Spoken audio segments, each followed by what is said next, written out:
In a distant and second-hand set of dimensions, in an astral plane that was never meant to fly, the curling star mists waver and part. See, great Atuan, the turtle, comes swimming slowly through the interstellar gulf. Hydrogen frost on his ponderous limbs, his huge and ancient shell pocked with meteor craters. Atop this great shell stands 4 large elephants. Irrespective of their own existential quandaries, they stand proudly within the vacuum of space, supporting on their back the large circular Discworld, in which our story takes place. It is within the great city of Ankh-Morpork where you find yourselves today. Poets have tried to describe Ankh-Morpork. They have failed. Perhaps it's the sheer zestful vitality of the place. Or maybe it's just that a city with 1 million inhabitants and no sewers is rather robust for poets who prefer daffodils, and no wonder. So let's just say that Ankh-Morpork is as full of life as an old cheese on a hot day. As loud as a curse in a cathedral, as bright as an oil slick, as colourful as a bruise, and as full of activity, industry, bustle, and sheer exuberant busyness as a dead dog on a termite mound. You have all been arrested for your various crimes committed. You have been taken and accosted by the members of the Night Watch, led by the great Sam Vimes, who is a legend within the city of Ankh-Morpork. As part of your punishment, you have all been brought before the Patrician, the leader of Ankh-Morpork. He governs Ankh-Morpork with an iron fist. Let's bring you guys over to the Patrician's Palace. You are all brought towards the entranceway of the Patrician's Palace. Very nice building, actually. Very nice atmosphere, very plush carpet, and some beautiful statues. You are all in chains, your arms bound. Members of the Night's Watch have accompanied you here. In front of you is, again, something of a legend of the Night Watch, Sergeant Carrot. He is very well known among the city. Most people he knows by their first name, and has a very good reputation with each of them. Accompanying him is his fiancée, Angua. She also has something of a reputation, and a less nice reputation than her other half. She is standing nearby him and has a firm gaze on each one of you. Carrot takes a step towards you and looks out to each one of you. Thank you very much for showing up here today, ladies and gentlemen. It is my pleasure to welcome you to the Patrician's Palace. He looks over to each one of you and counts under his breath. So I believe we have Jungle Jock. You're the fool, correct? Oh yes, a professional. A very professional fool, yes. I've looked through your record. Very interesting record. Good reputation with the Seamstresses Guild. Very interested in all of that. I would love to get some more information on that. I don't actually know a lot about the Seamstresses. I've never had to have any of my outfits repaired at all. At that moment, Angel walks over and whispers something into his ear. His face drops. Oh, never mind. Mr. Bruno Bear Stomper, very live wire. Very interested in your reputation. I've actually read stories of what you did. Absolutely monstrous and phenomenal in every sense of the word. Very impressed in the work you do, honestly. Big fan. Horifus Crump, you don't actually have a criminal record. I've looked over that. I don't know if it's a mistake that you've been called in here, but we're happy to have you, as it were. We'll make sure that you're very well taken care of. I still don't know why I'm here. Well, I'm sure the Patrician will be able to go over that with you. He's very wise. He knows quite a lot about each one of you. Burn the home of all who worship a false idol. Heard a lot about your the work you've been carrying out. A few bouts of arsony.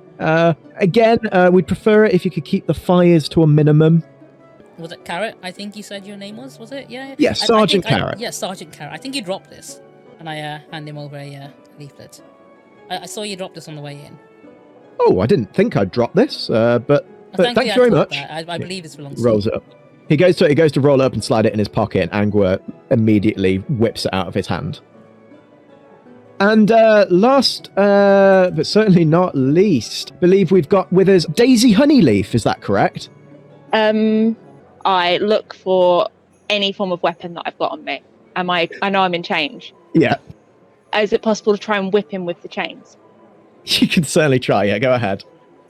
That'd be an unarmed strike, probably at disadvantage, given that you're definitely. Yeah. Yeah. So that's a 4.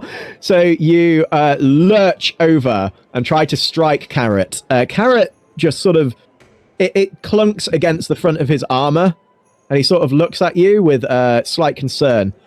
At that moment, Angua steps up to the side of you, and she immediately smashes into your stomach. Not to do damage, but just winding you ever so slightly. I go, it's Delilah, and the next time you say the other name, I'll personally take out a mercenary's quest against you and then sneak into your room at night and stab you to death. Noted. So Delilah. Oh yes, I can see on here actually. Delilah Shadowblade. I believe is that your name. Oh. Sorry, I was not aware I was dead naming you there. Very, very sorry for that. At which point I sort of brush myself down, poised, and stand with of someone who has had training to stand correctly, and just go stand back where I was before. Well, the patrician will be ready to see all of you momentarily. I believe he is currently in talks with Sir Samuel Vimes.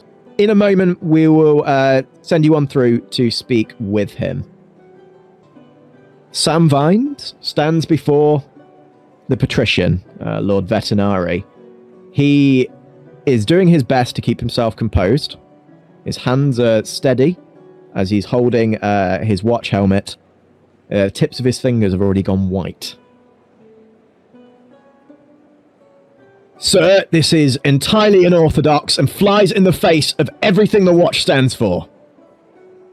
I understand your concern, Mr. Vimes, but I assure you this decision falls entirely in line with the history of the Night's Watch. You're employing criminals!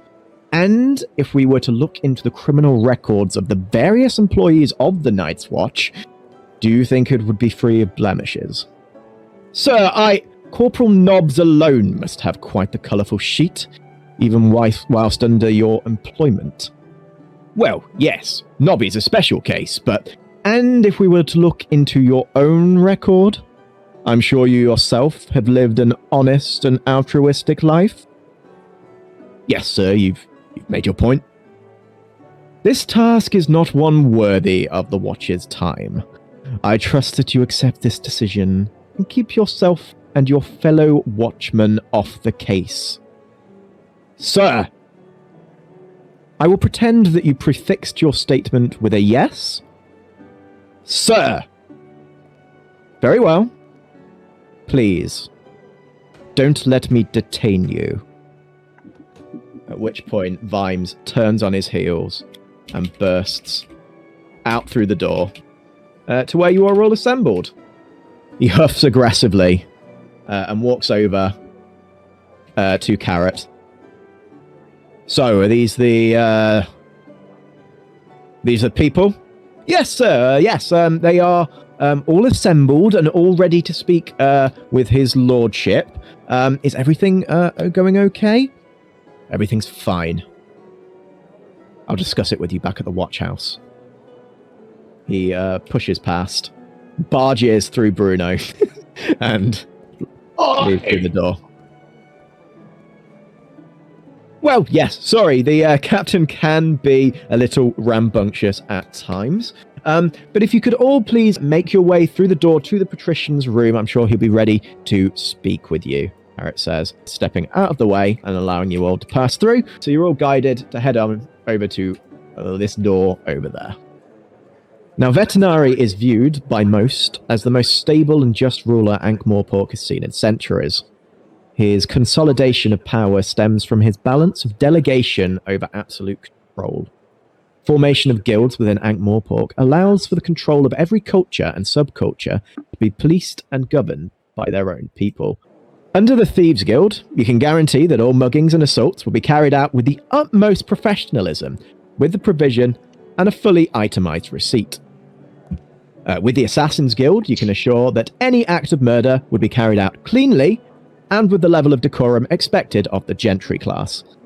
And with the formation of the Seamstresses Guild, you can ensure that every young man who wishes to divulge in earthly pleasures will be met with the air of comfort and control without the worry of any worrying rashes. Vetinari watches you all as you enter the room and gestures for you to step before him. Please make your way to the front. Stood in front of him is Constable Visit, who is a well-known Omnian member of the Watch, with something of a reputation of handing out many leaflets about his religion. Bernie, you probably travelled in the same circles as him fairly often. I'd like to wave at Constable Visit through my shackles. He gives you a polite smile, but looks a little perturbed. I also like to take note of how flammable this room looks. It seems that this room is probably largely kitted out to avoid pretty much any form of assassination, be it fire, poison, any form of bow. The patrician is very well kitted out against that, despite him having possibly the highest bounty on his head.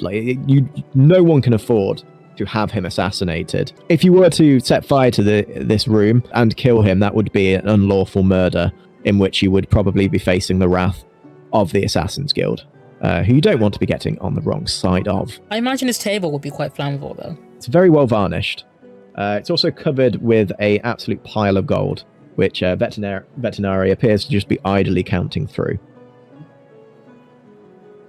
So I am assuming you're wondering why I have brought you all here today, he says, looking to each of you. Is it to hear about the god Om?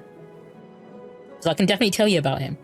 He's pretty great. Oh, do not worry. I'm sure Mr. Constable Visit has already given me enough information on that subject. Well, if you ever want to learn more...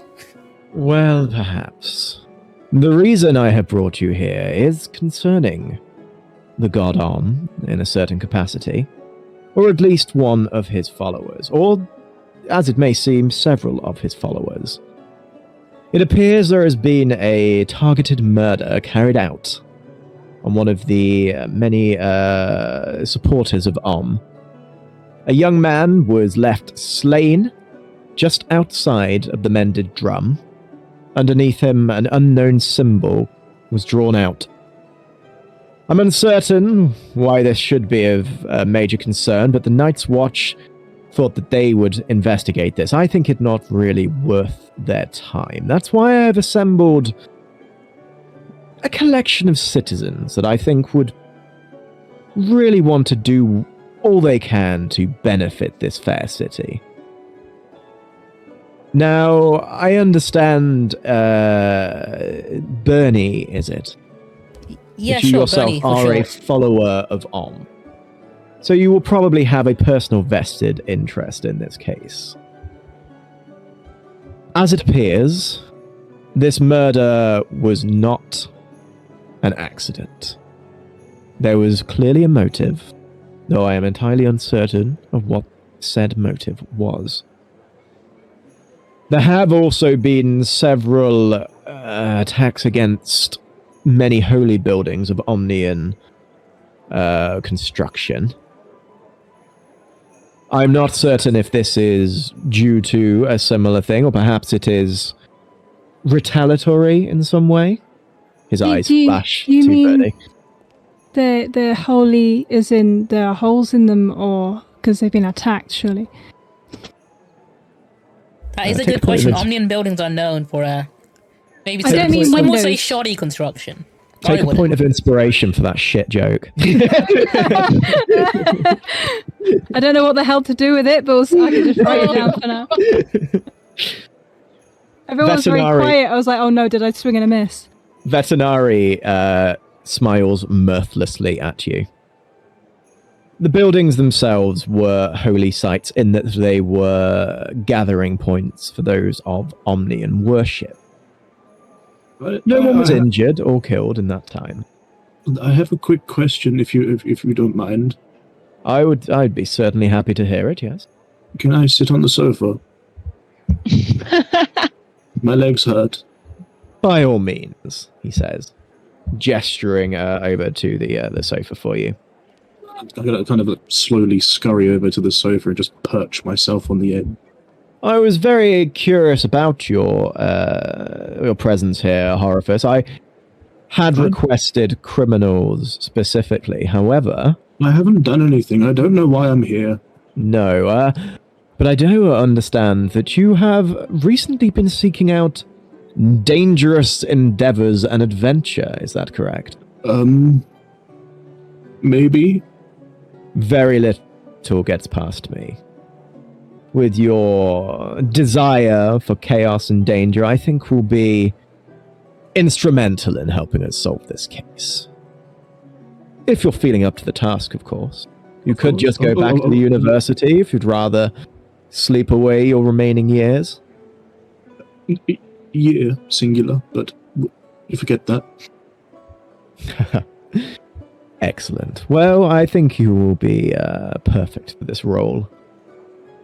I obviously have taken on Mr. Bruno Bear Stomper. You are apparently a very skilled fighter, as is young Dahlia over there, trained in the Assassin's Guild. You said my name? What else you say? Ah, yes, I believe you are hard of hearing, aren't you, Mr. Bear Stomper?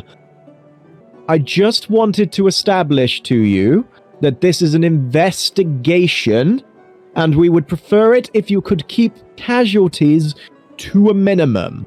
So, as few casualties as possible. It will be a lot of paperwork otherwise.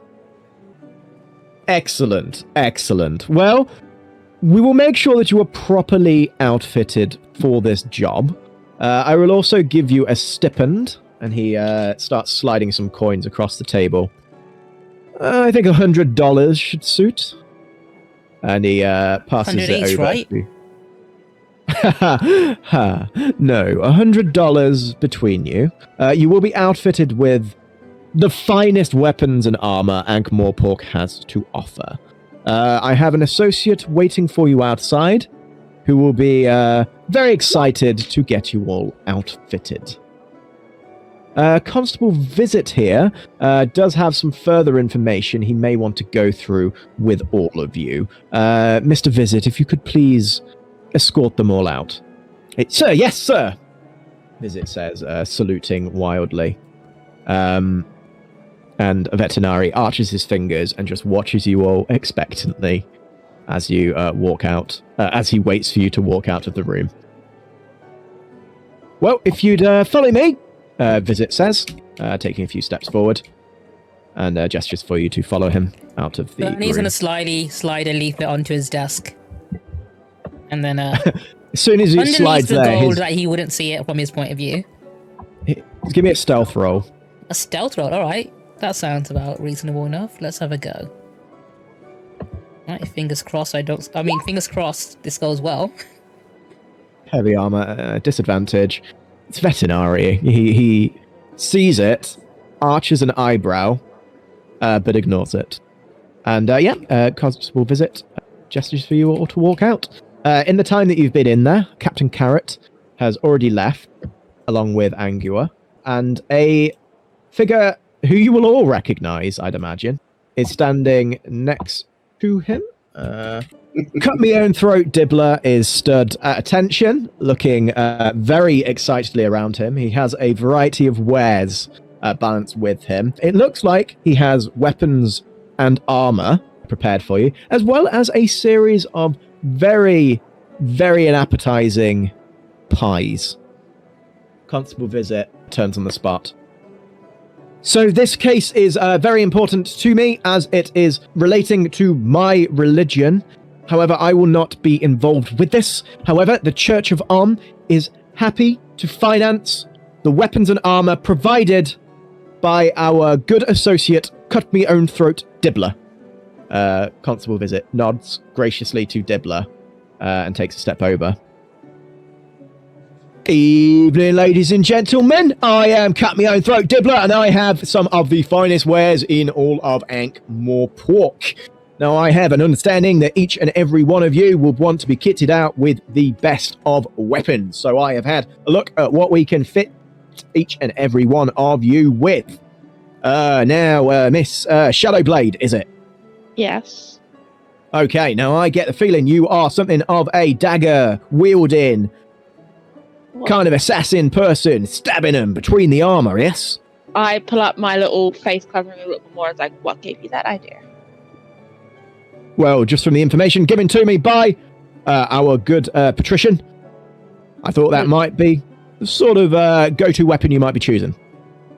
I lean in a little bit closer. I'm like, you need to talk quieter, but yes. As you lean in close, he sort of smiles very broadly at you. Oh, sorry, I do not have an indoor voice. I'm very much used to working outside and getting the attention of everybody. I will try and bring it down to a lower register for you. So, I understand that you are something of a dagger-wielding assassin type. Is that the right sort of item for you? You would be correct. Perfect. Dibbler's own brand daggers, sharp as they come. You can cut through pretty much anything, including pork, lamb. I've even tried cutting it through my own throat. Just a little joke for you there. I would not physically cut my own throat. It is a metaphor.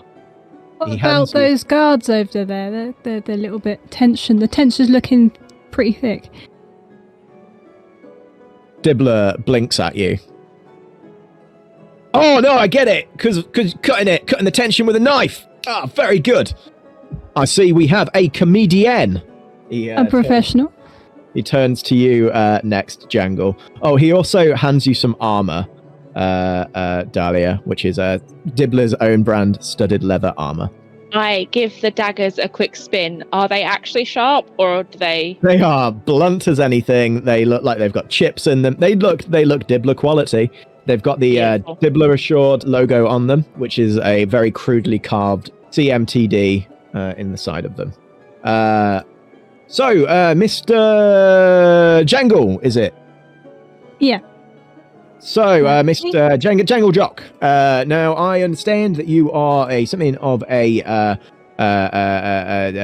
comedian, but you also probably want to use a little bit of weaponry now and again. We have a rapier for you, quite a long weapon used with those that have finesse. I don't know, are you trained with such a weapon? I'm trained more on the vocal front, but this will work. Well, Dibbler's own devices are just as good as any magical powers that you may exhibit. And he passes you over the rapier. And of course, a sling used if you've got some enemies nearby. Oh, nearly forgot. I've actually got a bow for you, Dahlia. Do a short bow. Again, all quality assured items. Now we've got a barbarian among us, haven't we? What? Mr. Bruno Bearstomper. Oh, legend if I've ever seen one. Now for you, and he reaches down and pulls out a massive greatsword. It's probably about 5 foot long. No, it doesn't look sharp particularly, it just looks heavy. You're pretty sure it would be much better at just bludgeoning someone unconscious, but Dibbler is assuring you that this is a sword of some sort, and passes it on over to you. This will be just as good as any item that you might have ever used in your time as a barbarian. Obviously, I understand that you might be something of a retiree at this point. So we need to make sure that you only have the best. And Dibbler's quality is just the best. On the word of quality, I swing it against the floor to see what happens. Give me an attack roll against the floor. Against the floor. What AC is the floor? That's a good question. That's a 6. It it sinks very firmly into the carpet, though that might just be the carpet fibers bending around it. It does not seem to go anywhere. It doesn't. You're pretty sure it hasn't even gone through the linel of it. You know, it's just there's a hard floor underneath this carpet, and it hasn't even like scraped the surface of that. So, yeah, you're not feeling a lot of quality from this. I guess it'll do. Quality assured. And Mr. Horifus Crump. Now, my understanding is that you are a wizard, and thus we do not actually have any equipment for you. However, I would like to gift you one of my, and he reaches out and hands you, very own best of Dibbler's pies, made of 100% pig.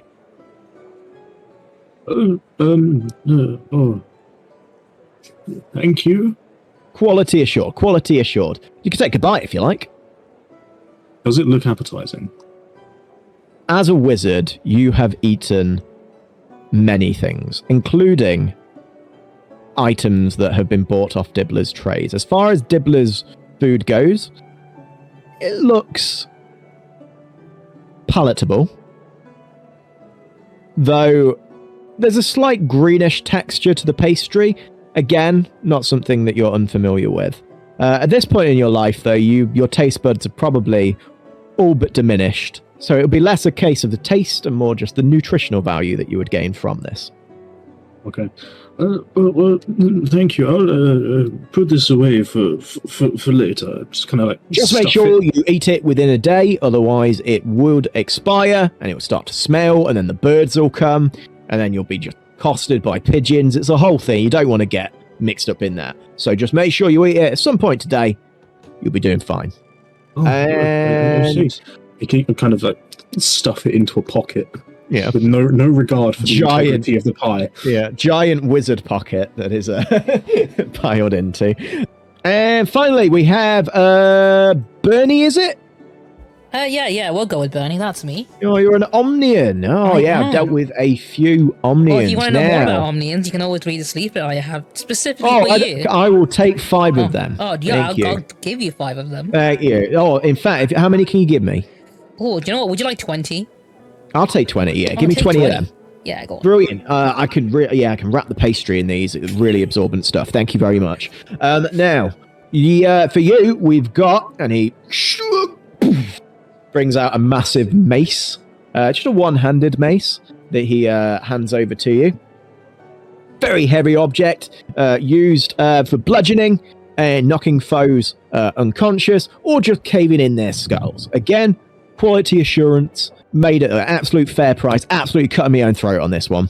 I don't think this one can cut any throat. It'd probably bludgeon your own throat. No, certainly. But is top quality, as is all the items we've been offering. Now, if you if you're in the need for any further items, I will be willing to open up shop for you, or if there's anything that you will be seeking, and I'll make sure to accommodate you with those today. Otherwise, I will let you guys go off on your way. He looks at you all expectantly. Knowing the quality of Dibbler stuff, I just shake my head. Like, not even going to bother. We do have an offer on Dibbler's own healing potions. They're only 50 gold. 50 Absolute gold quality. 50 gold for a healing potion can bring you right back from the brink of death. 50 gold, and that's cutting my own throat. That's also cutting our wages in half. Well, if you don't need him, that's fine. Well, I believe the great god Om will protect me from harm, so I don't need any healing potions. Well, I hope he does, because you will be meeting some dangerous foes out there, I imagine. Just a little joke. I have no idea what you are doing. I am just being paid. I don't need one either. I will explain later. Well, that is cryptic, but I will not intrude on that any further. If that is all, then I will make sure that everything is packed up, and I'll let you guys go on your way. If you'd like to report back to Constable Visit, I'm sure he can assist you further from here. Dibbler packs up his things. Unless anybody would like a pie, complimentary today, special edition, made in my own personal kitchen. Speaking of, Horrifisk is going to like take like a little clump of the pie out of his pocket and just slowly snack on it. Okay. Can you give me a Constitution saving throw, I please? knew that was coming. Huh. That's a 1. As the pastry goes in, you feel something catch in your throat. And you begin to... as it lodges at the very base of your esophagus. And you begin to start choking.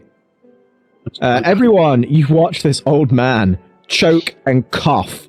And then immediately keel over and collapse on the floor. Should one of us have done something about that? All sales are final, Dibbler says, running out of the room. As Horrifice collapses on the floor. Horrifice is completely unresponsive. He's not breathing, and there are no foaming at the mouth. No life signs coming from him. Can I walk over and just do the Heimlich maneuver on him?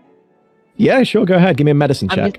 I'm assuming we all saw him stuff a bit of pie in his mouth. Yeah, I mean, he did it fairly subtly, but it wasn't a stealth roll for it, so yeah, go ahead. Give me a medicine check. That is a 19.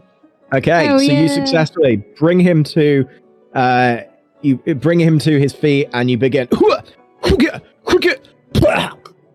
And Horrifice, the life returns to your eyes for a moment as you inhale deeply. But a brush with death. You have not yet slipped off your mortal coil. I look at Horrifice like, don't die yet, old man. We need you for this mission. It's fine. It's fine. I will be fine. I will be fine. Constable Visit takes a step over. Well, yes, that was certainly something. However, I believe it is time for you all to set off. Now, the body was discovered outside of the Mended Drum. I don't know if any of you have frequented there previously. Yeah, I've been there. I know where that is. So I will make sure that you are given transport and accompanied there. From then, we would like you to begin your investigation. Now, I have been asked by the patrician to inform you all that you have a spell cast upon you, that if you do attempt to abscond from this mission, a sigil will glow in the back of your heads and cause your cranium to explode. Horrifice, can you give me another Constitution saving throw, please? Eat more of this pie. Sounds like we're some kind of disposable squad. Well, I would not certainly want to make any... Oh, your friend appears to have fallen over again. Horrifice, your eyes roll back in your head this time as you attempt to breathe against this. Yeah, once again, the old man is down and is choking horrendously. I got dibs on his stuff. He just doesn't want to be part of this. I look visibly annoyed now. Second verse, same as the first. Yeah, give me another medicine check, see if you can save him again. This time you're trying with all your might. You're like shaking him, and it's... And you just hear it... And the body just goes really limp in your hands. You have held many corpses before. My God. This body is entirely lifeless in your arms. Suddenly, just... Flumps. Flumping, and he goes completely ragdoll on you. I just drop it, and I look at Constable and go, we need another wizard. Miss, what was your crimes again? Because... Me? Yeah. Oh, unlicensed murder, licensed murder, a few other bits. You're pretty good at it, actually. Thanks. Didn't even mean to do that one. Time freezes for a moment. None of you see what happens here. But Horifus, you stand to your feet and look down at your lifeless body on the floor. There is a moment of confusion and consideration until Horifus. Hello again. What was it this time? It was just some pie. It was just a little bit of pie. Pie. You brought me across the astral sea through time and space to bring your lifeless body back for a piece of pie. Well, it wasn't intentional. Where did this pie come from? The little dibbler man. You ate one of Cut-Me-Own-Throat's Dibbler's pies. Regrettably. Yes, I imagine it would be. He clicks his bony fingers together as your soul is fused back into your body as you let out a loud gasp instantly. Your body coming back to life in front of everyone. Delilah, that's twice someone you tried to kill came back. Are you sure you're as good as you say you were? I take it back. Does this mean I can't have his stuff? Constable Visit takes a step forward. Well, it's lovely that he is not dead. However, you do have a job to do.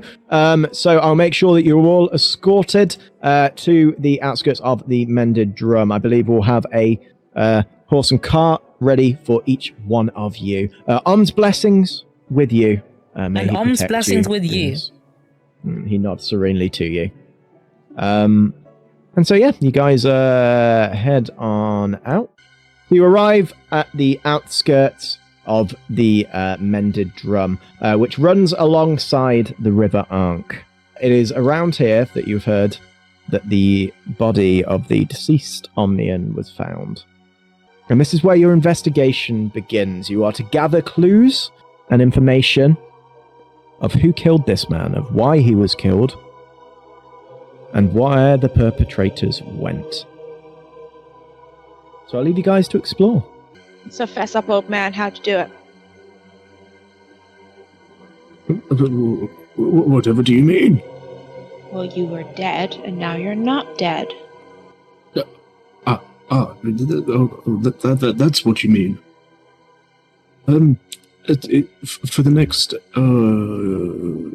12 months, I cannot die.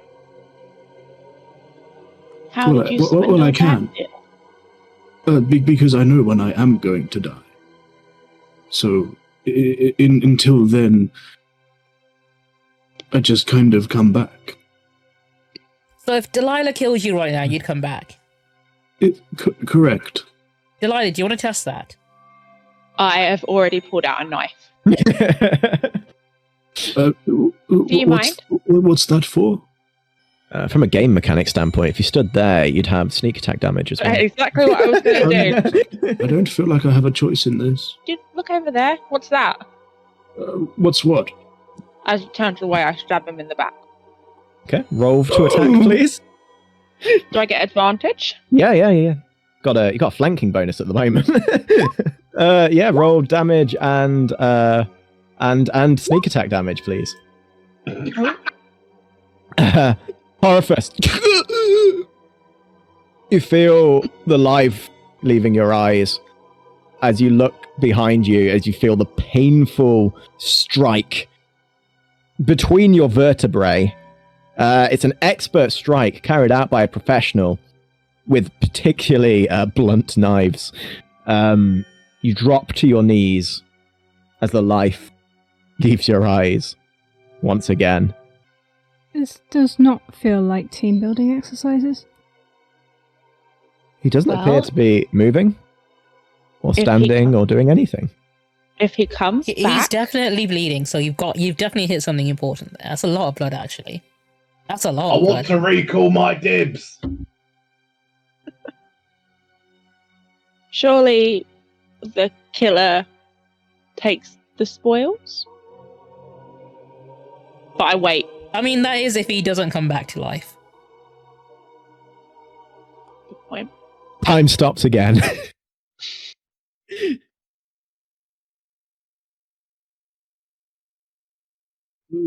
Death sidles back over. Hello again. Did I not just literally bring you back to life? What was it this time? My back hurts. Death takes a look down at your body. And then over to Dahlia, who is frozen in place. Ah, yes, an assassin.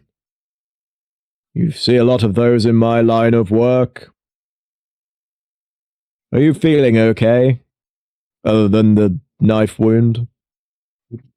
I'm going to be honest, I feel fine. Yes. You probably won't in a moment. He clicks his finger as you're brought back with a agonizing, stabbing pain in your back. Oh, look at that. It works.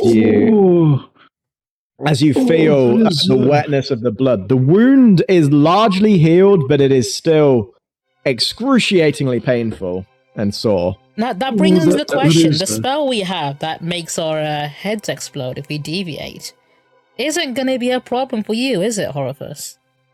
Absolutely not.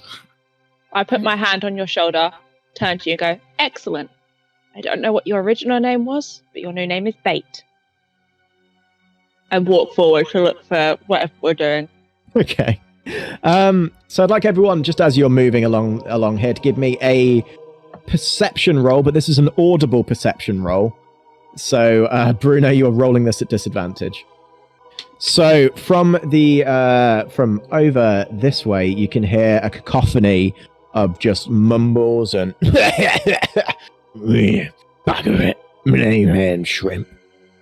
And over in the distance, you can see the presence of 4 men and a dog sat around a makeshift campfire. The Canton crew are both ubiquitous and prolific homeless people that live largely around the shades and the slums of Ankh-Morpork. They are well known by reputation and smell, largely. Specifically, the smell of foul old Ron, which is said to possess its own personality and essence, completely separate of the man himself. Coffin Henry is a spluttering mess of a human being, and Duckman is probably the most coherent of them, though has no knowledge of the duck on his head. Along with them is Arnold Sideways, a man missing both of his legs, and as equally as incoherent as foul old Ron. A raggedy dog accompanies them. This dog looks like it is a combination of every single breed of dog that was sort of birthed through some unholy orgy of dog flesh. It is not a pleasant-looking creature, though something about it is strangely charming. They catch your eye, as does the massive crime scene that they're sitting directly next to. So how do you guys proceed? I think I can see the crime scene from here. You guys, you people can go on ahead for a bit. I need to rest my back. I thought your name was Bait. I'm confused. You first. Oh, I'm no longer confused.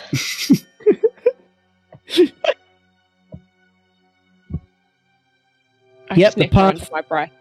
Yeah, the path is like quite rough cobbled stones. It looks like plant life has attempted to grow from the little moisture that the Ankh has provided.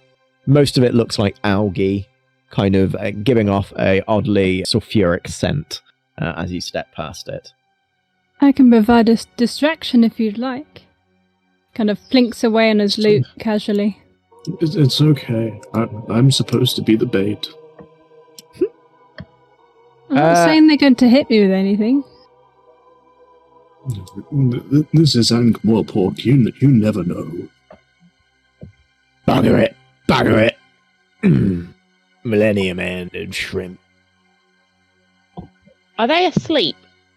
No, they're just sat around, just sort of mumbling incoherently to one another. Okay. I'm assuming there's no body at the crime scene. There is no body at the crime scene. There is a chalk outline that has been drawn, and a large sigil drawn in blood underneath it. Would I recognize a sigil? Give me an Arcana roll, anyone that would like to. I'm gonna ask the same thing. I assume I do. So, Dahlia, you have no idea. It just looks like some messy circle that someone's drawn. Bernie, you don't know the origin of this, but something about it seems deeply religious. You think you've read texts where similar sigils have been drawn. It's not for any religion that you know of. It seems almost ancient in nature. Well, if there's one thing I can confirm, this is definitely not a symbol of and therefore should not exist. I grab hold of Bernie's collar before she can start trying to destroy the symbol. No. Destroy it in due time. Let's just Okay, take a moment. we'll get round to the arson later. I've kind of like walked over to the camp and just like, hello, fellows. Bugger it! Bugger it!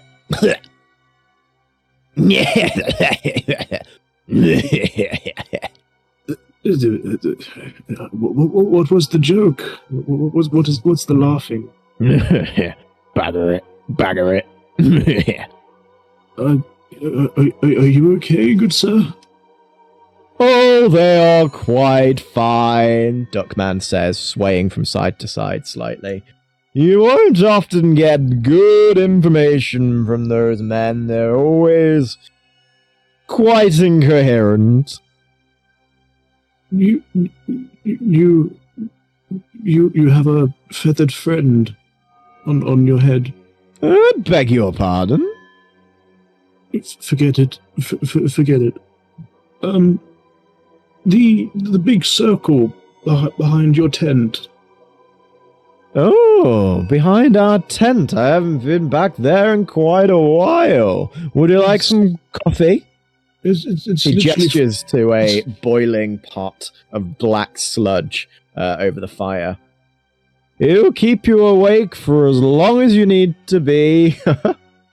I think that'll do the opposite, but thank you. You haven't been behind your tent? I don't have fire. And he turns to Fowler Ron. Bugger it. Ron, I don't think has. No. Yes, but it's literally 5 feet away. You saying about feet? Arnold sideways mutters from his wheelchair. I'm so sorry. I didn't mean 2 feet, and you're all here with your 5 feet. You bag-earing bastard. No, Arnold, don't get carried away. He's a good man. He's an old man. Look at him. Oh, he's old. He's brittle. I should throw him on the coffee pot.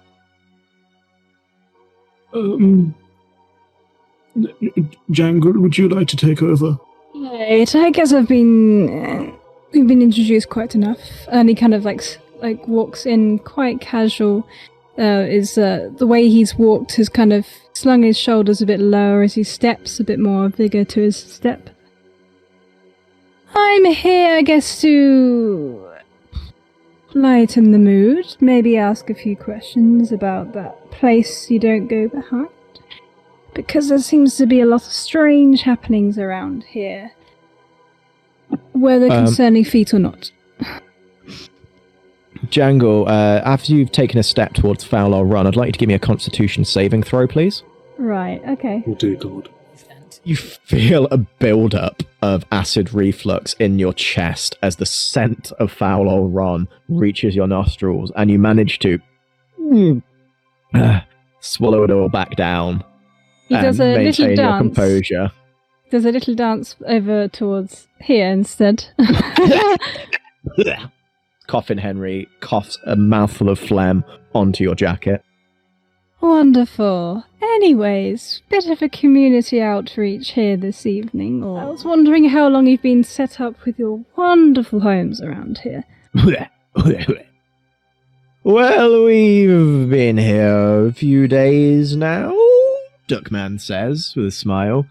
We mostly stay here for the duration of it, though we do head into the shades in our endeavors of begging. Right. Speaking of which, could you spare a gold piece? Just a single gold piece? Maybe if you know a little something about... I know many things. One singular gold piece could make me tell you anything you'd need to know. Oh, nice to see we're on the same page here. I am very, I'm on very all much the pages. Every single page is one gold piece, and I can be on whatever page you want me to be. wonderful. Well, One gold piece, please.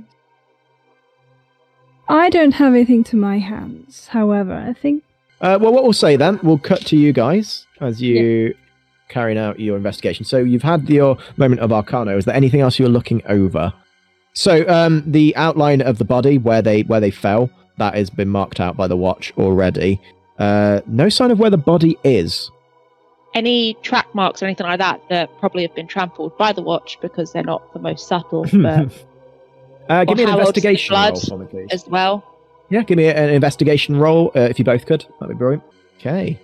Bernie, you are still blown away by this sigil, and you're trying to look at the crime scene itself, but you're so distracted by this abhorrent. If you can give me a wisdom saving throw, you feel like, even though you have this burning urge to just desecrate this testament to an infidel's god, you decide to take a step back. There's many other ways that you can have a strike You can burn against tomorrow. Yeah, Tomorrow. there's so much more you can do at this time. Now, Dahlia, you've inspected the bloodstain, and you can see from the blood splatter, it looks like the victim, from where the body fell and where the blood splattered, was struck from behind, possibly with something particularly heavy. You've seen strikes like this before. You've possibly even carried it out a few yourself. As I say, are they blunt strikes or? It looks like, with the level of splatter, I'd say from your expertise, you'd know. Yeah, it looks like blunt force trauma. You can't see any signs of tracks, though. Nothing concrete, anyway. Brilliant. Is it a large weapon or a small? Given the spread, it looks like it's a small impact. So possibly something like in your experience, it would be something like a hammer, or maybe or like a thick log, or even like a wrench or something like that. Like a tool more than a weapon. So I need to see the body, basically. Finding the body would be extremely helpful. Yes. Hey, Bernie, any idea on this symbol? All I can tell you is that it shouldn't really exist, and we should probably get rid of it at the earliest opportunity. Other than that, I think we sort of need to find the body to confirm anything else. What do you mean about the symbol shouldn't exist? I mean, it's very clearly not Omnian. Right, of course. Would you ask the others? I mean, I'd rather not. I sort of... I can literally see that one over there has some, like, visible fog emanating from his body, and I do not want to be getting any close to him. Yeah. I shout out, I go, bait! And lute player. So, just as Duckman is asking, just 1 gold piece, you hear a shout from the other side of the tents as Dahlia calls you over. Don't worry, friend. I'll ask them for you.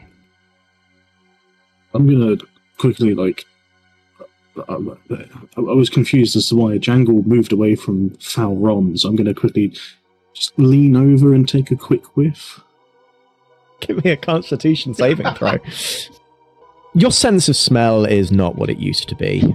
Is your sense of taste diminished over time? So does all your other senses, really. You've smelled worse. You're pretty sure you smell worse things coming off Ridcully, especially after he's had his 4th goblet of wine. So you're not quite sure what the problem is with this man. Have we ever met the beggars before?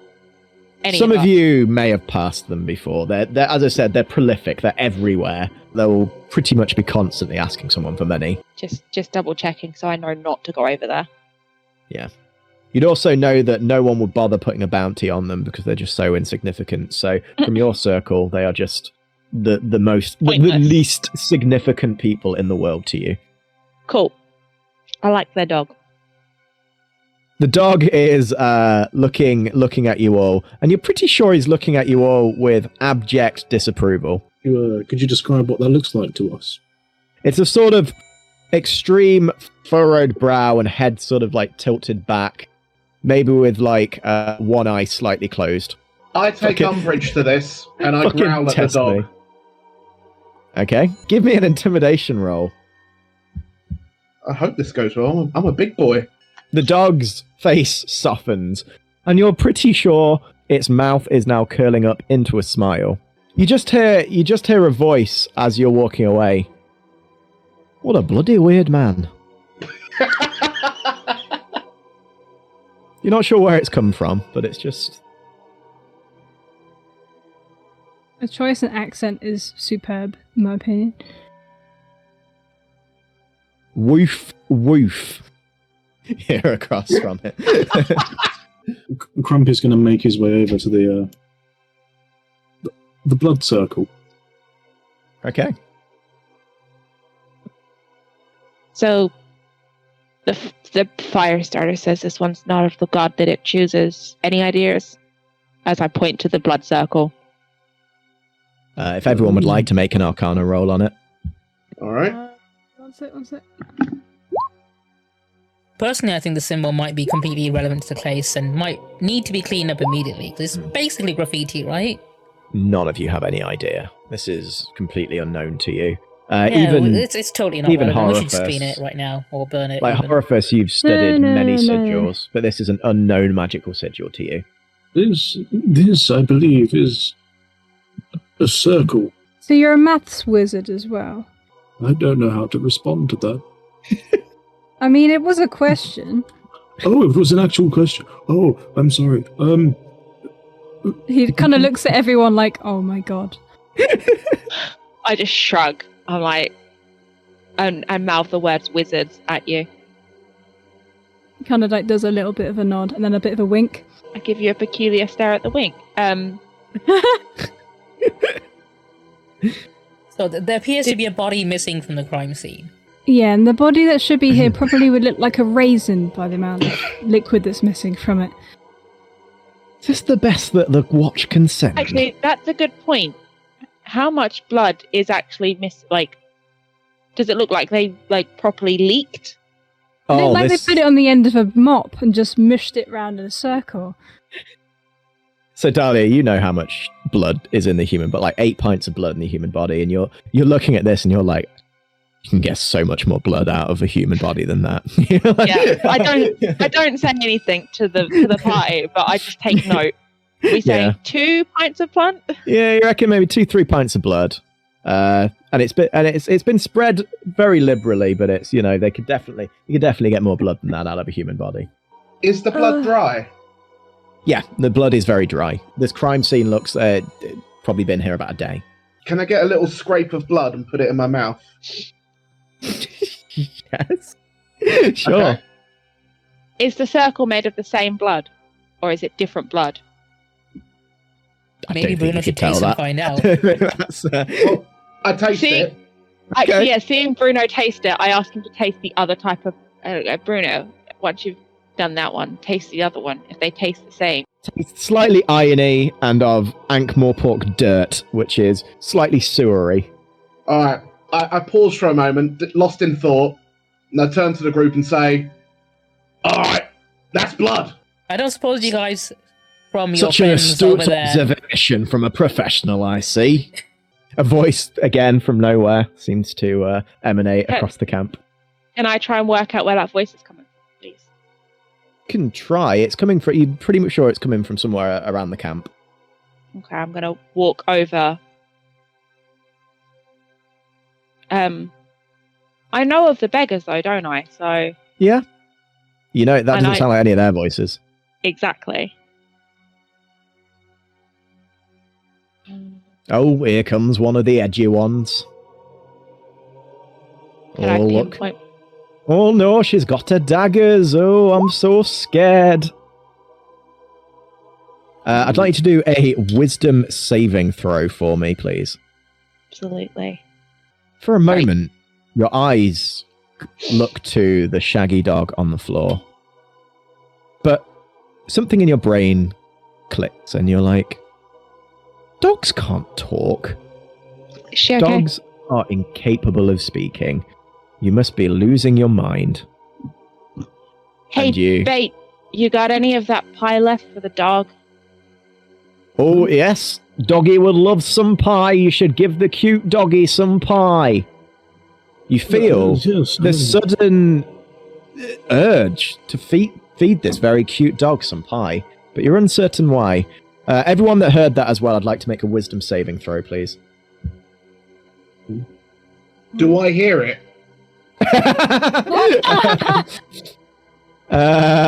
Probably not. Okay. No. Horrifus. That dog just spoke. The words are coming out of that dog's mouth. You're watching the movement of its mouth. And in your 94 years on the disc, you've learned that there is nothing beyond the realm of possibility.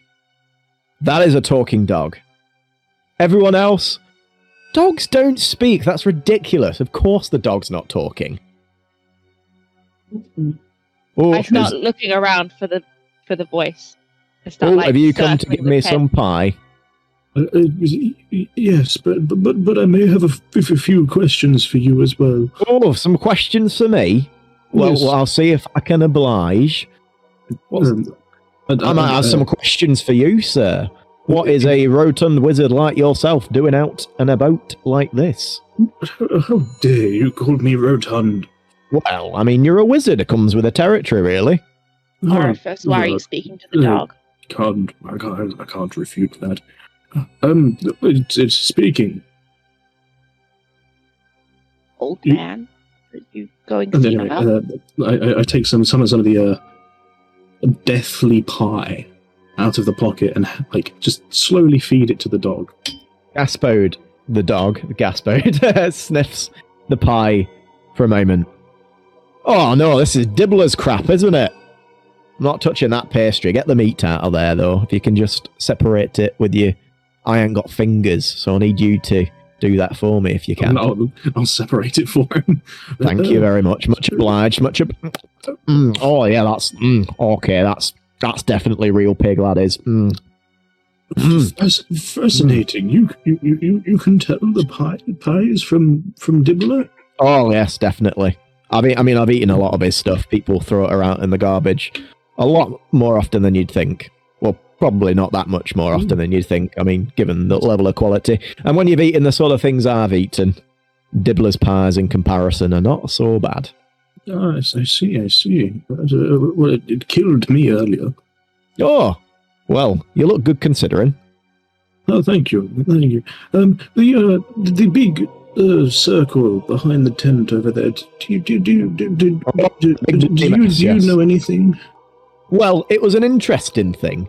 You see, there was a man walking down the street, and he was set upon by three people, all wearing hoods, Couldn't see their faces. I mean, all humans look alike to me, if I'm honest, but that's Have neither the here rest nor of there. us realised that the dog is talking yet, or are we just watching the old man and Oh, the dog woofing? the wisdom save for me, because Horophus is now focused on speaking to it, so maybe something can click in your minds. If everyone can make another wisdom check.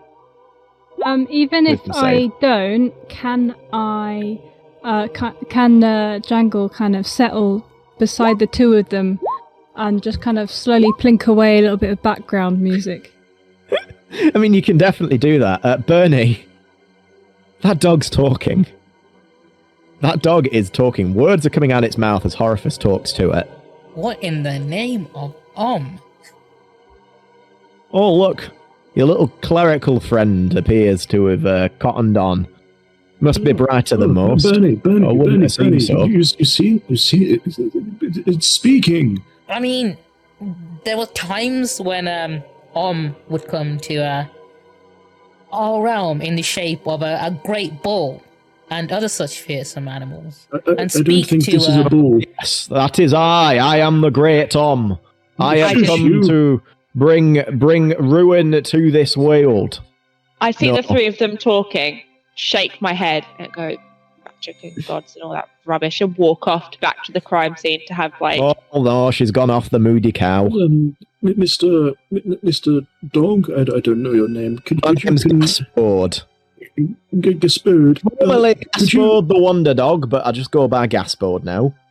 Yes, Gaspard, could you continue your story about the Oh yes, so there was this man walking down the street and he was set upon by three hooded figures, and they bludgeoned him from behind, absolutely caved his head in, and then they drew like their symbol on the ground with the blood that they got from his head, and a lot of blood came out of his head, mind you. I didn't know that there was that much blood in a human head, but apparently there is. Anyway, they spread it all out and created this symbol on the floor. what happened to sure the what- body? Well, that's the interesting part. So the body was there and left there because the watch they came over and they drew around it. Now we haven't been here all day. I mean, my associates here need to make sure they go around keeping watch of things and obviously getting money here and there and bringing me little scraps to eat, you know. So in that time, I think the body was moved. I assumed it was from the watch, but something doesn't smell right about it. Can't fool this. I think that nose. might just be your friend over there. that is very strange. I need some brain juice for this. Duck Brain man, juice? one Well, cup there's of quite a coffee, lot. please. Oh, well, I wouldn't. Oh, okay. You want some coffee? I can definitely get you some coffee. And he walks over, Yes, please. grabs the pot of coffee for you, and brings it on and carries it on over, like lugging it, like. Doof, doof. Help yourself. Should I just use my hands, or do you have? Oh, we've got a can, and he's got an empty can of beans that he's like scoops Hey. up this bubbling liquid and passes it over to you. Chin chin. I kind of stares at the liquid for a second, and then looks back up at the duck man, and then back down at the can, and just like, well, nothing to lose. Takes a sip. Small sip or a big sip?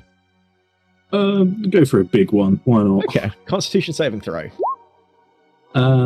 That's an 8. Oh crap! You feel the caffeine sift into your body as your pupils dilate, as your heart begins to doo-dum, doo-dum, doo-dum, doo-dum, doo-dum, doo-dum, doo-dum, doo-dum,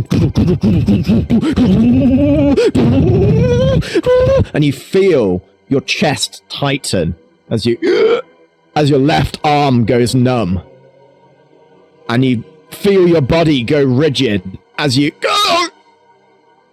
collapse onto the ground. The life leaves your body once again. I walk over and pick him up and put him on my shoulder. Okay.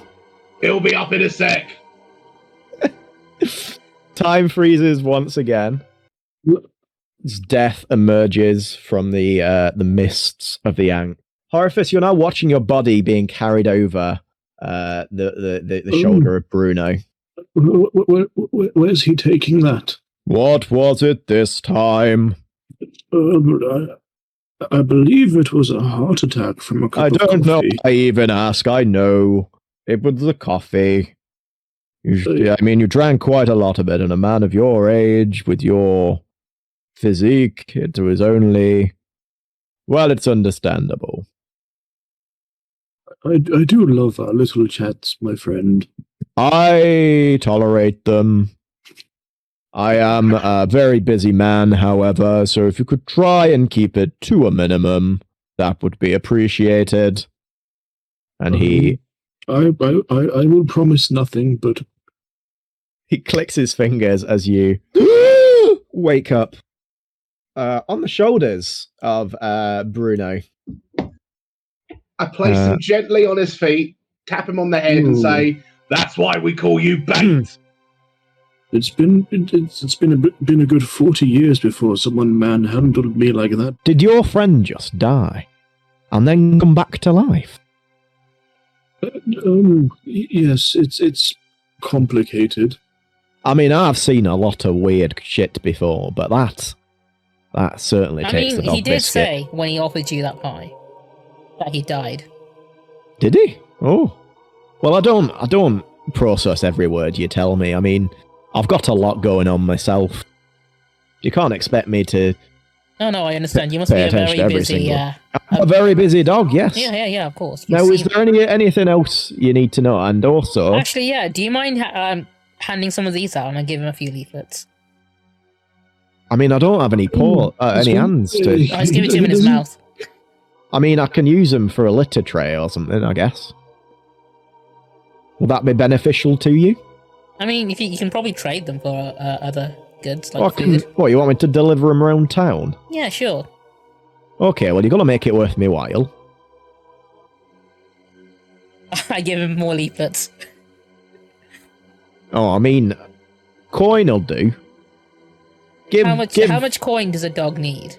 I mean, to get good pies, and I mean sirloin steak.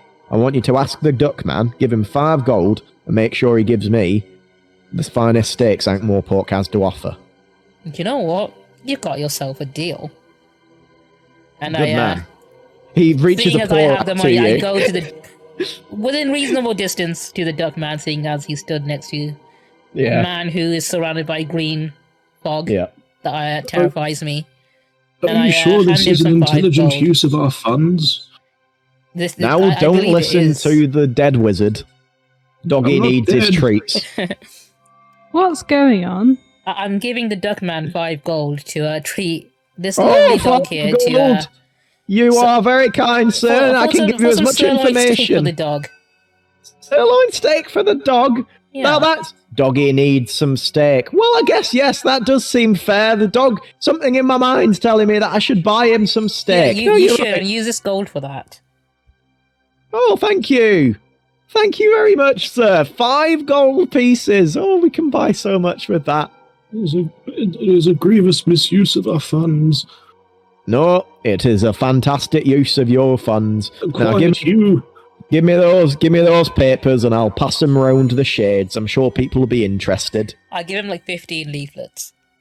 Thank you very much, he says, holding them in his mouth. If you need anything else, just find a camping crew and we'll be able to help you. Om's blessings be with you. And with you, sir. And with you. Now, I would suggest, if you are wanting any further information, I did see 2 of the watch heading into the Mended Drum. However, if you'd like to completely disregard that, that's completely up to you. Just thought I'd give you some advice. They might know something about where that body went. Delilah. You may have some trouble believing me, but I have gained information from a reliable source that members of the Watch who know where the body is would be within the walls of the Mended Drum, those dastardly stone, unburnable walls. Are you done talking to the dog? I mean, I am. I'm not sure if Horipus has any business with him or not. It's up to you if you want to wait. Well, yeah, it's not exactly the most savory of places. I think we should go before we end up giving these people more of our money. Wait, you gave him money? Oh, just for the dog. In exchange for the information. Why are you in charge of our money? I mean, no one else took it. But the dog gave us the information first. True. The dog talks. To the Mended yes. Drum. I grab Bernie. I'm like, how about you let me hang on to the money? I mean... To the Mended Drum. I haven't let go yet. I'm like, okay, let's do this. If somebody said, if you give them 30 gold, they'd start worshipping would you give them that gold? Yes, if you also promote and maybe share out a few leaflets. I hold out a few. Excellent. I will worship for 95 gold and some leaflets. Oh, that's actually quite a good deal. Yeah, sure, Bernie. Do you know what? Hang on. Let me. Before I do, am I? No, I'm smart enough to know better. Sorry. No, I'm being serious. I'm 100% being serious. I will worship For 50 gold and 10 leaflets. Done. If you're, I'd Okay. say, I was going to say persuasion and insight, but fuck it, go ahead. Yeah. So I hand over half of the peace gold sake. to Delilah and a handful of leaflets for her to hand out. And I've I got also 10 leaflets. officially or unofficially baptize her probably some of the coffee. I was already a worshipper of Om. I just didn't want you being in charge of all the money. And I didn't want to cause party drama. Excellent. But now I have some leaflets for you. To the I'll put Mended these to good Drum. use. Okay, so the Mended Drum is just over here. Out front is a large troll bouncer who seems to be eyeing you all suspiciously as you approach. Welcome to the Mended Drum. Please make sure that all weapons are holstered before you enter. We don't want any trouble here tonight. They're dibblers anyway. Good quality then. Please enjoy your stay. So, you guys arrive at the Mended Drum. It might be thought that the Mended Drum, scene of unseemly scuffles only a few hours ago, is a seedy, disreputable tavern. In fact, it is a reputable, disreputable tavern. Its customers have a certain rough-hewn respectability. They might murder each other in an easygoing way, as if between equals, but they don't do it vindictively. A child could go in for a glass of lemonade and be certain of getting nothing worse than a clip round the ear when his mother hears his expanded vocabulary. Can I eye Horifus's dagger wound to see how healed it is now? I mean, the fabric's still sort of torn, so yeah, you can see that it doesn't look like it's actually, there's no surface wound anymore. It's more sort of like it's like it's scarred over already. Cool. How long has it been since I stabbed him, roughly? Maybe about 20-30 minutes. Oh, for God's Brilliant. sake. No, I'm just information for later. So yeah, as you guys arrive, the bartender, Hibiscus Dunelm, eyes you all with varied confusion, but it continues washing a very grubby glass. Sat at the bar, drinking out of a large tankard, is a large orangutan, who appears to be glugging away quite happily. A group of dwarves are sat having a very loud discussion, as well as a group of young men who are sat over by tables over there. Sat sort of central, probably into their fourth or fifth drink, are the two town's guards of Corporal Nobbs and Fred Colon. And that is everyone that you can see so far within the Mended Drum.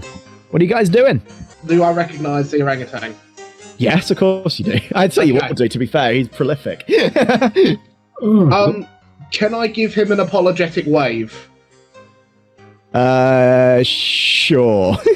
Can you describe how this wave is apologetic for me? Okay, so I see him, my eyes go a bit wide because I pissed him off with stealing the book. So I try and feign a toothy grin, a wave, and a mouth sorry. His top lip raises and you see his fangs. I take a step away. I think he likes you.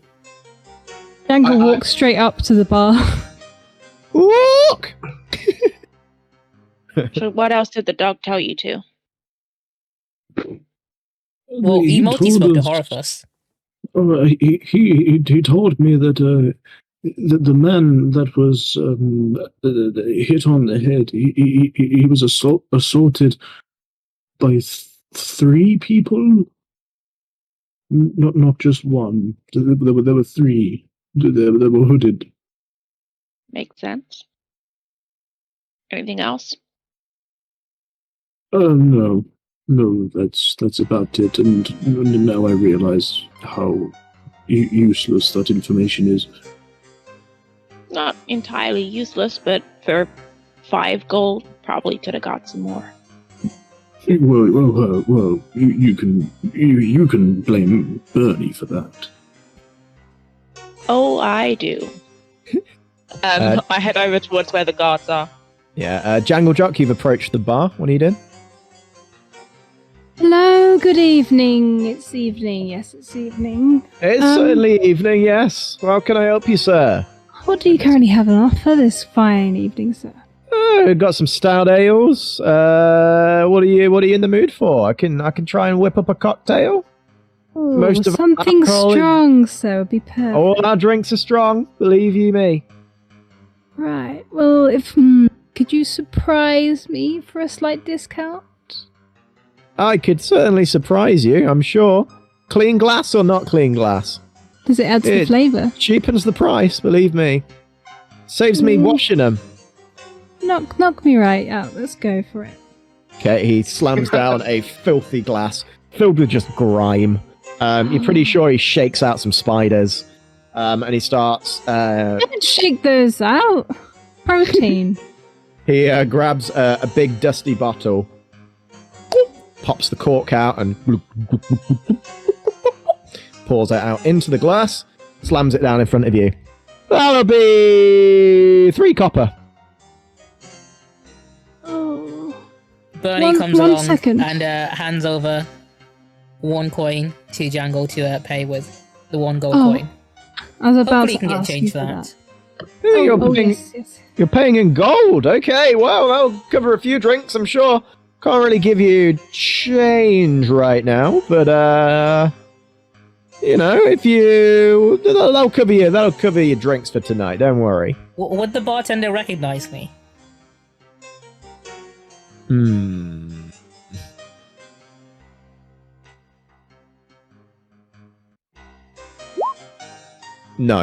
No, they don't appear to. Mr. Bartender? Yes, how can I help you, sir? Oh, you're a wizard. Oh, we don't get many of your kind around here that often. That's not surprising. Most of my kind don't have the stamina to get down here. I'll have one shot of your strong stuff, please. Strong stuff? How strong are we talking? Like Mr. Jangle here said, knock me out. I mean, this literally could knock you out. That is absolutely fine. And could you do me a favor and put it on Corporal Nobbs' tab over there? Corporal Nobbs? Well, is it for him? No, it's for me, but he said it was fine. Give me a deception roll, please. You know, your friend already paid for all the drinks, and I said that I wouldn't be charging anything further. You don't need to lie to get a free drink. They're all covered.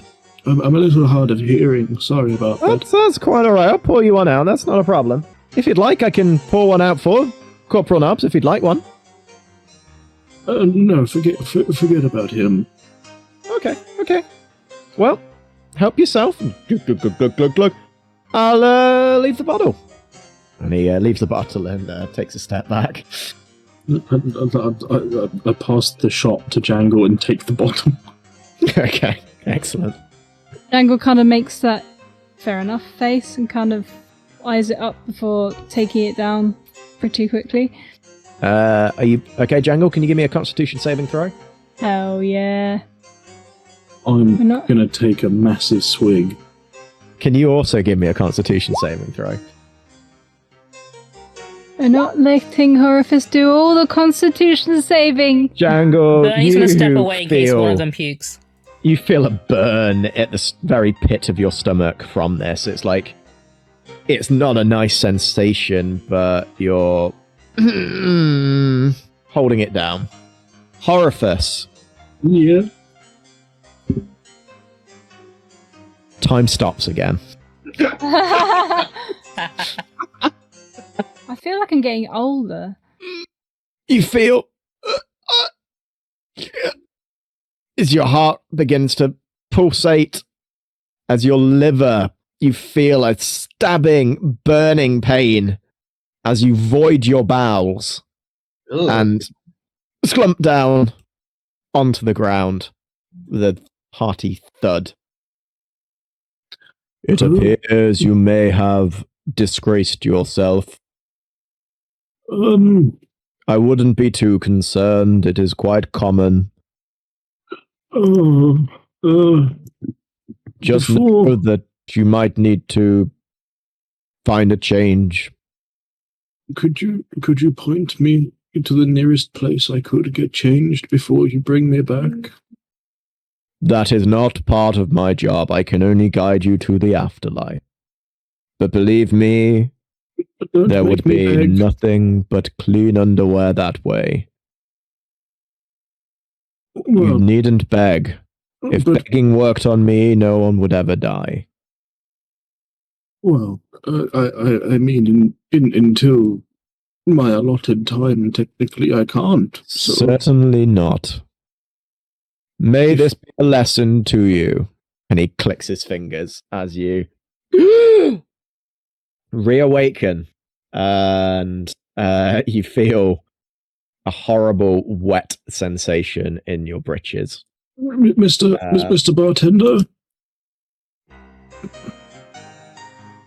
Bernie would Mr. like to approach the bar and Bernie, there is a horrible smell coming from the bar. I take a step closer to the orangutan and then I say, "Barty, can I have a bottle of the most flammable drink you have?" I think I'm currently holding it. I just sold that to your wizard friend before he passed out on my floor. Oh, okay. I just take the bottle from the counter and just walk off. Okay. I'm going to go over to Dahlia, sorry, who is sat next to Fred Colon and Corporal Nobbs. Have you just gone and sat next to them? Yeah. Oh, okay, very confidently. Evening, gentlemen. Firstly, have you heard of the Church of Ohm? And I pass them each a leaflet. Oh. I've not personally seen anything like that before, Fred Colon says, bringing it over. Oh no, this is the one that Constable Visitor is talking about, isn't it? That's the one. Yeah, I think it is. Who are you? Oh. There's a small figure sat in the seat next to you. It looks, could be a man, could be a goblin. This creature there's a slight scaly texture to their skin. Their nose is much larger than any humanoid creature you've seen before. Something about it is just immensely hideous. I make a pointed, note and then try my hardest with my upbringing to just ignore the flaws.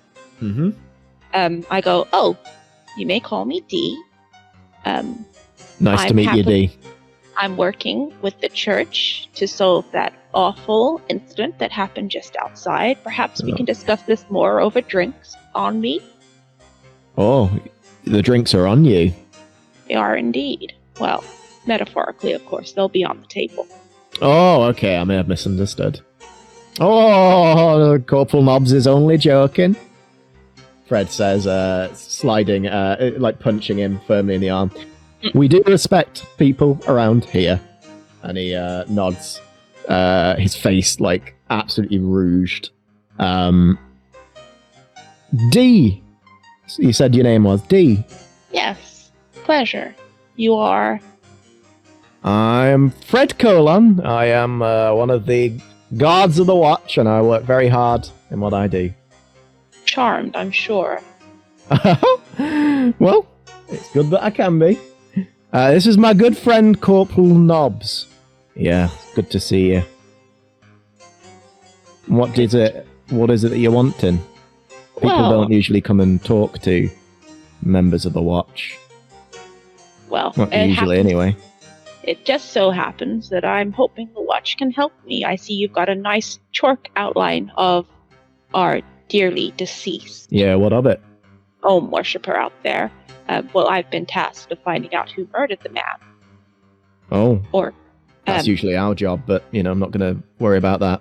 the Vetinari asked us personally, So, Fred and Nobby look to one another, and they sort of shrug. The body was thrown in the river Ank. That's usually how we dispose of such things. It's just easier. Might have washed up somewhere further down the shades. Don't really have much use for it once we've gathered all the information. Open shut, Oh, Murder. you have more information? Do you know who murdered it? Assailants. People get murdered in the shades all the time. It's not even that uncommon. Very true, but not normally of the church. Not normally people that the patricians particularly want to know why they died and how they died. Maybe not, but I don't know. We've been told not to investigate it, so we're not investigating it. Really hard. No. Do you know who the victim was? Did you get a name, ID, anything? He looks over to Fred, who sort of shrugs. Not really. Can I Those see if they're fellas- lying or they're hiding anything from me? Yeah, roll an insight check. This, he could be. This guy could be a master deceiver. Instantly believe them. You don't even know. You can't even. This guy's a wall. You can tell that his training as a watchman has made him completely immune to any interrogation. He is this man. You think he's a man, goblin creature thing, is impervious to interrogation. Nothing would make him cave. Perhaps a drink to lighten the mood a little bit. Serious topics. No, go ahead. Yeah, by all means. I motion for Bernie to come over. Okay, so across the room, Bernie. All right, I see. I'm being beckoned over. Let me come along. Oh, hello. Have you found the guys we're looking for? I have, but Have you given them leaflets? I have indeed, Bernie. Good. I was wondering if we could possibly acquire a drink for either of them or both of them. Bernie looks at the bottle she's got holding in her hand, and she pockets that. Says, "I'll go get you fresh drinks." I make a pointed note of the fact that you're pocketing stuff. I'm not going to give you my ammunition. Absolutely, but I've been around your character for like half a day. That's enough. Certainly.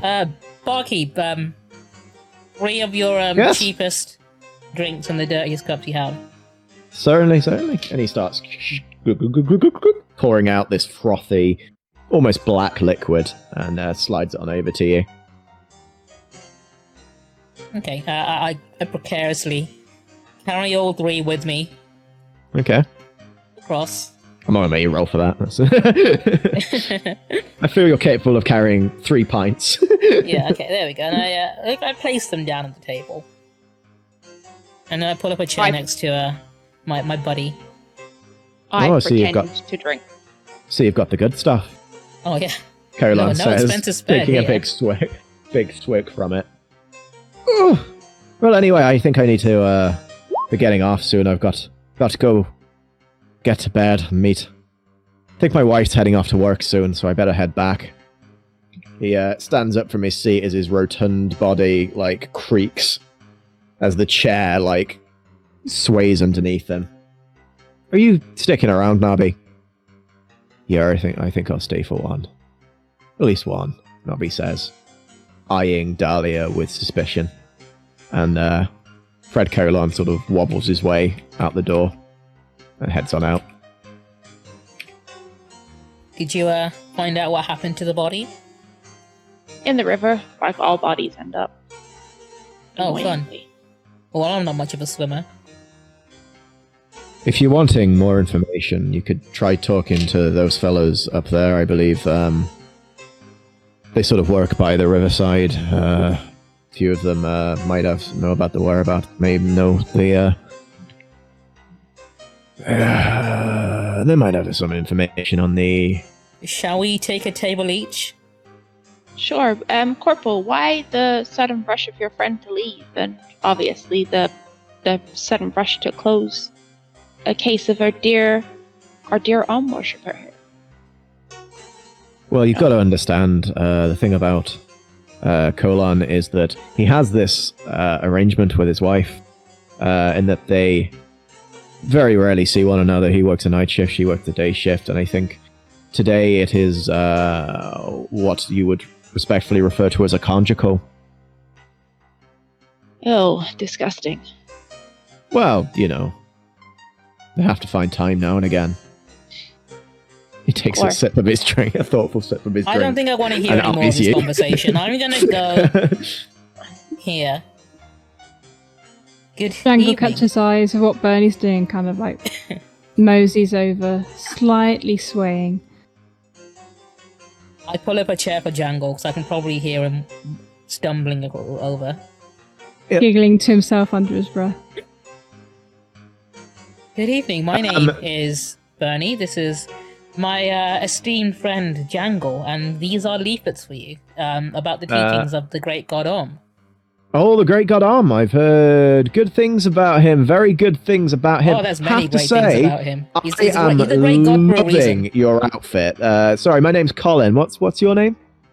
Oh, I'm Bernie, and this is Jangle. Bernie, you're looking radiant today, honestly. I just can't... have you done something with your hair? Well, I mean, I pray spectacular to about about 17 times every, day or so. Yeah, I think that you look really sexually attractive, the other man says from across the table. Something about you just makes me want to just... right here, right now. Oh, that would be my devoutness to the great god Om. You should try it. Reel it in, Oliver. Reel it in. Jangle's face kind of twists a little bit, like disgust. Anyway, so sorry, that's my friend Oliver. He's a bit of an oversharer, as it were. But you're both looking very great today. What can I help you with today? Do you guys know anything about a dead person outside? Well, that's not there anymore. Might be in the river. Dead person. Ooh. We lost a lot of blood from her head, from what I've been told by a dog. That sounds by a dog. Oh, interesting. I once had an incident with a dog. It was pretty messy. You know, if you smear peanut butter... No, Oliver, we're over this. So this man, is this the one... yeah, I believe by the river. May have washed up in the shade somewhere. That's where they all end up, eventually. Pretty rough. So I've been told. But no, I don't really know much about his identity, I'm afraid. Do you know who did it? Who did him in, that is? If I knew, I'd have told the watch already, believe me. I'm not a stickler. In fact, do you know Oliver why they definitely would have told.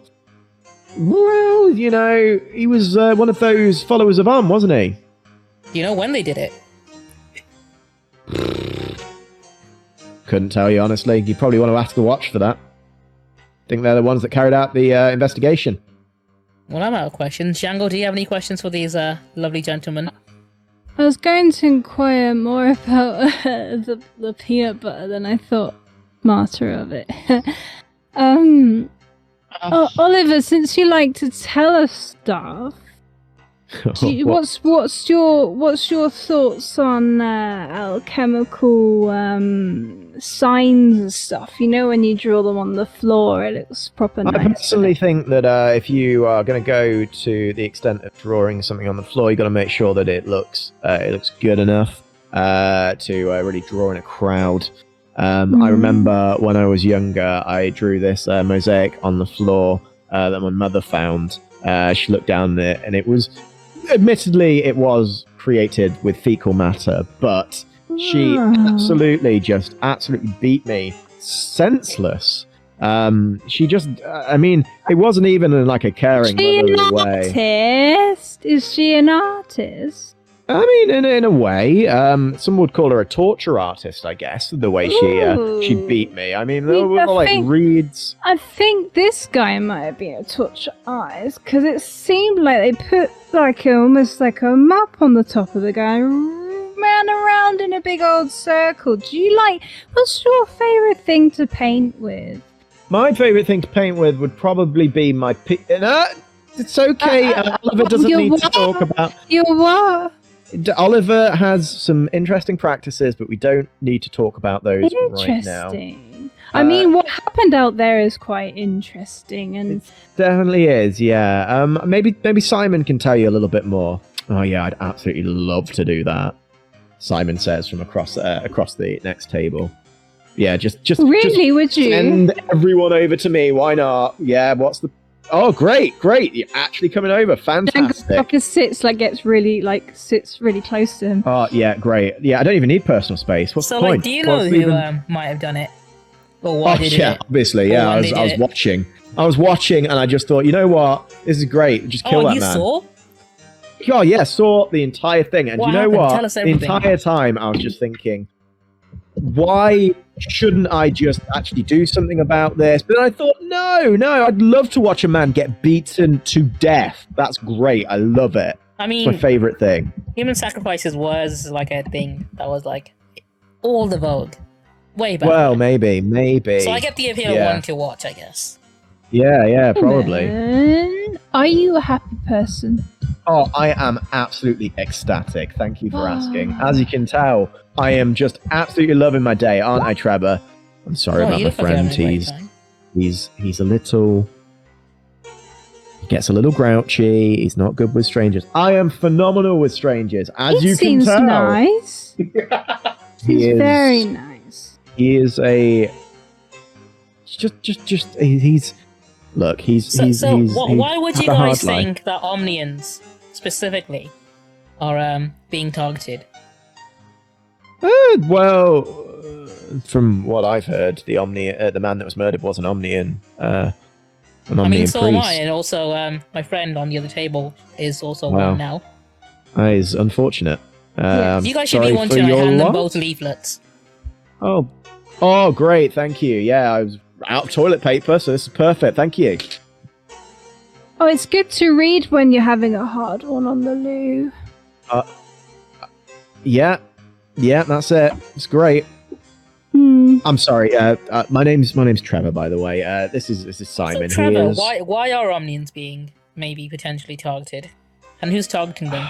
I don't know why. All I know is that the man was an Omnian. He was set upon. He was killed. The watch shifted his body into the river, and from what I understand, it's washed up somewhere upriver, somewhere within the shades. I can draw on a map for you if you need to know the location. Oh yeah, that'd be helpful.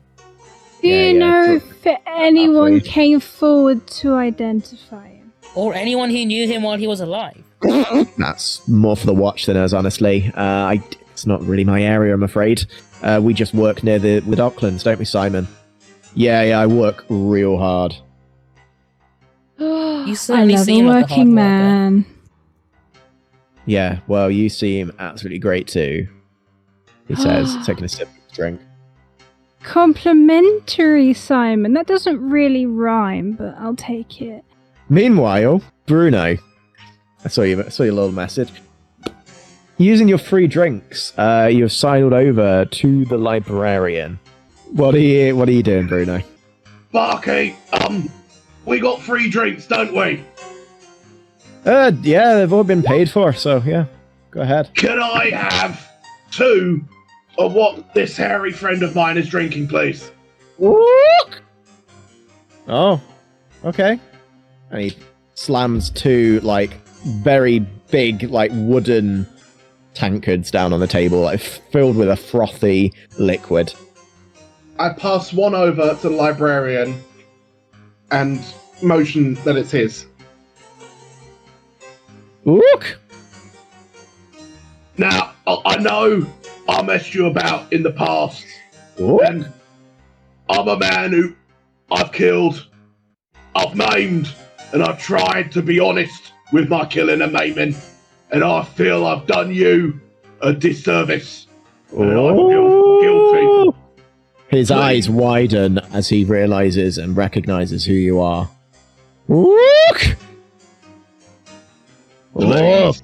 Please accept my apologies with this beverage, and may we become friends once more.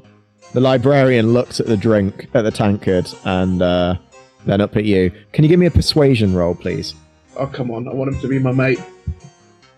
His eyes narrow for a second, and he reaches over to the tankard. His enormous fingers close around the handle of the tankard and grip against it. As he slides the tankard slowly over, he lifts the tankard slowly and takes a soft sip, laying it back down. Wook! Wook! Wook! He nods to you. He reaches out a hand to shake. And I respond by shaking his hand. He has a very firm grip, a very muscular arm, like, grasps at yours as you firmly shake his hand. Wook! Wook! Wook! He nods and takes another sip of the drink. A motion for 2 more drinks. Okay, some more drinks coming. Horrifice, are you doing anything at the moment? Yeah. Obviously, I would have tried to find a outhouse or something to maybe some stairs over here that you think clean, might be a private washroom downstairs. As I've evidently just been standing here this entire time, just all of it running down onto the floor. Oh, No. it is grim. Grim. Yeah, That's it is. grim. It is largely liquid as well, just with how you've been recently. So yeah, it's not a good time. So yeah, you can go. There's over up this way. Mr. Bartender. Yes. Oh, what is that smell? Don't mind that. Just give me a flagon of something to and point me in the direction of your nearest outhouse.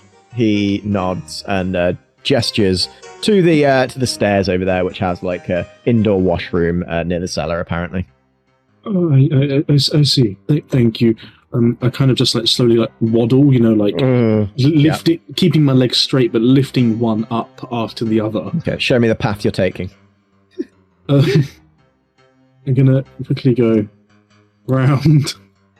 The librarian looks at you as you walk by as he sniffs the air. Up and cut it real close to this guy here. Jangle, just as you said your last line to Simon, Orifice walks by, just a smell of just vile human waste. If it's if it's mostly non-solid, am I leaving a trail of it as I go? Yeah, there's a bit of a brown sludge leaving you as you go through. Just very quickly, a really quick shuffle towards the stairs. Oh my god. I shrug at the librarian and say, cut him a bit of slack, mate. He has died 5 times today. Look! Yeah, I know. Look! Simon turns to you, Jangle. No, it was absolutely phenomenal. What a great day this has become. Honestly, just I know. Kind of looks at him with a bit of like a flirtatious look on his face. Oh, I'm getting a vibe here. Is this Trevor? Is this a thing that's happening right here? Yeah, I think there might be a thing happening there.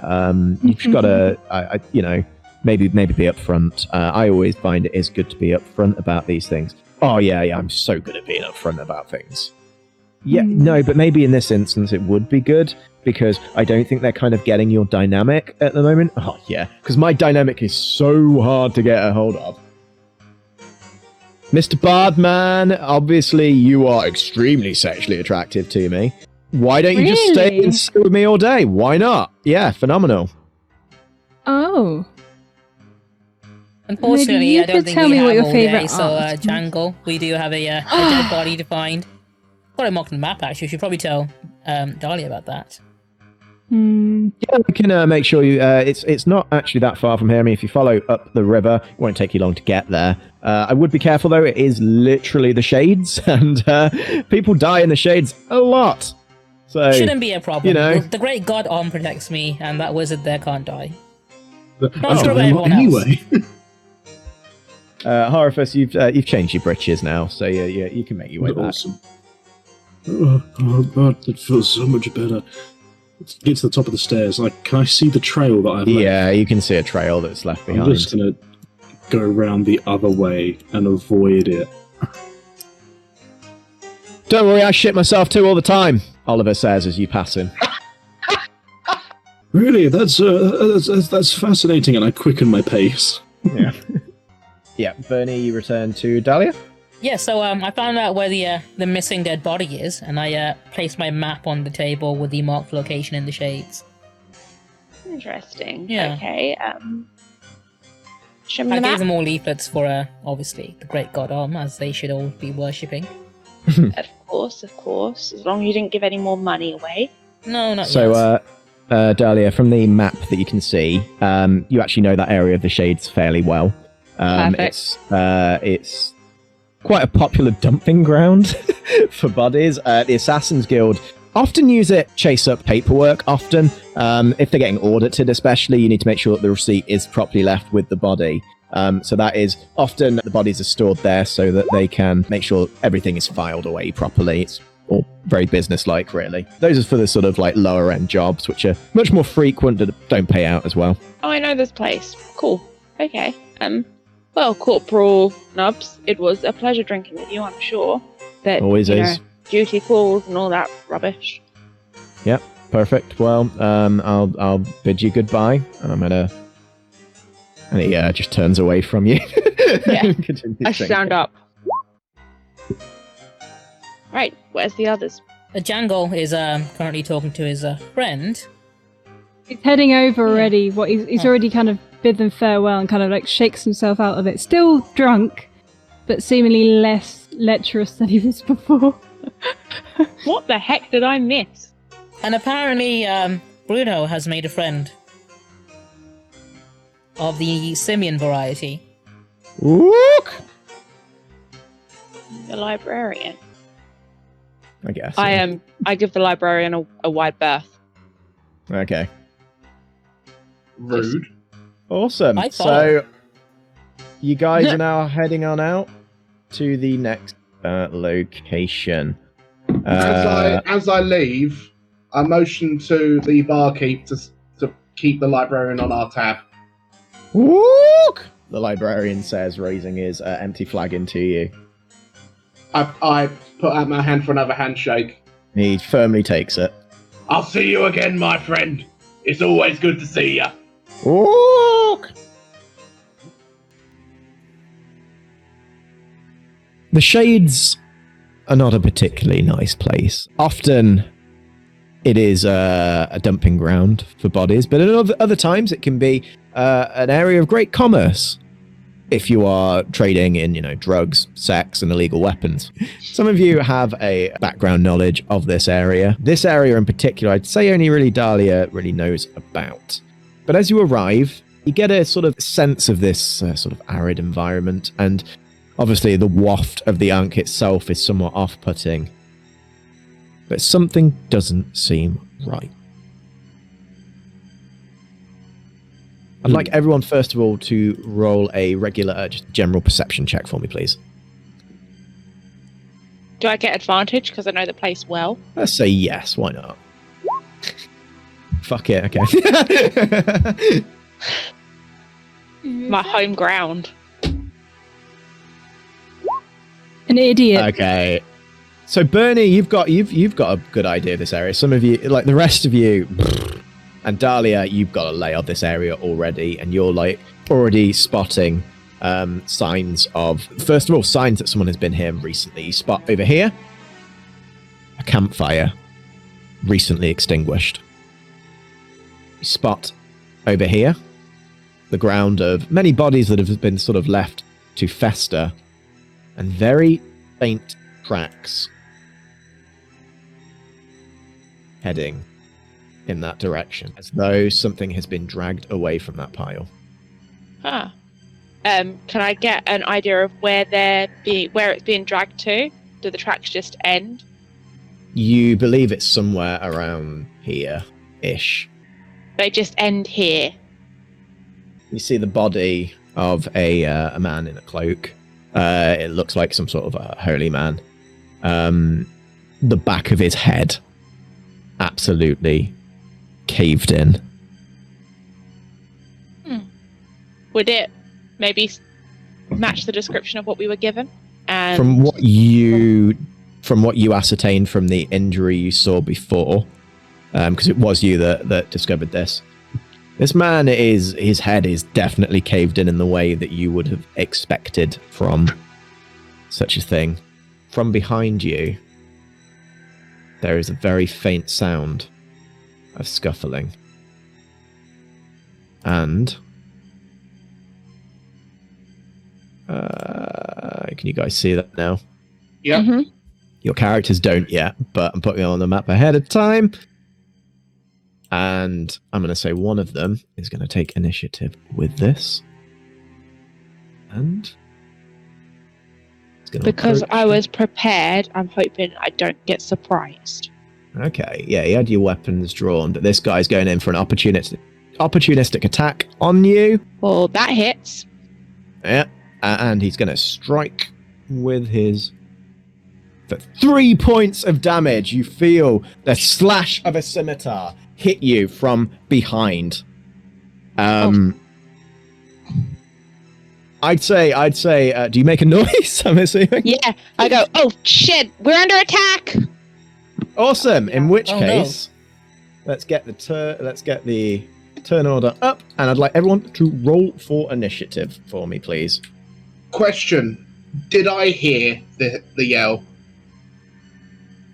I yelled loudly. Give me a perception roll, please. All right. You didn't hear, but you can see your companions are now running over. You have no idea why, though. Okay, Bruno, you are up. What are you doing? Okay. So you said my mates are pulling out weapons and running around. Yeah, you can see them running out. Your barbarian instincts tell you fun is approaching. Okay, so I put my weapon out and I follow where everyone else is, so I go towards Bernie. There you go. Okie dokie. Do I see the thingy now? You can see there's a man brandishing a weapon. I'd say from where you are as well, you can also see there's 3 other cultists standing there looking somewhat sheepish. Alright. So I guess combat, I'll be like, cultists, kill! Yes! And then my turn. Okay, interesting. In which case, this cultist here is going to go for another strike on Dahlia. I should keep their character sheet open, really. That is a 20 to hit. Rolling Is that super against good. me again? Yeah, Yeah. rolling That super definitely good. 7 points of slashing damage this time. Ooh. Cool. Love this for me. The other cultists are going to close in. They're looking somewhat wary because they just heard a barbarian man shouting. So they're going to lay off. so that I don't absolutely murder you in this round. Horophus, you're up. Okay, I'm gonna, like, obviously hearing the cry of Dahlia, to kind of like move to a more seeing position. How far can I move? So that to there should be 20 to 25, I believe. Yep. And then I'm gonna kind of like swirl my little staff around in a circle and cast magic missile at the one attacking Dahlia. Don't hurt her, you knave! 5. Ooh, okay, yeah. That definitely hits and does some damage to him. It strikes him firmly in the chest with he lets out a gasp, and he's looking pretty winded by that hit. Over to Jangle Jock. Ah, I was most of the way through my poem, so I'm going to have to improvise the other half. Excellent, go ahead. Pardon my French, I'm not the most hench, but your limbs look all skinny and lanky. You'd better stay back or you'll end with a crack, because that Dahlia... Delilah... Is it Dahlia or Delilah? Dahlia. It's Dahlia, I think, but we all said Delilah to start off with, so now we're all confused. Because Dahlia's rather big and cranky. Way. Yeah. Perfect. What are you doing with that? That was meant to be vicious mockery. Okay. Is that on? Who's that on? The one that is currently engaged with Dahlia. Okie dokie, this one over here. Yeah. Yes. Perfect. Does he need to make a saving throw for that, I believe? So, yeah, DC 12. That's a 13. Ah, failed. He shrugs it off. Pants. I'll Not just have to taking- write a better poem next Shakes time. his head in disappointment. Is that your turn? Yes, so I'm kind of behind the others because I'm very squishy. That's valid. That's valid. Dahlia, you're up. For attack once with a dagger, Okay. going for obviously main arteries. Yep.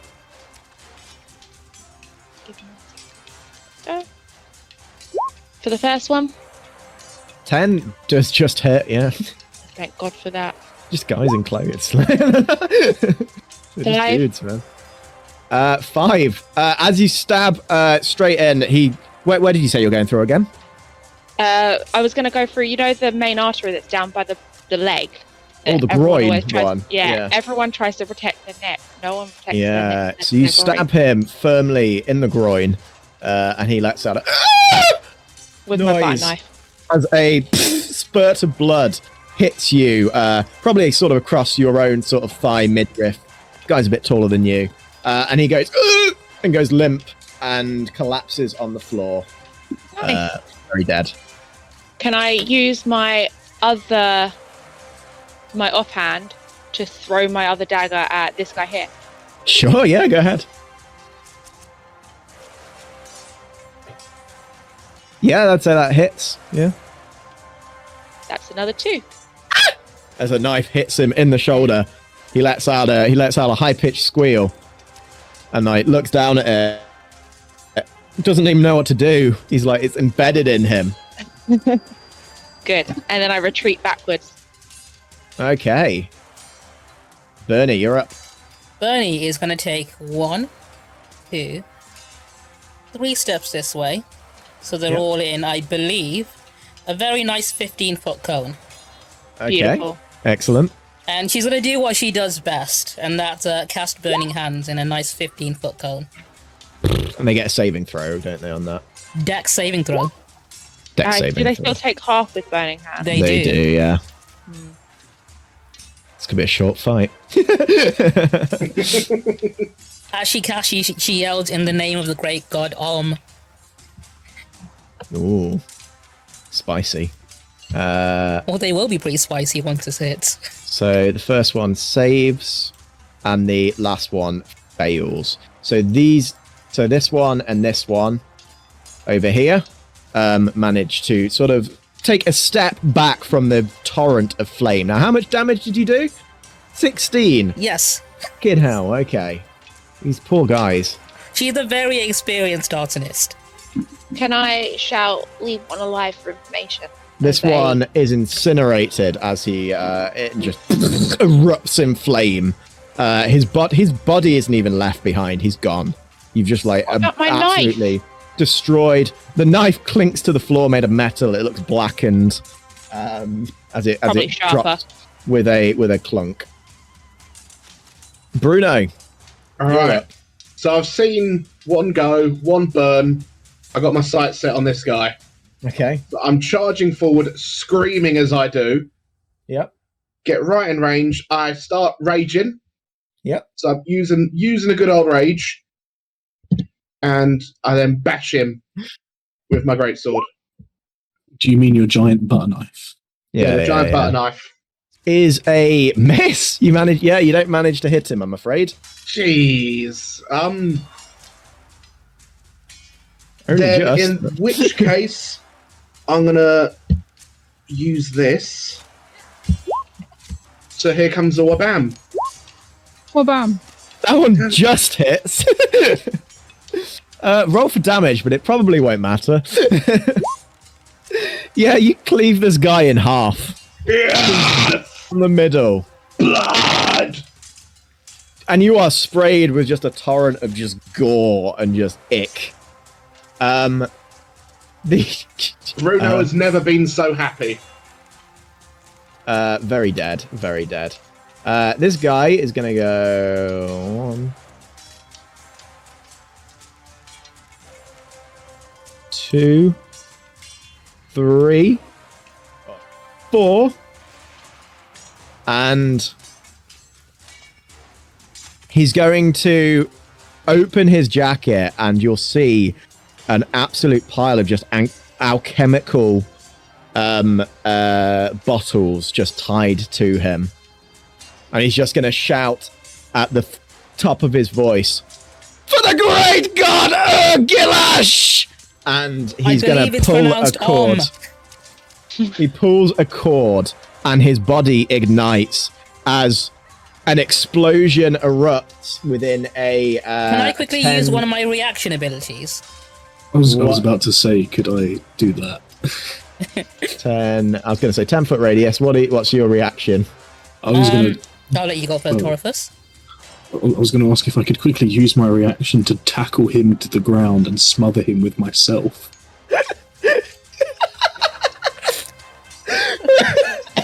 Sorry. You're going full Captain America on this. Yeah. What a wonderful wizarding ability. Bernie, Horifus is next in the turn order. So I will say, give me just a pure dexterity saving throw. So you manage to leap sort of next to this cultist, and you sort of wrap your arms, but he sort of looks at you a little confused as he pulls the thing. You automatically fail this dex save that will be against this. Obi, can you give me a dexterity saving throw, please? A dex saving, okay. And this will halve whatever damage this is, which I'm going to roll in a second. I was going to use my warding flame reaction. What does that do? When I'm attacked by a creature within 30 feet, I can use my reaction to give it disadvantage on the attack roll. It's a save, I think, save. so it doesn't count, dude. I even had a bloody poem ready this time. Fuck 14 sake. points Save of it. damage take both of you within there. So that hits everyone within a... Oh, actually, given where he's standing... Bruno, you need to make one as well. Dex save. Alright. Well, I only have 4 + 4 hit points, so... Don't worry about it. I don't know how close I am. Bruno, you also fail this. I think everyone else is good. Yeah. So Bruno, you fail as well, so you also take this Do 14 I points see fire damage. the event? Do I see the explosion happening? Yeah. It's a big... it's pretty big. I do have danger sense. Oh, is that so advantage on dexterity checks? Yeah. Oh, okay, so you roll. I mean, you still rolled an 8. Oh, on shit. the other- All right. I didn't see that. Bernie, are you still up? I am, yes. I got 7 HP after that. Okay, explosion. cool. So you're up. This guy explodes. Yeah. And just gone. Horifus, you are engulfed by flame as your scorched body drops with a wet thud onto the ground. Momentary silence as the smoke clears. 2 corpses on the ground they look humanoid enough, though one cleaved down the middle. 2 nowhere to be seen, and a very fried-looking wizard collapsed on the ground, motionless. I wonder if he gets up from this one. I just go, damn it, I wanted one of them alive. As I slowly walk towards the other one and start investigating its body, the one that I killed at the beginning. Time freezes once again. Fucking death. Looks like I've got a busy one today. Did I say something bad? One cultist says to his assembled friends. You shouted out the forbidden name of our lord. I'd say that's pretty bad, yeah. Well, no, but the instructions specifically said to pull the cord in the name of our Lord Ur-Gilash. Yeah, no, but that's instructions. You're not meant to read them out loud. What? I'm trying to do all of this sort of thing from memory. I don't think it's much of a concern at this point. Well, it's something of a concern. I want to now go to the afterlife, and Ur-Gilash is going to know that I've told everyone his name. He's going to be furious. I'm sure your lord is a forgiving one. I don't think he is. Oh, yes, sorry, Horifus, I forgot you were there. Cult people. Cult people? I'm just going to call you cult people. Followers of Ur-Gilash. Shut up! You literally just this guy. I mean, he's dead, isn't he? We're all dead. It doesn't matter. I'm not going to skew words here, but I don't care. You're just cult people to me. Who is this deity that you're talking about? She's for the sake of neutrality, Death intervenes. I should inform you, this man will not remain dead. So do be careful with what you tell him. Death, shush. I am not. Don't trust him. Don't trust him. Here. He's death. You can tell me anything. Wait, he gets to come back to life? What sort of religious thing has he got going for him? Do we get any of that? Dude, you literally just killed yourself, for the sake of our God, and now you're talking about, well, I did it wrong though, and I don't want to get into trouble. What if I don't get my 20 virgins? You'll get your 20 virgins. We all get our 20 virgins. That is it. That is guaranteed. Yes. I heard what they said. I want to go where they're going. Maybe you will, perhaps. I'm uncertain on what sort of afterlife awaits you, but for now, you must continue on your path. These men will await their future. And he walks over and swings his scythe, leaving them from their body. Go on into this great night.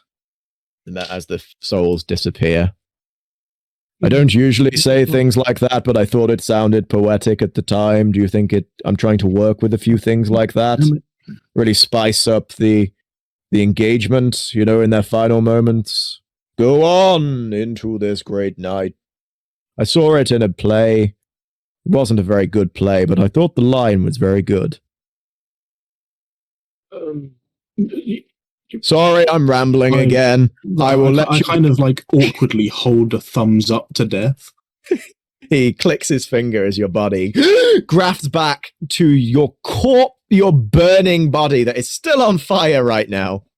At the end of Revenge of the Sith, where Anakin Skywalker's just erupted in flame. You're kind of like that at the moment. You're just scorched. You smell like hot dog, and you're having a real bad time. Can one of you possibly he's roll? back. Can one of you possibly roll me into the river quickly?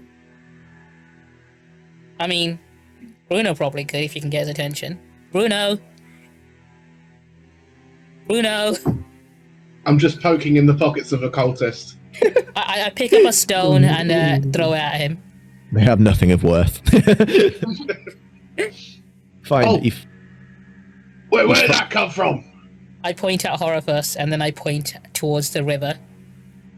Oh, And then I right. gesture a chucking motion. Yeah, Horifus is very much on fire still at the moment. As are both of you, to be fair.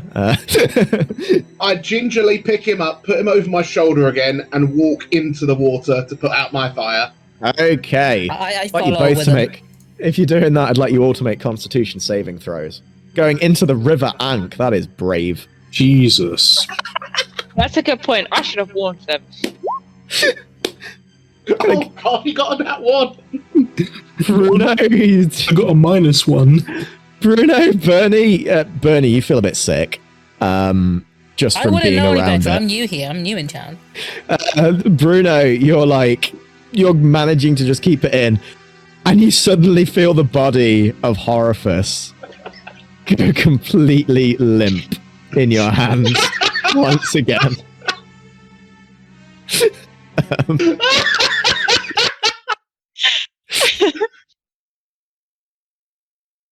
Really, Horifus? It's not even been 6 seconds. This is getting... In my defense, you revived me on fire. I have other jobs to do.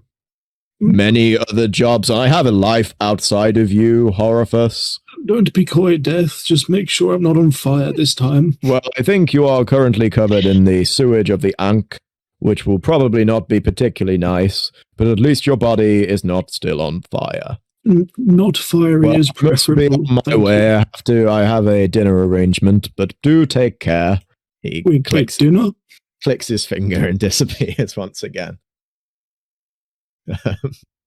Why did nobody Horifus. tell me how foul this river is?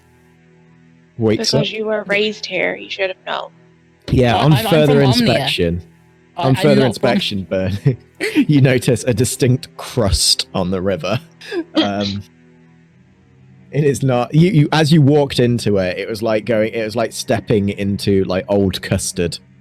Oh, like Like a creme brulee. It's like breaking through a particularly badly made creme brulee Oh. that just falls apart into a gooey mess. Well, Around that's you. delightful. Have This you ever left the yogurt out unforsaken for a river. really long time? Like old milk. Crust is the best bit. Leave a yogurt out in the sun for a bit. Oh. Or like when you While let all this is gravy cool happening- down too much. Oh But- no! But Horifus, as you awake, a word is just ringing in your head, just continuously. Ur-Gilash. Ur-Gilash. Mm. Seeing that the first dude exploded himself, can I check to see if there's any more explosives on this one? And also, do they have any knives? Have a look. They've got scimitars. Are you proficient with scimitars? No, I just throw that That's to the what- side. for me. You don't understand what any of these concoctions are. In fact, actually, no. Give me maybe medicine. Yeah, give me a medicine check to see if you can even understand what these chemicals are. These look complex. You don't really know what they are, and you're worried that if you try to move them, you've seen how volatile they are. The whole thing could explode on you, which is not good. That's annoying. I leave them, but I look to see if there's anything I'm more identifying on these people. Interestingly enough, you can see a symbol that's been tattooed onto the neck of the man, matching the symbol that you saw underneath the body of the man who is now lying over here. I cut it off. Ooh. Slowly, as you slide the very blunt Oh, yeah, dibbler the knife fucking through, cut it knife. takes several cuts as you're sort of hacking away as blood sort of out at you. You make a bit of a hatchet job of it, but you manage to peel off the this little circle of skin that sort of sits limply in your hand. I take some of his own cloak, wrap wrap the skin up and then pocket it, and then I go over to the other dude. Okay. Our victim. Mm-hmm. What can I see about him? He's about middle-aged. He's wearing monk vestments, which are often worn by very devout followers of Om. He's also carrying a holy symbol, more like circular symbol with a embroidery of a small turtle on it. Which Is that Om symbol? Yeah, representation of the god Om. I pull it off and throw it at Bernie. Hey, you might want this. Oh, thank you. Om's blessing be upon you. Mm-hmm. And everyone else, of course. Except for that one guy who said his name wrong and called him Ur-Gilash or whatever. I can't even say the name right. It's like, how hard can that be? Bruno, you can put me down now. So I place him out of the slime next to me and pat him on the head once more. Thank you. Good job, Bait. Beautiful. Thank you. Can I get an insight check specifically from Horifus, if that's okay? So you have a spark of inspiration that the DM is giving you so that we're not sat here all day. Assume that somehow Jangle knew how to give it to you. You have this thought, this word Ur-Gilash is not a word that you understand, but it is currently the only lead that you have. However, there is a place that has a lot of information, with ancient books, ancient tomes, which may have the information you need. Somewhere closer to home than you would prefer at this point, but might be the best place to go for your next step of the investigation. Everyone, I think I have an idea. An idea? Can it be not dying? Well, I can't promise that. But what's the fun in that? The thing they mentioned, Ur-Gilash or whatever. Ur-Gilash, was it? Ur-Gilash, I believe. Thrash. There may be some books that may have something about them, maybe at the Unseen. Oh, that's a good idea. We should go burn them. Any books about gods other than Om should be removed from existence immediately. Yeah, that's a I'd great love idea. to see Let's you go. try and burn some books in that library. Good luck, man. Okay. But Bernie is not coming with us. But I should maybe go to the university to have a look. So they're at the university. Okay, let's head over there. No, you stay. No, I go. No, and you stay. You I read definitely books. stay. And I dispose of books that we do not need. No. After a lengthy discussion, Bruno, restrain that one. What was that? Can't hear you, mate. what I'm going to say as well is the journey to the Unseen University will give you all the opportunity to have a short rest as you're going as well, if anyone wants to roll any hit die or anything like that. Absolutely, yes. Many things go on at Unseen University, and, regrettably, teaching has to be one of them. The faculty has long ago confronted this fact, and has perfected various devices for avoiding it. But this is perfectly alright because, to be fair, so have the students. As you make your way through, I believe Horifus is probably leading the way. He takes you through the gates, and takes you straight through to the library of the Unseen University. Now, the library is the greatest assemblance of magical text anywhere in the multiverse. Thousands of volumes of occult lore weigh its shelves. It was said that, since vast amounts of magic can seriously distort the mundane world, the library does not obey the normal rules of space and time. It is said it goes on forever. It is said that you could wander for days among the distant shelves, that there are lost tribes of research students somewhere in there, But strange things lurk in forgotten alcoves and are preyed on by other things that are even stranger. Wise students, in search of more distant volumes, take care to leave chalk marks on the shelves as they roam deeper into the fusty darkness, and tell friends to come looking for them if they aren't back by supper. So as you guys arrive, from the other side of the room you hear a "Walk!" as the librarian turns to see you. He scurries on over and walks over to Bruno specifically and holds out a hand in greeting to him. I open my arms for an embrace. You get the warmest and widest orangutan hug. Oh, yay. He nods. It's nice to pats see him you back. again, mate. Always Walk! good to see you. Walk! Walk! Yeah. Walk! You've realised now that there might be something of a language barrier issue here. It's hard of hearing. I don't think it matters. Yeah. No, that's fine. for a barbarian, it really doesn't matter. No, to be fair, yeah. If anyone's going to bond. So what are you guys doing now you've arrived? I Keeping a asked very about the close eye on orangutan. Bernie. So, friend of yours? Bruno? He's a librarian. Oh, okay. These are his books. Ah. Do you have any, excuse me, librarian, I just completely walked past Bruno. Do you have any books about deities that might not be the Great? I, behind Bernie, just put my hand up in like a cross. And Sorry, just stare at the librarian. Ook! Ook! Ook! And like shaking my head back and forth. Ook! Yeah, I'd like to check them all out. Ook! Yes? The librarian furrows a brow and, like, scratches the top of his head. Ook! It's fine, I'll wait. Ook! He turns to Bruno. Ook!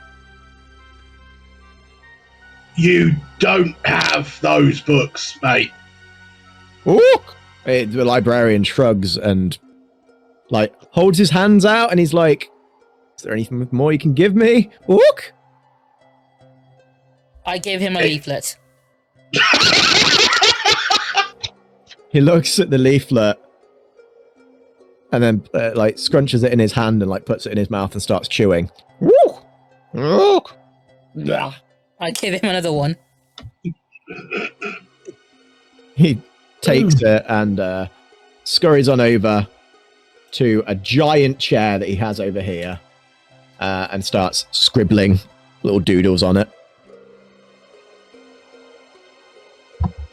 He doesn't return. I turn to Heraphus and go, mate, maybe you should take control of this one, mate. Yes. Okay. Master Librarian? Walk! From the other side of the room. Just a Do you have any books on oh god, the Ur-Gilash? Ooh! The librarian pauses the scribbling and then sort of turns around, his head sort of rotating slightly. Walk! Walk! Walk! Walk! And he gestures over to the other side of the room, frantically gesturing over here. Oh my yes. That's where I go. Do we know what the luggage is? Why would you know what the luggage is? Well, I'm gonna go to where the librarian pointed to look for books. While they do that, I mosey on over to the librarian and ask if I can join in with his doodling. Walk! Walk! And he passes over another leaflet for you. And even scooches over a little bit on his seat to give you room to sit next to him. I join him. I love the barbarian tribes. Over in the direction the librarian pointed, there is a very scrawny looking man in a long red wizard robe. You assume he is a wizard, as is transcribed on his hat as the word wizard spelt with 2 Zs. The man's probably in his sort of mid-30s. Has a very scraggly little beard. Has the physique of a very thin tree that's been wrapped up in a blanket that's been blown away by the wind. Can I do a history check to see if I remember Rincewind? Go ahead, yeah, go ahead. Please pass.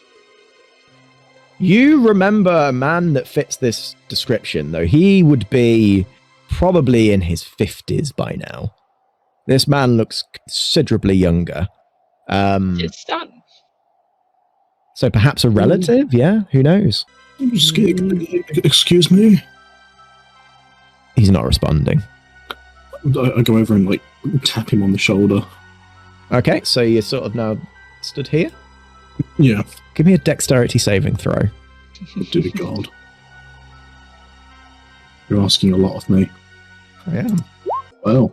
As your hand makes contact with the unconscious wizard, there is stirring next to you, and a loud as this seemingly immobile chest erupts with an open, clawing mouth that grasps onto you, chomps down on your midriff, and swallows you whole. Upon seeing this, can I pull out my crossbow to fire? You certainly can. In fact, I'd like you all to roll initiative for me, please. Oh dear. Dahlia, what are you doing? You've just seen Horifus swallowed whole. Yeah, I pulled out my crossbow, didn't I? Yeah. And I'm going to shoot with my crossbow. Okie dokie. Roll to hit, first of all. Would they still be able to hear me from the outside? I think you'd be very, very muffled. But just kind of like thinking to myself, I was like, it's been a while since I've been in a womb-like thing. Dahlia, you steady the crossbow, but you're shocked that this immobile chest has just come to life, and you fire off, and it hits in the side of a very old-looking book. You hear from the other side of a room an objectable walk as the bolt makes contact with the probably a very expensive book. Just sorry, missed. Okay. You doing anything with your bonus action at all? Already got much I can do. There's not really anywhere I can hide unless there's like a stack of books I can. Oh, there's swap books behind. everywhere. Yeah, I'm not too much of a stickler for that. Can I just say there's like a stack Little that I can crevice, hide yeah. behind? You can sort of get in between them, yeah. Perfect. In there. Just give me a stealth roll. Absolutely. Higher than that. You are still, yeah, actually are hidden. Jesus Christ, poor luggage. I believe it's 8 plus wisdom. Janglejock, what are you doing? Yeah, boy, I'm going to cast Bardic Inspiration onto Bernie specifically because that's how the poem turned out. Wizard is hard, discard the bizarre, whilst Mard and I fard in confusion. I inquire with desire, sudden fire calling Bernie, whilst she turnies you to ash disillusioned. Beautiful. Nice! I like that. That's I very feel good. very compelled to do some like arson within inside these library walls. Okie dokie. Are you... so that's a bonus action, I believe, to do Bardic Inspiration. Yes, so my actual action, I might just use the sling just for shits and giggles. Yeah. Dibbler's best. That does hit. Roll for damage. I give him health. I don't think it quite works like that, but yeah, that's 1... Oh, have you got a minus to your dex modifier as well? Oh my god. Yeah. Well, remember you wrote this. I did, yeah. It does 1 point of damage, definitely. Right, okay. But yeah, the luggage, it like scratches the wood ever so slightly, and the luggage looks Tack noise. pissed off. Just like, Hell yeah, I'm gonna die. you might not be the first one. Oh dear. And is that the end of your turn? Yes.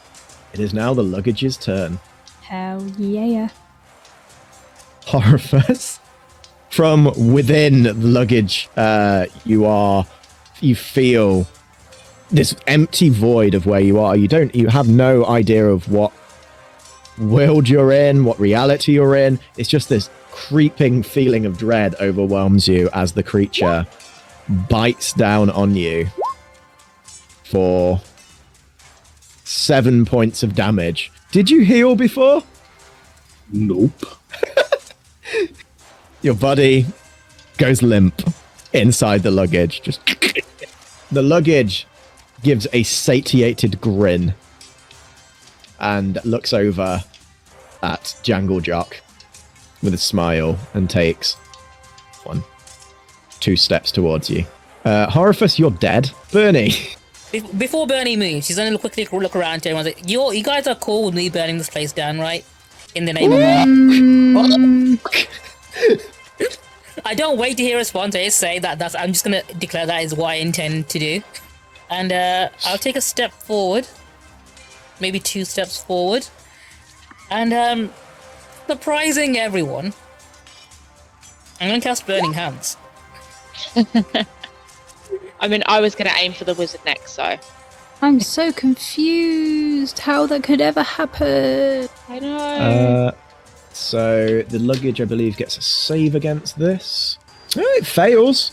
Yeah, it takes 14 so damage. You erupt with 14 points of damage. In the name of the great god Does Rincewind take damage? How close? What's the range of it? It's in a cone, so from the angle I'm doing it, it wouldn't. Oh, okay. I was considering that's maybe aiming for unfortunate. Rincewind and luggage at the same time, but luggage moved, so. Okay. Perfect. Yeah, incinerate Rincewind. That's a great idea, yeah. The wizard sits bolt upright and just goes, Jeez. and is staring off just like blankly ahead of him. Dahlia, you're up. So I was going to attack Rincewind to wake him up, but now he's having like night terrors. I still kind of want to attack Rincewind. No, I'll attack the luggage. He's having waking terrors at this point. Good point, yeah. Hopefully, I'm going to aim I believe to the those are point just where he called can terrors. using my hand crossbow, I'm going to aim for the luggage's side. So I'm going to come out of hiding to do it. So I do get advantage because I am hidden.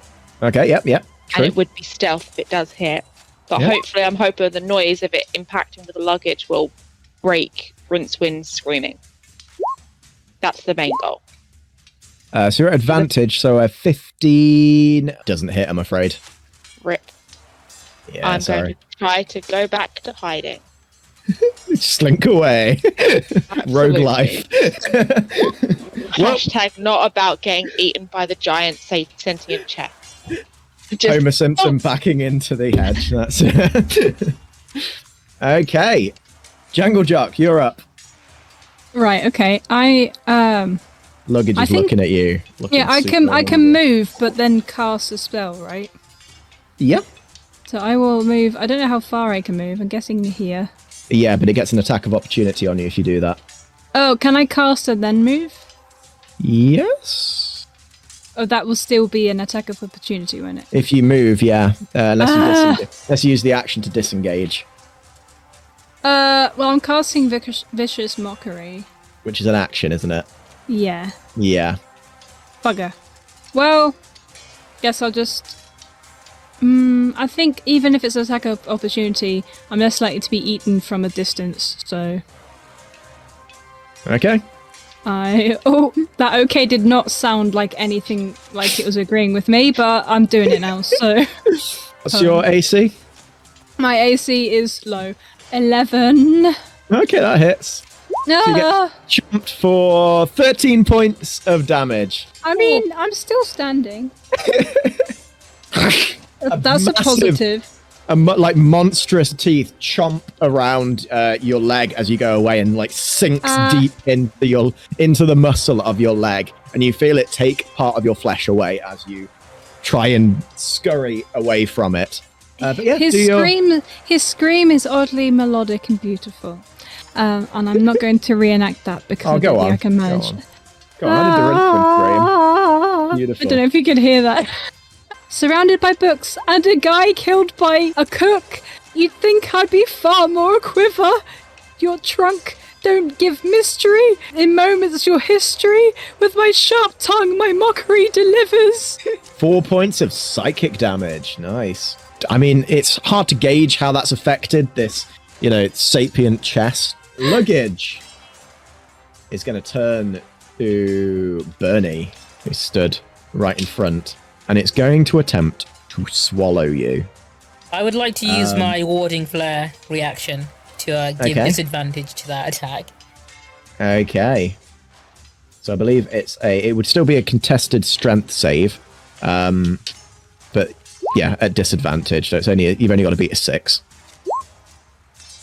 Yeah. So it tries to grab. It opens its mouth like to get you, and you jettison flame in front, and the luggage lets out and steps back, and its little legs skitter across the floor as it goes in for a bite on you. I'm assuming a 9 doesn't hit. Nah. No, you're good. The great god Om protects me.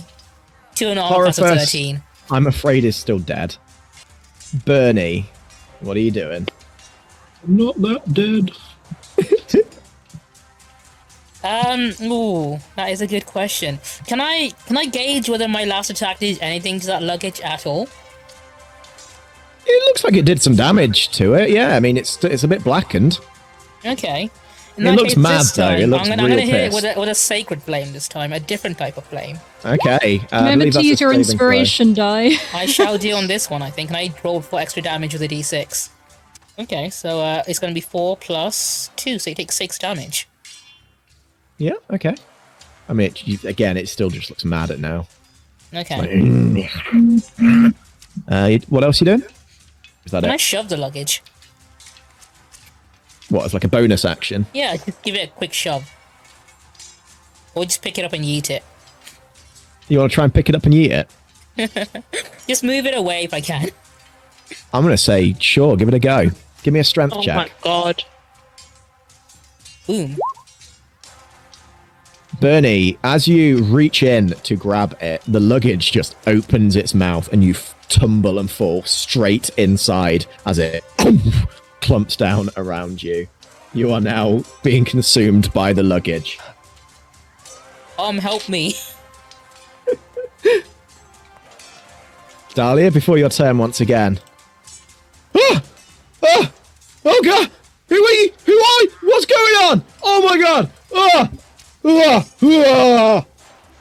The wizard looks down in horror, seeing a bunch of people brandishing weapons at him, and the luggage currently on a rampage. What? Oh god! Oh no! Oh shit! Oh no! No! No! No! This! Oh! No! From within the luggage, we can hear Bernie muttering a prayer to Yep. Sorry, I didn't mean to skip your turn there. Dahlia, you're up. You're up. Before Dahlia goes, do you think I would have heard my friend screaming a bit and wondering what's up? You might have heard the librarian screaming, Yes. and is now beating his chest and is walking over himself. So would I be joining him on that? That's entirely up to you. I think I will, for the librarian is a friend. That's true.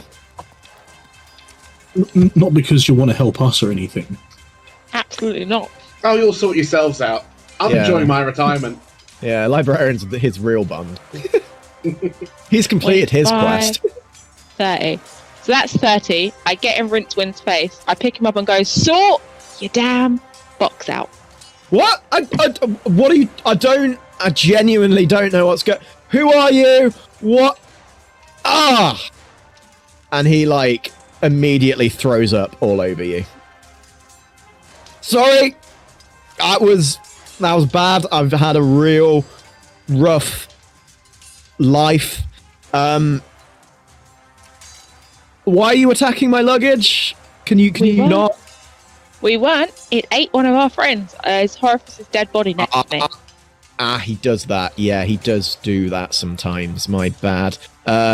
Ooh, that's a dead wizard. That is not good. Luggage! I just go, he's fine. Get him to spit out the other one. My leg! Luggage! Can you, The luggage turns around obediently and, scurries over. Luggage. Luggage. What have you got?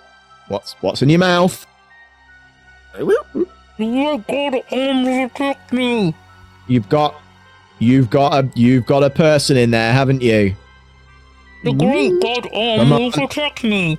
He spit it out. Spit it out. With a loud. I listen to the great You are the noise. You are brought back, slopped onto the ground. Praise be to the great God for releasing me from this nightmare. If only Horfus was also a believer. I believe. Sorry.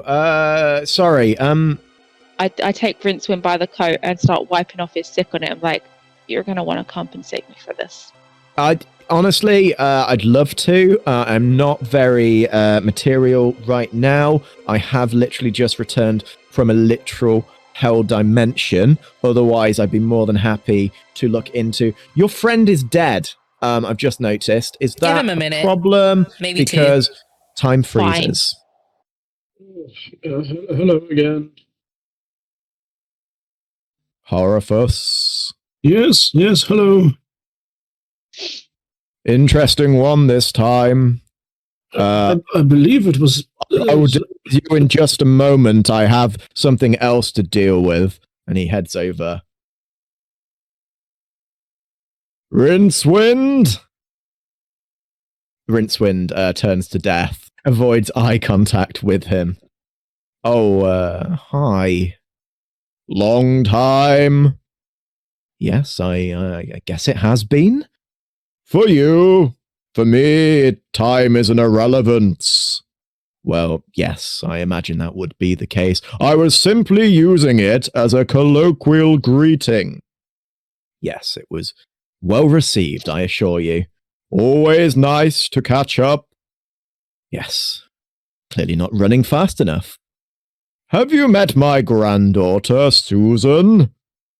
I haven't. I wasn't even aware you had a daughter, if I'm honest. She died. Oh. My condolences? Unless, is that something of a promotion in your line of work? It was in a fiery crash, along with my apprentice. It was the single most harrowing moment of my existence. Yeah, my entire existence is quite harrowing, so I can only imagine. Well, good to see you. We'll meet again soon, I'm sure. Not if I can help it. He gives Death a wry smile as Death gives him a bony thumbs up and heads on over to Horifus. Yes. Sorry, just catching up with an old acquaintance. We should get your soul reunited with your body now. It would be appreciated, thank you. He clicks his fingers as your body is brought back to life. Oh dear God. Oh, Carrot, think do we you have mean any dear healers? Good question. Do you have any healers?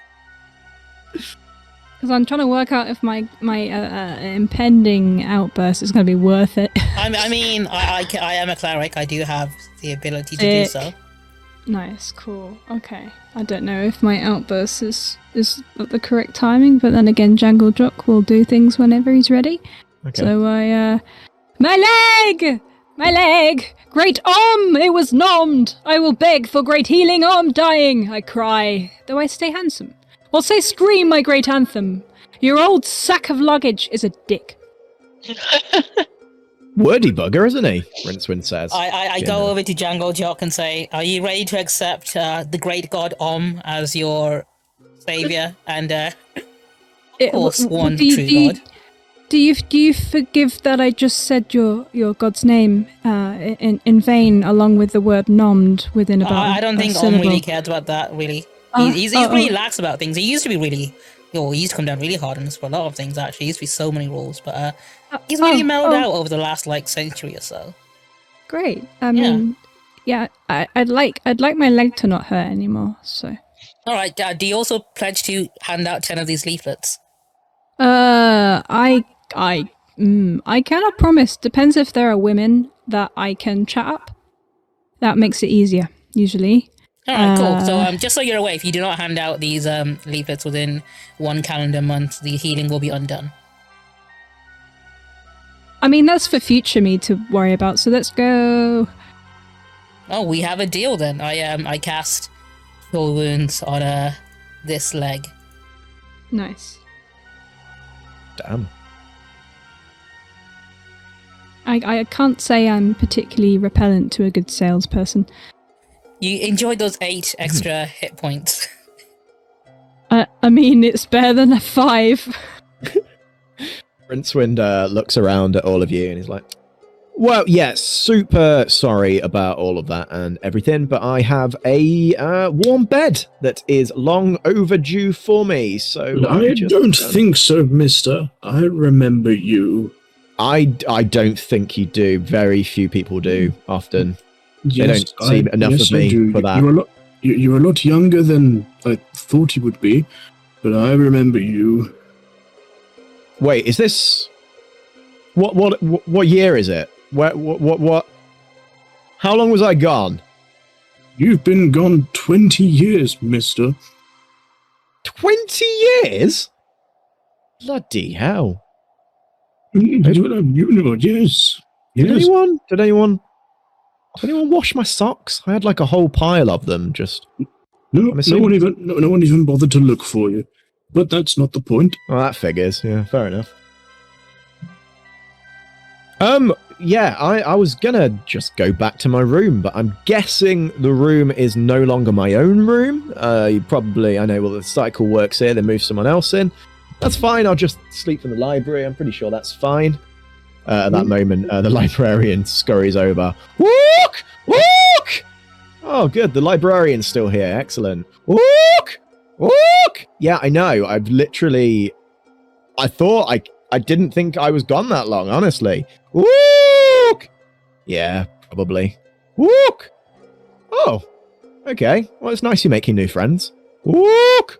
Walk! Walk! Walk! Oh. No idea, honestly. About 20 years, I reckon. Walk! Walk! Ah. Rincewind, I actually have a question for you.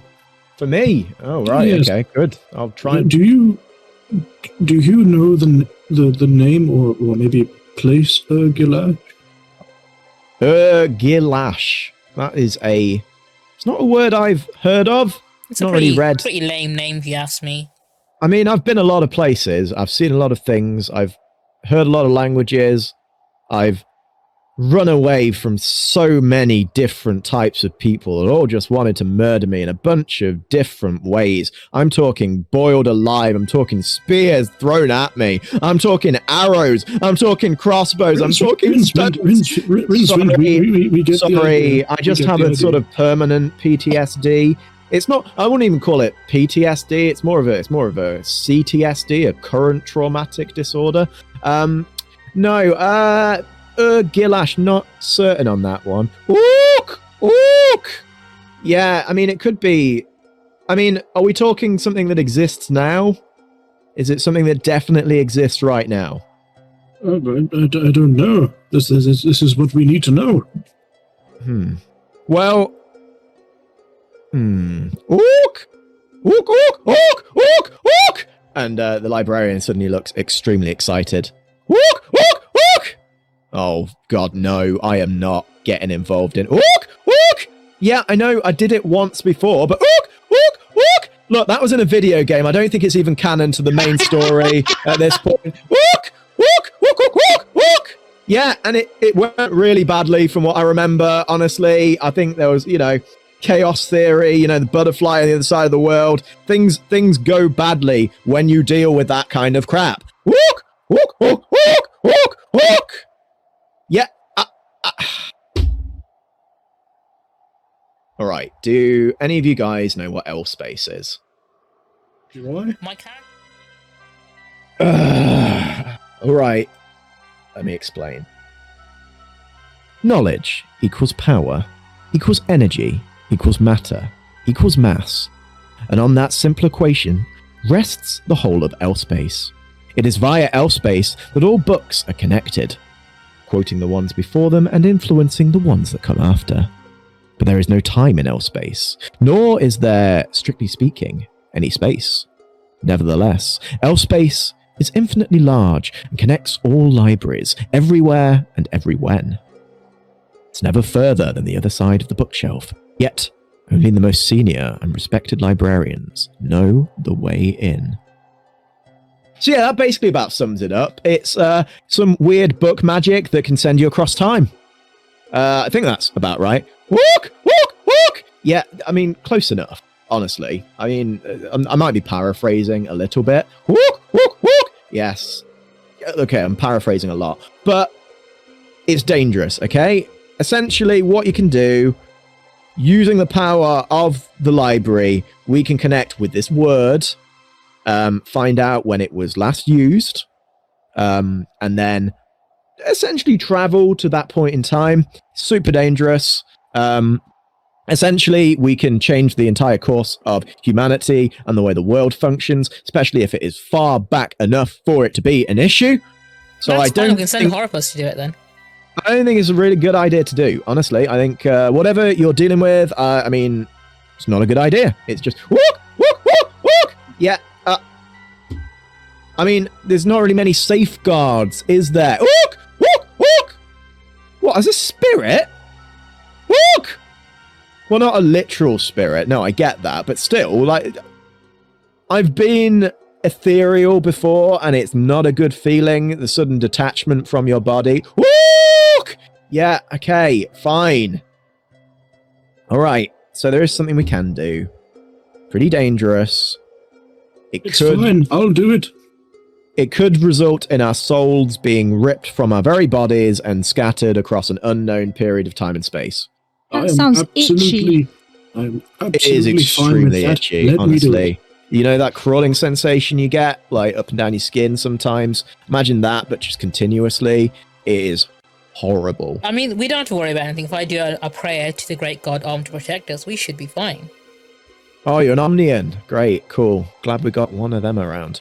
Excellent. There's well, actually two of us. I've oh, even converted better, even my, better. Excellent. Yeah, cool. I've met Would you some like a Omnians. pamphlet and Some of I was going to say, I hand out a pamphlet to Rincewind. You're the pamphlet kind, not the murdering innocent women because they think they might be witches kind. Good, excellent. Anyway, What? Wait, Oh. what? oh, you don't know? Yeah, they've got inquisitors that literally go around murdering magic folk. They are some real bad Omnians out there. I've met some. I mean, I've generally they met give some the bad rest of us a people. bad name, if we're being I honest. get that. Honestly, I just think generally most people are shit. But you know, I'm you down to guys. 7. You guys seem fine from what I've seen so far. You didn't try and murder me, which is step up. That is basically best friend level for me, honestly. I think Dahlia was going to at some point. I was close. That's you wouldn't be the first one. You could certainly try. Your Honestly, luggage was eating our friends. he does that. All right. I mean, he probably saw you as a threat. He doesn't fully understand these things.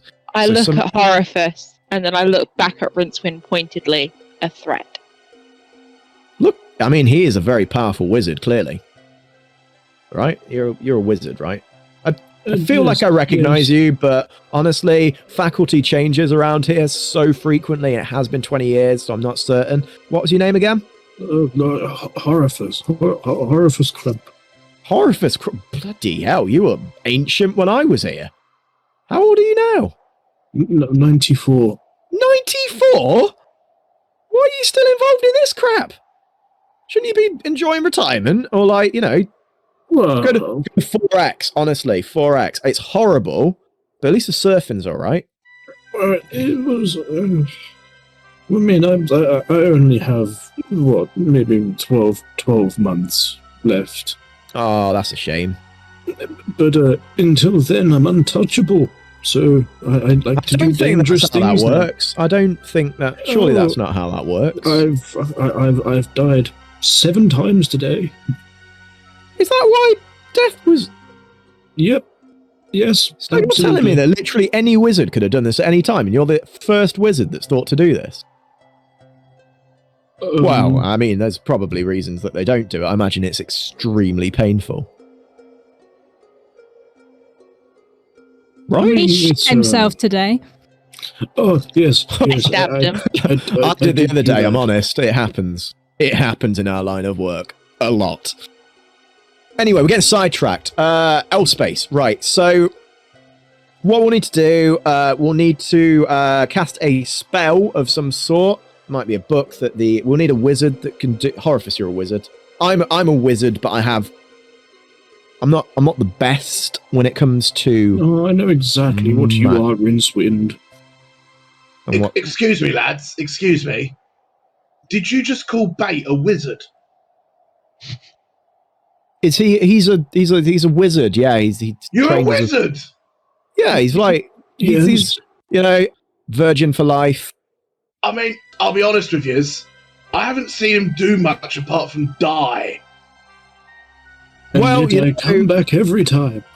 You'd be surprised how many wizards follow that path themselves, Most of them just eat dinners, go to sleep, and then die peacefully. So, honestly, he's probably doing more than most do. Does that mean you can do magic tricks as well, Bait? I mean, yes. Well, I mean, this spell would need to be cast by you if we're going to try it out. He's a man of many talents. I love him. So this will temporarily separate our bodies from our souls and mean that we're able to travel through time safely, provided L-Space doesn't then shut us out and leave us abandoned in that area of time. But otherwise, we'll be all right. Strictly speaking, if it's the past and I get stranded there, that gives me many, many years that I cannot die for. Rincewind furrows his brow. I feel like there's some logic in that, but I can't comprehend that myself. I'm still getting over this whole you not dying thing. That's a whole other thing that we need to work past. But we'll get there. We'll get there. Don't worry. Oh, that's fine. That's fine. Right. So we're gonna carry out this spell. We'll all need to get into a circle. So if you will follow me, and he heads over this way. The luggage trundling behind him. Fun fact about circles: the first letter in the great god Om's name is a circle. Just thought I'd slip that in there. I think it's technically an oval, but I'm not gonna. And if everyone can gather around and make a circular formation, luggage, if you're coming, you can get involved in this too. Luggage moves around. You come in with us, mate, I say to the librarian. Walk! The librarian shakes his head slowly. All right, no worries, man. Wait a minute, you're expecting me to risk life and limb? And, why am I even objecting? What? I'm even bothering at this point. Of course it's gonna. Okay. I give him another hug and then join the circle. He gives you a very firm hug, almost bone-breaking hug. And gives you a firm tap on the shoulder as you get into a circle. All right, so walk! The librarian runs over and passes a book over to you, Horifice. Walk, and then scurries away. Thank you. Okay, so it's a small incantation, quite simplistic. I think the regents will probably be listed on there. Quite straightforward. If you can just carry that out for us now, Horifice. I don't have an incantation written down for you, so you can mumble anything that sounds distinctly Latin. Praetit mono et manduga. You feel your body pull away. Horifice, this is a very familiar feeling for you, as your soul is ripped away from its body. For everyone else, it feels like, imagine that you are one side of a piece of Velcro, and suddenly the other side of that piece of Velcro has been torn away from you, and just leaving you with that very soft bit, no longer the bristly bit. That's the sensation you feel as your body parts from that. You look down and you watch your bodies all slump to the floor. Told you it was bloody horrible, Twin says, shuddering. It is itchy. is so itchy. Honestly, you've just got to try and focus past it. Don't fixate on the itch. Can anyone else smell Fixate on the burning? itch. You probably won't be able to smell much soon, as we're probably about to get torn through L space. Geronimo! Wom, wom, wom, wom.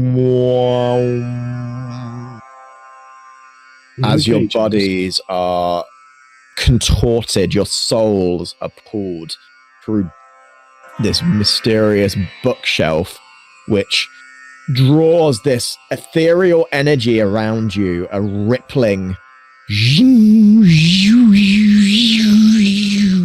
as your bodies begin to wave from side to side like radio data, arcing off into spikes until you feel a world erupting around you. Sand dunes, rock formations, a soft wind blowing past you, until your bodies arrive in a distant desert environment. As you arrive, you find a figure stood before a giant statue. In front of him are a dozen hooded figures watching him, enraptured by everything he is saying. Today, my brothers, we stand as the last vestiges of Ur-Gilash's great rule. For centuries, we have warred with the Omnians, bringing nothing but bloodshed and misery on both sides. We are all that remains of this long and bloody conflict. But we mustn't look to Omnia as our enemies. They are our brothers and sisters, each with unique hopes and dreams. Though they have dedicated their lives to a false idol, we must not blame them for this wrongdoing. Instead, we must learn to accept our differences and look to our similarities. We walk the same disc, drink from the same waters, break the same bread. Let us not allow our people to fight to their last breaths. Let us instead seek peace with our brothers and build a new future for both of our realms. There is a murmur of agreement. It is at that moment that a rustling comes from the hills behind them. From atop the hills, an army of mercenaries, all bearing the emblem of the great god Om, bear down upon the assembled group. Brothers, we needn't bear arms, the figure at the front says, raising his hands to the assembled groups. They step forward.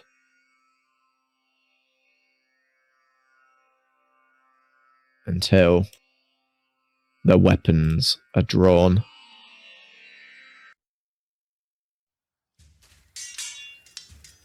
Within moments, they have set upon the groups, bearing down on each of them, cutting the men down where they stand, slaughtering them like cattle.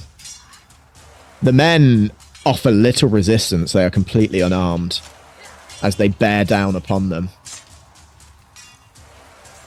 The man leading the procession raises his arms, attempting to broker some form of peace as these men sink their blades into the flesh of these young onlookers. One Bernie after is another, cheering. their bodies slump to the ground.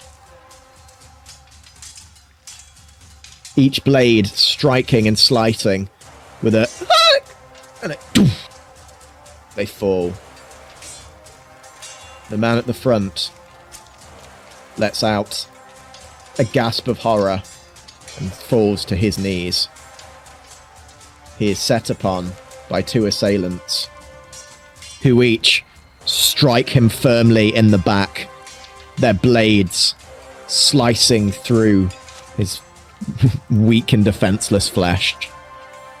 From where you're standing, you can see both blades emerge through his chest. He looks down in horror at the crimson blood seeping from the wound. He lets out a cough as blood seeps from his mouth. Almost as quickly as it began, every single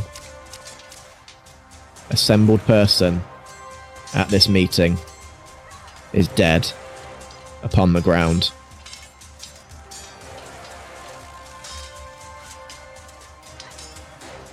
Soon, the dust clears.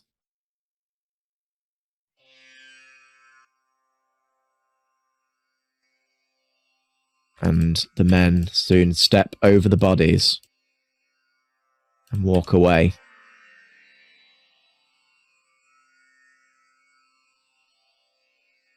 You watch on as the body of Khaled, the kindly Khaled as they call him, lays motionless on the ground.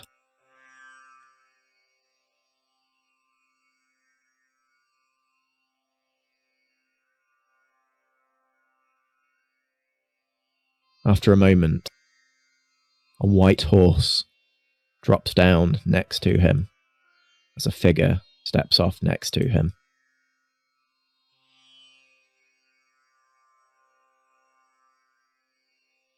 They attacked us. We offered no resistance. That appears to be the case. Why? We only planned to coexist with them. Why couldn't they just let us be? One can only speculate. But I am the last worshipper of Ur-Gilash. So it appears. Then, what will happen to Ur-Gilash? The same thing that happens to every forgotten deity. The spirit of Khaled looks up to death and shakes his head. I can't allow that. It is beyond your control. No. What good is my belief? The very being I dedicated my life to simply ceases to be. Just because something no longer exists does not mean that it never existed. Time is odd like that. Death's eyes flash over in your direction. Hello. I don't care. Without the belief in Ur-Gilash, my existence has no meaning. Whatever afterlife awaits me is an irrelevance. I can only act as a guide.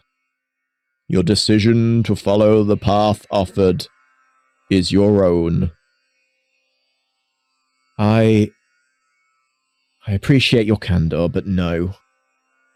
I will not be going with you. That decision is your own. It will be your own task to act upon it. Hold on. Why does he get a choice?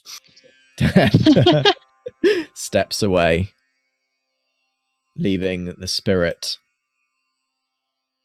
on his own. He looks down at his lifeless body and places a hand over it. The crown upon his head lights up for a moment as his spirit disappears. Following from your return from this distant land, you returned to the library of the Unseen University. Well, most of you returned. Absent among you was Rincewind and his luggage. Oh.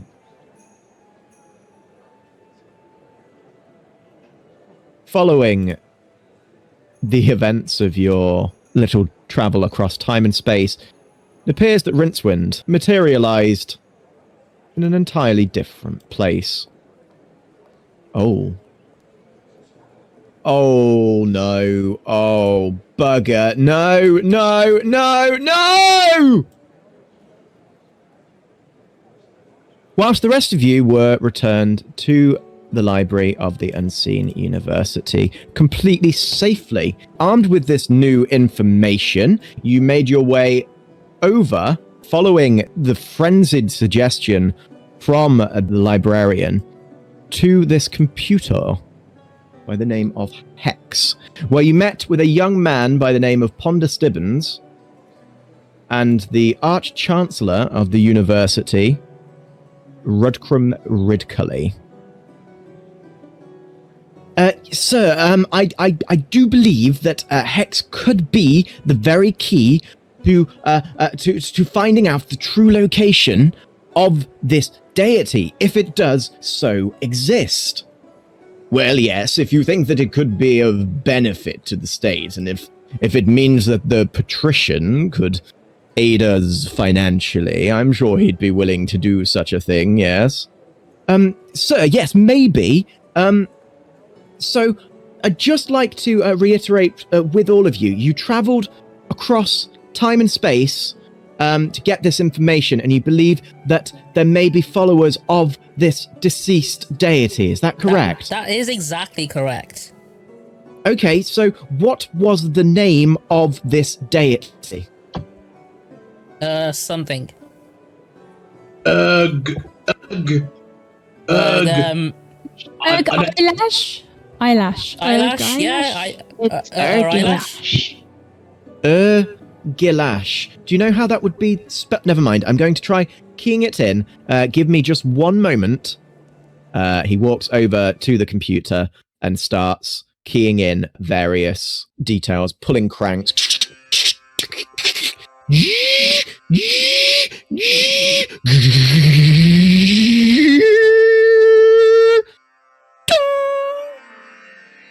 Pulls out a sheet of paper.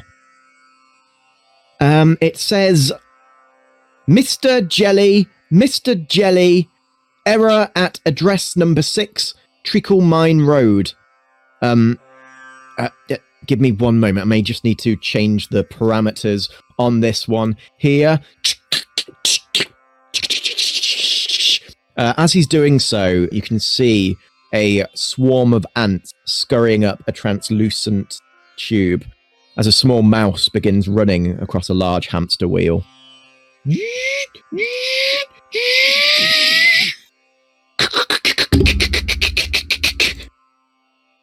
Okay. It says plus divide by cucumber error. Please install universe and reboot plus. Sorry, this tends to happen sometimes. How much money have we invested in this damnable machine? Sir, this is built by the faculty, so very little money has gone into it. Good to know. Keep up the good work, then. Ponder furrows his brow and wipes some sweat from it. Okay, so we need a location of practices. I'll just update the parameters.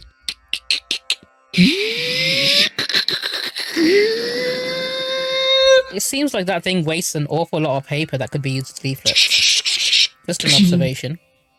I have an address. He folds it up and passes it over to Horophus. This could very well be the whereabouts of these cultists. If you were to run this by, did you say that it was the patrician that hired you? Yes. Sure, that sounds like a good idea. Okay, if you run that by him, perhaps then he can get the Night's Watch to take over. I'm uncertain. But if they do have use of this machine, obviously, it is something we do hope to make commercially available for a price. For a price.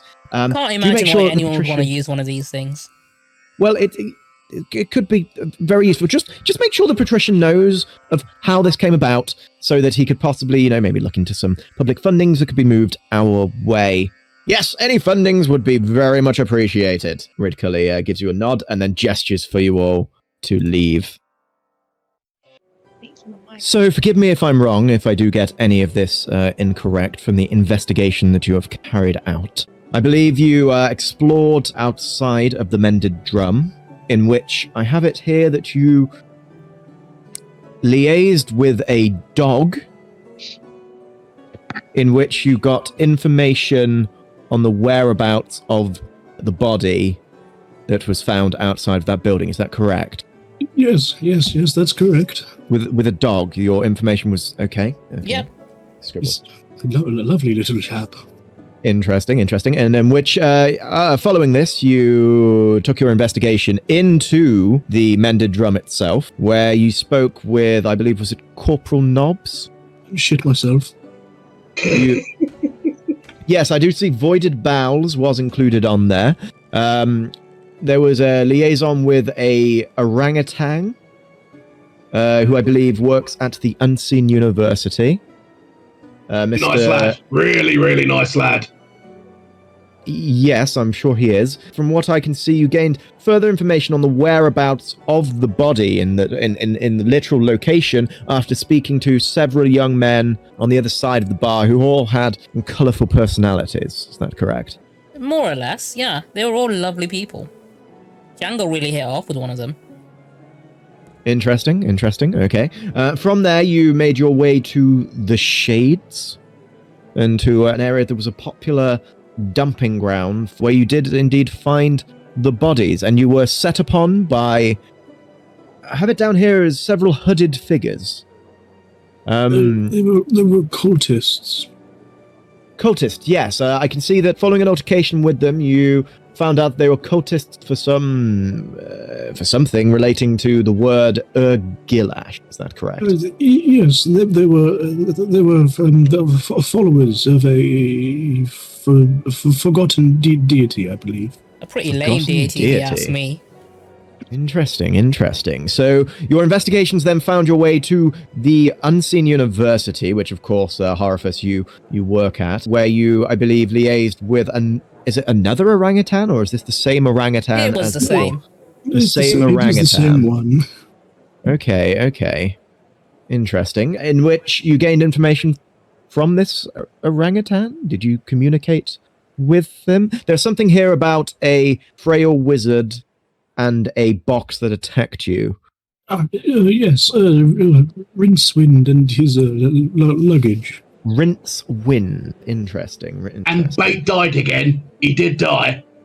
I've seen your accounts on this, yes. Horifus, you have apparently died multiple times during this investigation, is that correct? 7 times. 7 times. That is definitely 6 more than most people would die. I mean, Dahlia can give you a demonstration if you'd really like to see it happen.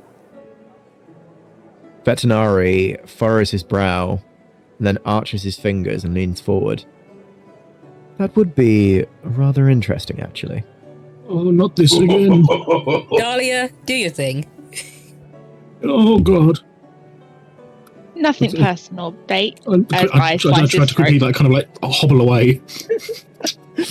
I'm not even going to make you roll for it. It's clean cut, just like last time. Just straight through his back. And Horifus, as you tip forward, collapse on the floor. At this point, Carrot steps forward. What? Sir, we've just seen a murder, sir. I pull out a piece of paper from my pocket and start writing a receipt. Because I'm part of the Assassin's Guild, and I was asked by the Vetinari to kill a man. Yes, apologies. Carrot takes a step back. And Vibes gives him like a pat on the shoulder as he does so. Time freezes. Shan. Hello? I'm not fond of coming into the patrician's office. Oh, God, not you again. I'm not certain what you expected. Maybe someone nice like Susan? How do you know Susan? We met a few times. That is a worrying statement. I do have a life outside of you, I must admit. Well, an unlife, as it were. Please try not to make a habit of this. He clicks his fingers as life returns to your body. Where am I? Where? Oh. Interesting. Of course, Master Horophus is not dead, so I will not be paying you for that service.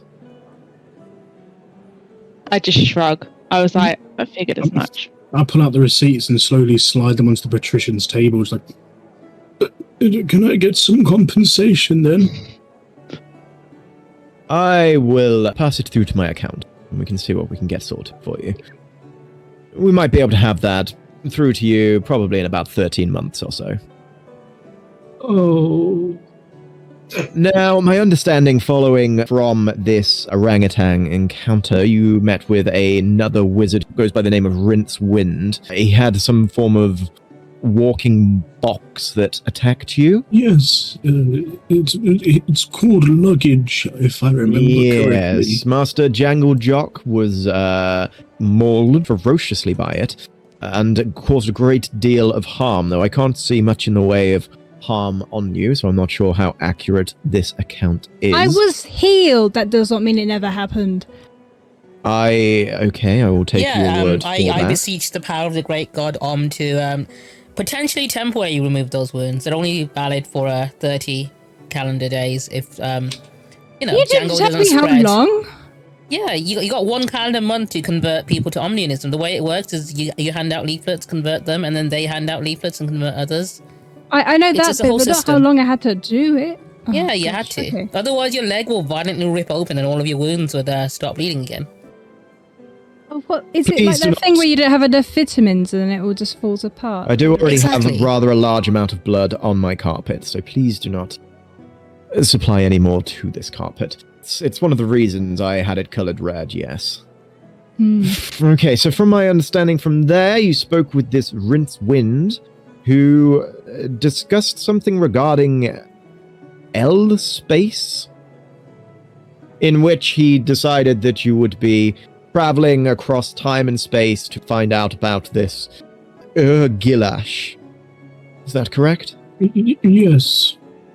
And through this, traveling through time and space, you traveled to a distant land in a distant time where you learned of the origin, potentially, of this Ur-Gilash. So my understanding from this is that there was a man there preaching who died. His people were all massacred, and those were the last worshippers of this deceased deity. Is that correct? Well, strictly speaking, deities don't really die. I mean, this Well, one was it's- pretty dead, and it The was last also incredibly lame. worshippers were massacred, so there was no one left to worship this said deity. Not quite. There was a spirit, I think. So the spirit of yes, I can see this. There was some form of a crown. Sorry, yes, a crown that the spirit decided to cling to, and you believe this may be connected with this Ur-Gilash in some way. Yes. Interesting. Well, I have had the Night's Watch hard at work on this, have I not, Mr. Vimes? Sir? And have you had any updates, Mr. Vimes? Some, sir. There was, we've been investigating the shades, and I believe there may be signs of cultist activity, so we have been trailing and trying to narrow it down. Interesting. Now, I have it in my notes here as well that you all further investigated in the university some form of computer called Hex. Is that correct? So my understanding is that you gained information through some form of machine, which gave you a general whereabouts that I believe the Night's Watch have further investigated. Mr. Vimes, if you could step forward. Sir? So from that address, what information did you garner? Well, sir, it's a domestic address. It is one that is simple hovel, simple house, not a particularly big one. When we knocked upon the door, there was no answer. However, it may have been because we were obviously approaching as the Watch. A suggestion is maybe a more covert approach, sir. Covert, you say? Sir, Well, that's an interesting concept. So, these cultists, do you remember how they were dressed? Sir, we managed to recover several bodies from the crime scene. Interesting. So, if you were to replicate these, perhaps we could kit out our intrepid adventuring party here with such outfits. Well, sir, no, this surely worked for the Night's Watch. No, Vimes. I believe we should be leaving this to our little crew here. You just take the night off, Vimes. I think you've more than earned it. Sir, yeah. I must object. Please, Vimes, don't make me detain you. Vimes nods his head and takes a step back. He eyes you all with suspicion and gestures for his group to leave. So, I'm hoping that you are all at least slightly well-versed in the art of subtlety, stealth. Oh yeah, mate, I can sneak in anywhere. No one will hear me coming. I'm a sneaky guy. You may not need to be out of sight, you just need to simply deceive them. Vetinari, were you talking about us being outfitted like the cultists? Certainly, yes. You will be. I will be putting in the request to get the correct outfits for you. Simple cloaks will probably suffice. Will we need to pick them up?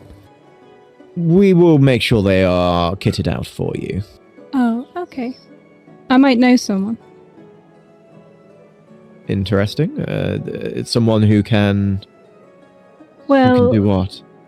Some people there may not necessarily enjoy my presence. However, the Seamstress Guild is somewhere I frequented in my time.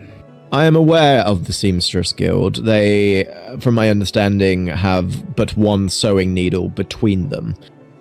We will get them outfitted by the palace office. They will make sure that those are properly made for you. Okay.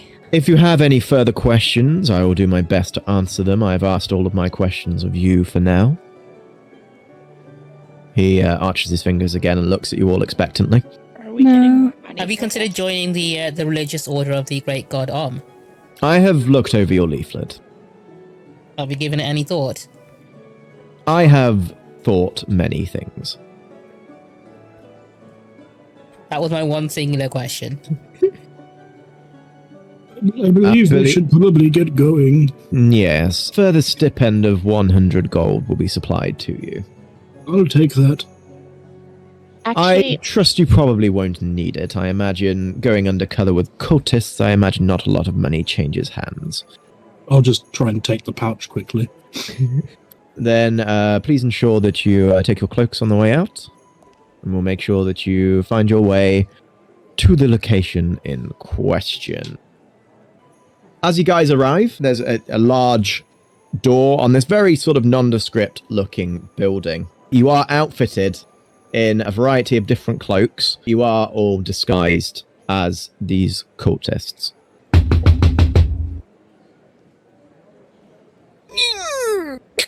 As a panel slides open. Yes, brother. You were asked to assemble here this evening, right? And what is the name of our lord? Ur-Gilash. Welcome, brother.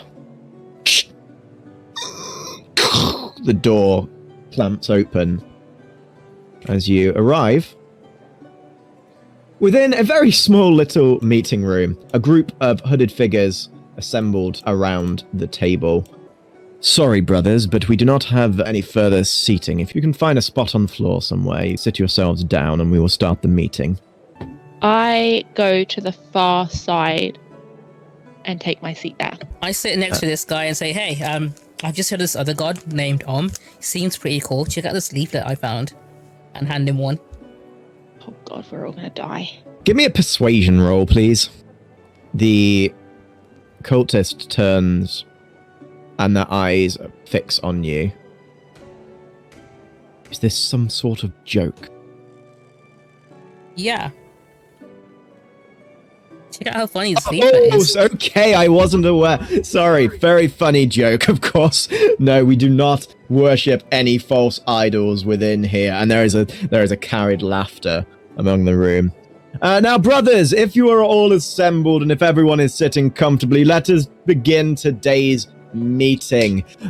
First of all, I would like to give an absolute congratulation to Murdering Michael. Murdering Michael, if you could take a step forward, Michael.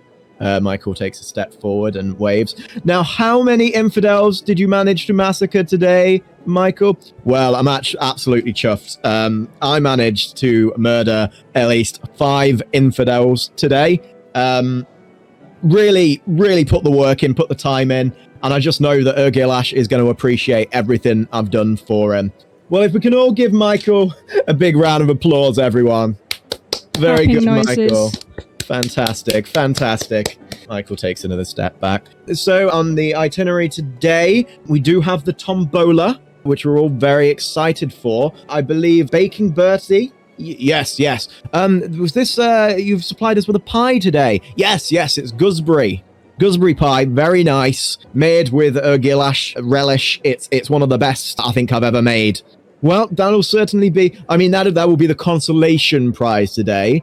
Mostly because, as we all know, the grand prize on the Tombola today is, drumroll please, it will be the opportunity to be a sacrifice to our great god Ur-Gilash. There is a sort of mumbled approval across the table of great excitement at this.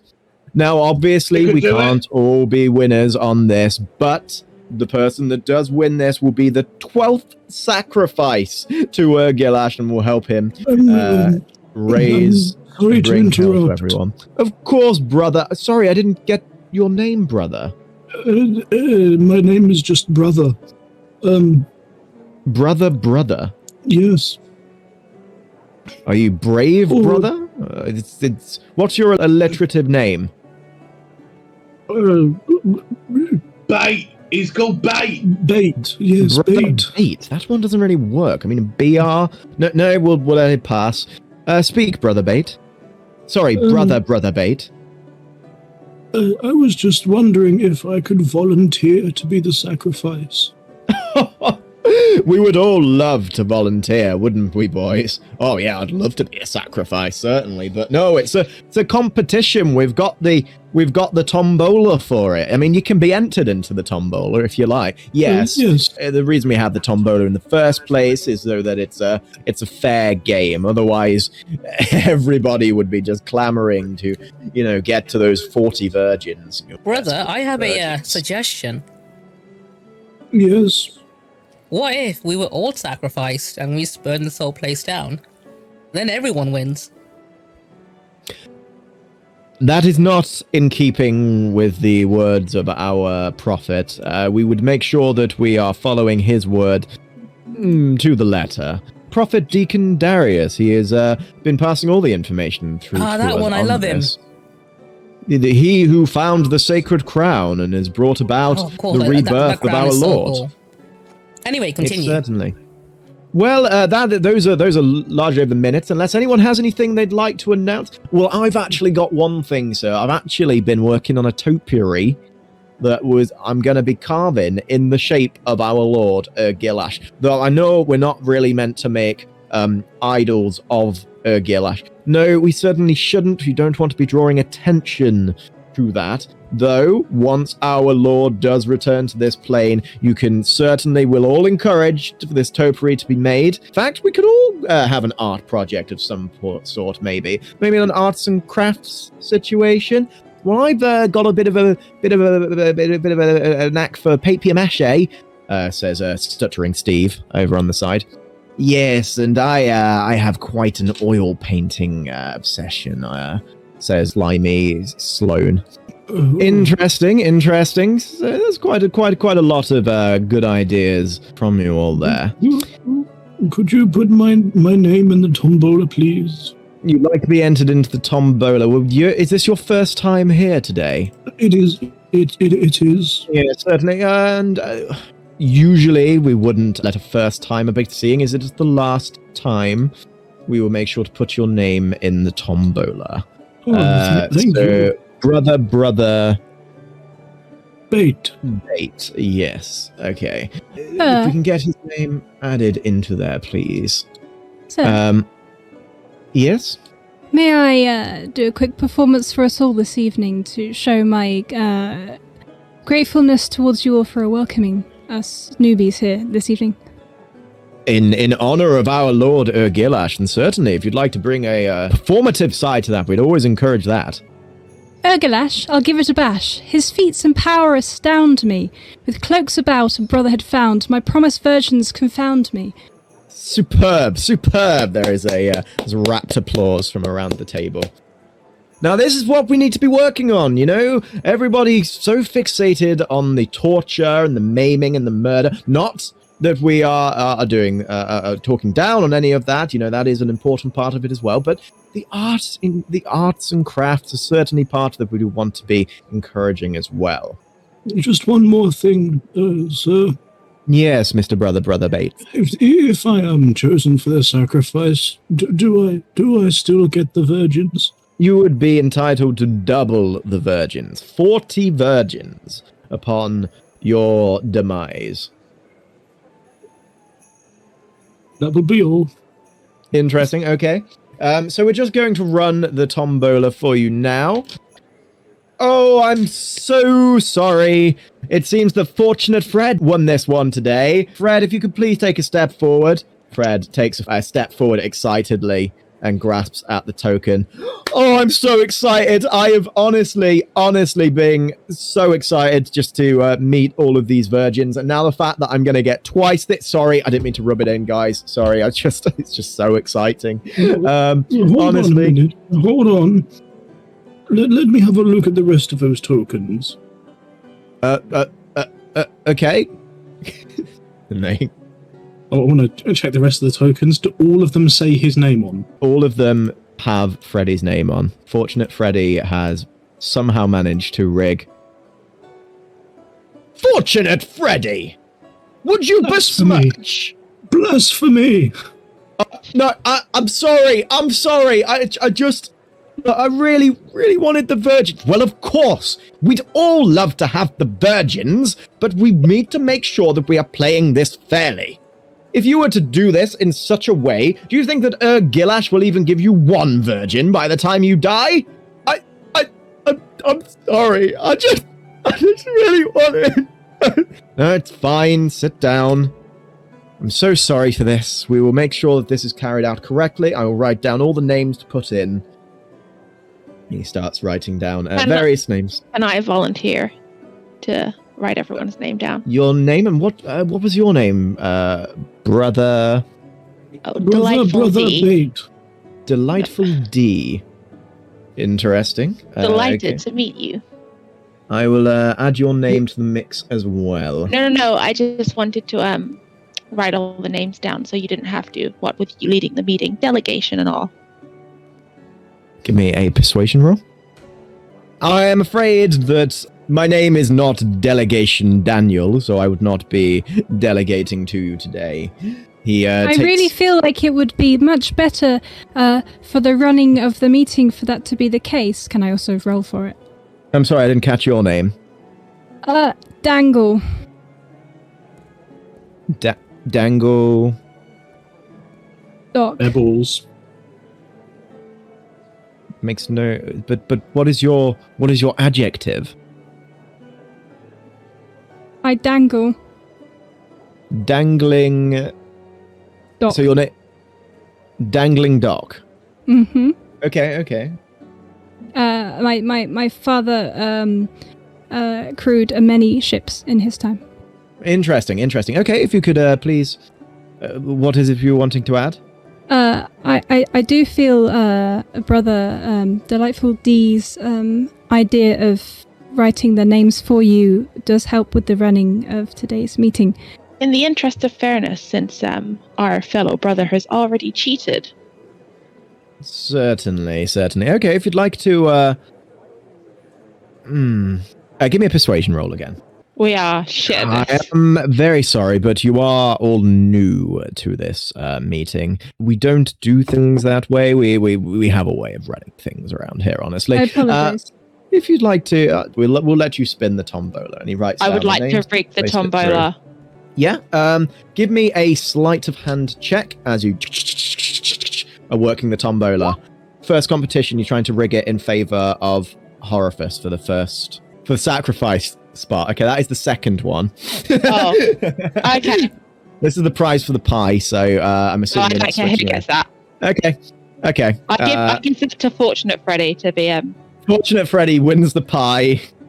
so everyone hates him a little bit.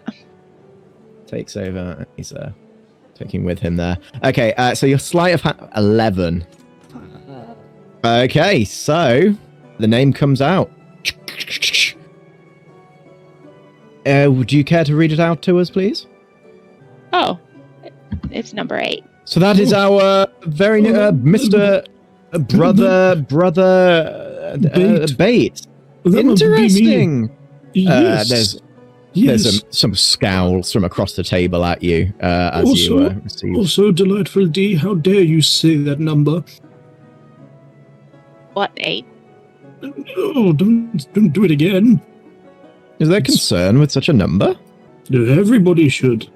Anyway, thank you for the honor of Brother Bait. Yes. Please lower your hood. I don't think Brother Bait should, because Brother Bait is quite the ugly one. Not a face a mother couldn't even love, in fact, actually. Horribly scarred. Disgusting. Give me a persuasion roll, please. He's also fairly shy. And have you noticed his stammer? But mostly ugly It's and much scarred. worse. You can either relinquish your win, or you can lower your hood.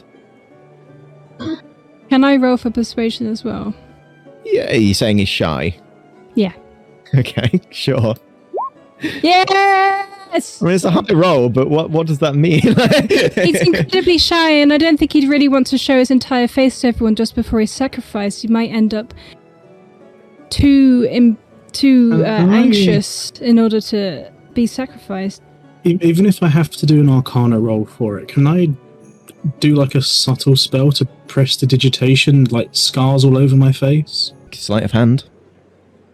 Okay. We'll do that, just in case.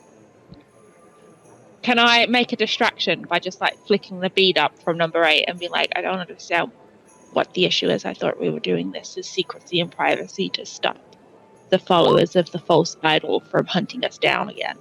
You're 13. Okay, so that was with advantage then. Yeah, so you managed to essentially disguise your face to be kind of horrifying and gross. Are you lowering your hood? I kind of like peek it back a bit so he could see for a split second. No, put the hood back. Please put the hood back. Oh. Certainly, okay. Well, congratulations, brother Bait. We'll ensure... Now you understand why I want to be a sacrifice. No, certainly, and I'm certain that Ur-Gilash will appreciate your presence there. We will make sure we now make our way through to the sacrificial chambers, so if we could all depart. And everyone nods, starts packing up their things, putting things away. Tombola is put back in the corner of the room.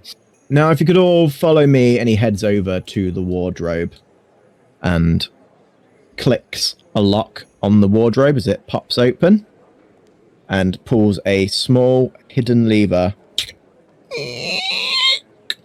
as the back of the building. Brothers, if you can please make your way through. He steps through. Over to. Thank you for coming through now, brothers. If you can just follow me, we'll start first of all within the torture chambers. Very exciting. This is where we get many of our new recruits. It's also an area that gives us the opportunity to, rid the world of some horrific infidels. Torturing Thomas. How are things going today, Thomas? Oh, I'm very excited today. I've just had a very lively Omnian. Very not lively now, as it were, at the moment. But he did scream a lot. He did pray to his god until he eventually expired. Well, that's fantastic news. Fantastic. And what sort of torturing implement did you use? Well, sir, I'm glad you asked, because I actually bought a few things from home. I've been trying out a few things. I've got a sock that is full of ball bearings. A sock? Yeah, it's very efficient. You just hammer it round, and you can break kneecaps with it with absolute ease. I've also been trying a few things with these little stickle brick blocks that my son likes to play with. They've got these little serrated edges, and what you do is you hang the man over these little objects on the floor, and you make their feet stamp down on it. I caught one in my heel the other night, and it absolutely killed. So I've been doing that to this fella repeatedly. Also just a bit of knife play, obviously, here and there. Very good work, Torturing Thomas. Obviously, Torturing Thomas was assigned this job through his title more than anything. What was it you were doing before you worked? Well, I was a geography teacher, actually. Surprisingly, there's a lot more transferable traits than you'd think. I've really enjoyed my time here, and I'm obviously very happy to serve Ur-Gilash, our Lord and Saviour. Very good work, Torturing Thomas. Does anyone have any questions for Torturing Thomas? Any of our new recruits, perhaps? I have a question for you, Testicular Timmy. Testicular Timmy? Your sock thing. Next time, personal experience, trust me on this, try that on the teeth. Goes wonderful. Oh, I didn't even think about on the teeth. I thought, kneecaps because they can't walk, and then when you're making them walk over these like little blocks, it's a hole. But the teeth, that's a great idea. Let me write that one down. Scribbling down. You're welcome, Tonya. Thank you very much, Testicular. What was it again? What? Never mind. Well, that was lovely. Does anyone else have any further questions for Torturing Thomas? Lovely, then. He seems pretty good at his job. I was wondering, where have you guys been sourcing your Omnians from? Well, I just get them in myself, so I don't really know much about that. Well, yes, the Omnians we usually take from the various churches. We do catch them when they're going door to door. Those ones that are giving out leaflets in the streets, we make sure to target those ones as well. That's how you guys do it. Okay, that's a pretty efficient way to find them, actually. Very simplistic, very simplistic. The thing about Omnians is that they make their presence known pretty much compulsively. I don't understand what it is about them. They have no realm of subtlety whatsoever. I imagine an Omnian who doesn't announce themselves immediately must just be a very bad one then. No, certainly. Do you have any ideas where you'll be targeting next? Like which area of Ankh-Morpork? Well, it all depends, really. We've got lots of areas that we can source from. We don't like to pick one specific spot, otherwise it leaves something of a trail. You need to make sure that... Sorry, I haven't caught your name. Oh, no, you haven't. What was your name, sorry? My name is Enthusiastic Emma. Enthusiastic Emma. I can definitely sense your enthusiasm there. No, I'm very excited to be here.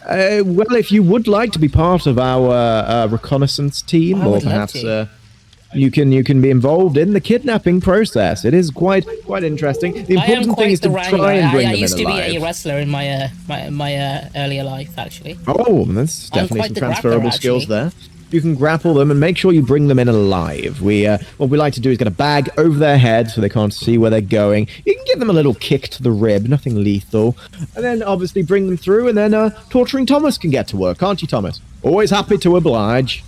Obviously, we do have our murder squads as well that are out and about. But I thought he was Testicular Timmy.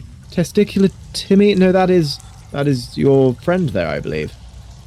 Oh. No, that's Hard of Hearing Harold. I am getting a little confused here. This whole anonymous thing becomes very difficult when we've all got the hoods on. Can I just get everybody's names one more time, please? Enthusiastic Emma. Enthusiastic Emma, yes. Brother Bait. Brother Bait, yes. Delightful D. Delightful D. Dangling Doc. Dangling Doc. Hard of hearing Harold, I guess. Don't know why they call me that, though. Interesting. Hard of hearing Harold. Okay. Lovely. Well, we'll just make sure I've got those memorized now. We'll leave torturing Thomas to his very efficient work. Thank you for your time, Thomas. Oh, much obliged. Everybody have a nice day. Sticks a knife into the man who lets out a noise. Clearly still alive. If you can follow me, we'll make our way through now. Well then, if you can all make your way through this way, we are going to take a short stop. These are our crew quarters. This is where you can relax and, take a load off. We have a little section over here where we just have a little workout room. Over this way, we've got the bedrooms, where you can have a little snooze. Down through this way, we do have our eatery, where you can get yourself the finest of Ur-Gilash's fine cuisines. If you do need anything, I will be around. I will just wait here for you, but feel free to have a little explore around. As you're moving around, you can tell that this man is watching you. There is an air of suspicion in his hooded expression. You describe the hooded expression to me. So you can't see his eyes, but you can see his jaw is clenched. Oh, It's hi. like Can you can see the I get muscles some of the draining. guacamole, please? Oh, of course, brother. What sort of let me just see what we've got in here. And he puts in a big ladle into this steaming soup-like substance.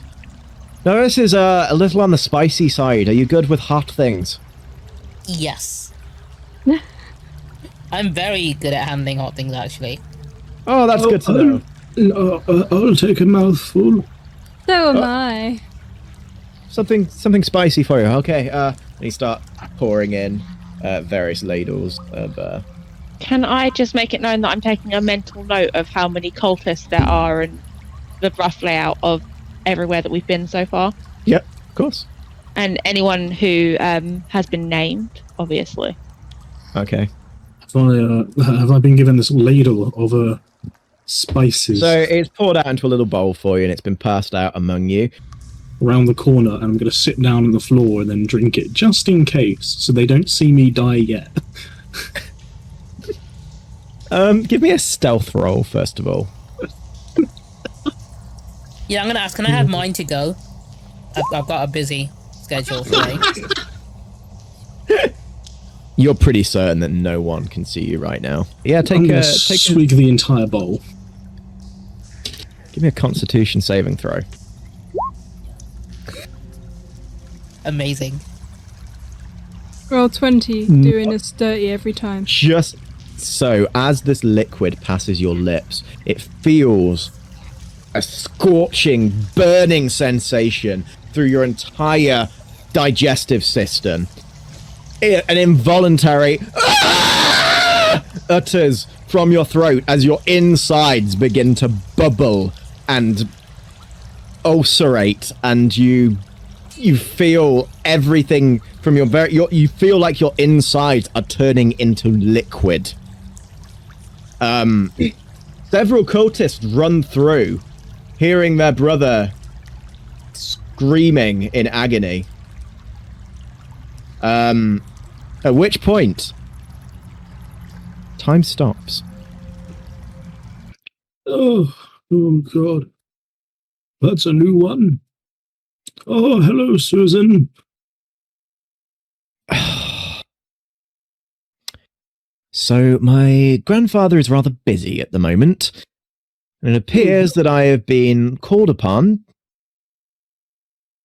And you're the reason that I'm now busy? You? Yes. How have you been? I have been very busy with my own life. I've got a lot of things going on right now. And I did not really want to be brought into my grandfather's work. Anyway, what have you done to yourself?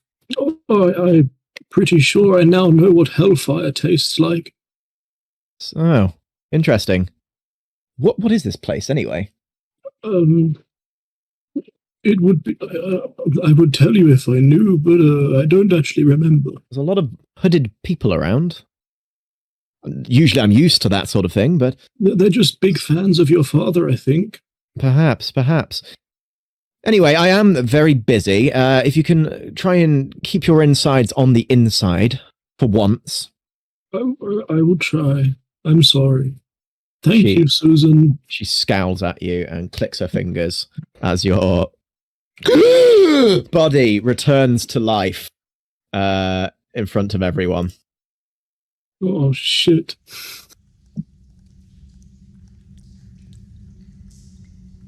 I don't even...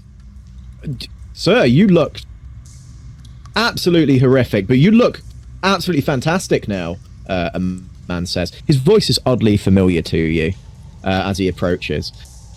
You look great, all things considered. Are you all right? Oh yeah, I'm sure he's perfectly fine. He literally just died, but obviously he's fine, says another familiar voice. Oh my god. Simon, is that you? No. How do you... The cultist walks out the room. It's your granddad. It's Granddad. Come back. You know what? My granddad used to be really violent. He just used to absolutely just smack me around the face all the time. Oh, shut up, Oliver. Oliver, like, stops mid-sentence and... Simon, it's Granddad. Come back. Right, I get that you're the new guy here, but... If we've met before in real life, and that's great, obviously, it's great if we have, but... You need to tell me who you are, otherwise there's an unfair power dynamic going on here. No, I'm your granddad. Pretty sure both my granddads are dead. As you just saw, I can return from death. Right, okay, and which granddad are you? You know, the one on your father's side, twice removed, related to your cousin. Yeah, that's definitely how granddads are related. Yeah, quiet boy. I will discipline you. Anyway, what's with this whole you coming back to life thing? I mean, obviously we can all do that, but... Okay, good talk, Simon. Right. I have to say, you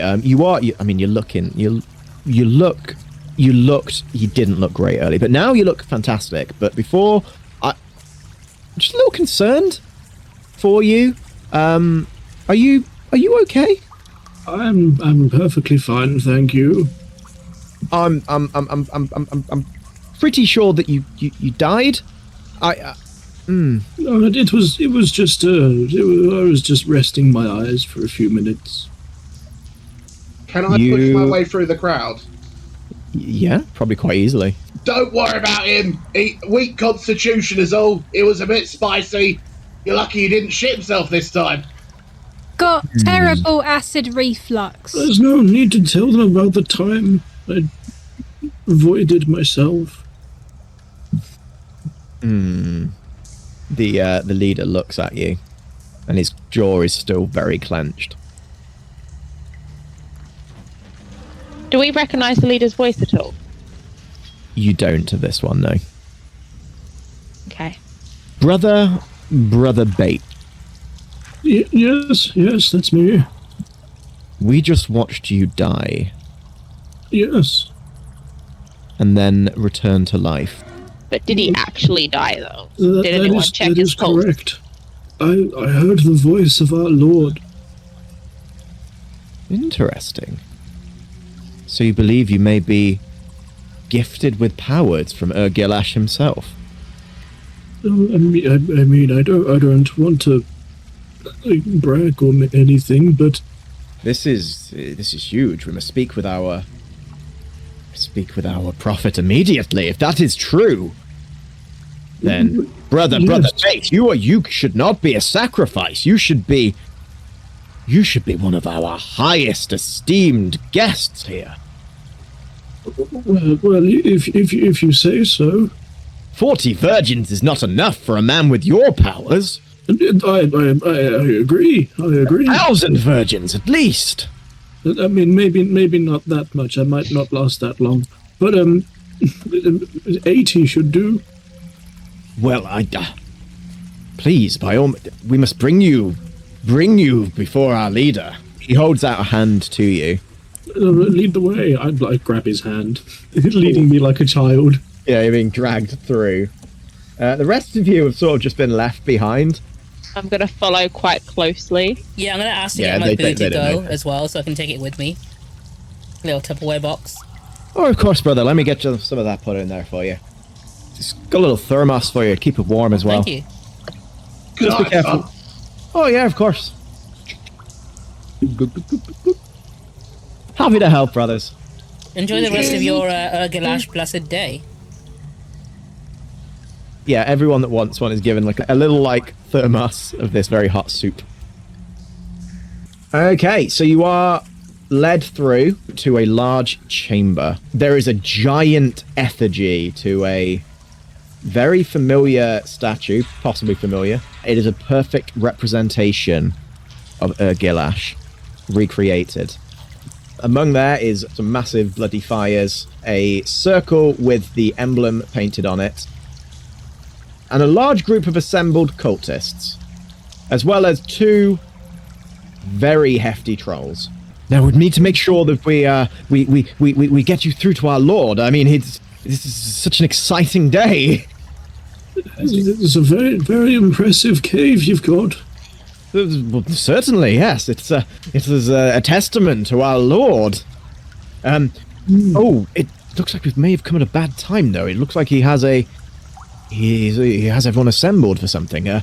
Please, make yourselves at home. Feel free to get yourselves acquainted among your brothers. I'm sure there's plenty of spots for you there. And there's a big audience section there where you can set yourselves up how you want to be. Before you stands a regal-looking man, a cruel expression on his face, a crown etched into his hair. He looks across at the assembled groups. Brothers, I stand before you today at the birth of our new world. For millennia, Omnia has spread its vile and sick lies throughout these lands. Their worship of a false prophet has been nothing but a blight and cancer on the very disc we stand. Think on all the wars committed under the name of the damnable Om. The Inquisitions, good men and women, tortured, murdered and maimed, simply for questioning the law of this false idol. And don't get me started on all those bloody leaflets. Can't even pop to the supermarket without one of them buggers handing you a bunch. Indeed, such a nuisance pales in the grand magnitude of their crimes. Yeah, like those buggers that keep going door to door. They phrase it like it's a question, but most of them already got a bloody foot in there before you've even got the chance to answer. And it is precisely for this reason that we will look to wipe their very existence from the disc itself. With the birth of our great savior, Ur-Gilash, we will annihilate all worshippers of Om from the face of this disc. Bernie stifles a laugh at that. No memory or trace of this wicked cult will remain. 12 have been chosen for this day, though your lives on this realm will be cut short. Your afterlife will be one of bliss and happiness, I assure you. Please stand forth. At this point, a group of people step forward.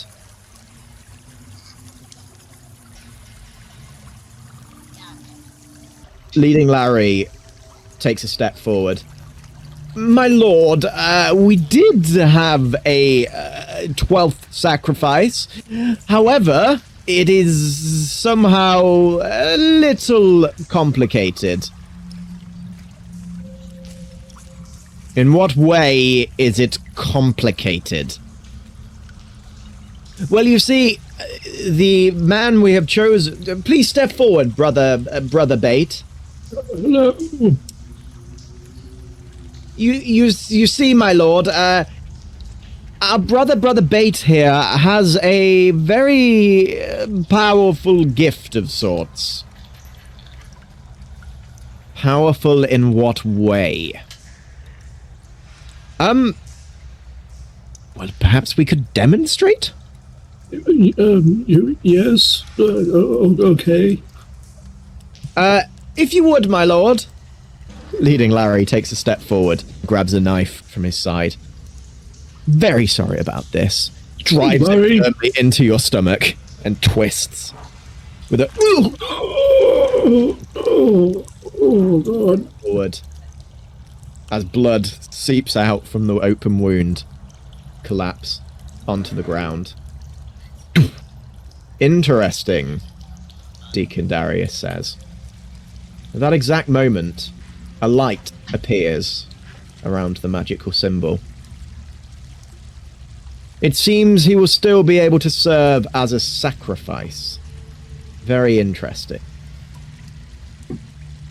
Was there more you wished to show me? Yes, my lord. I believe it might not happen immediately. Leading Larry suddenly looks extremely nervous. His hands are fidgeting.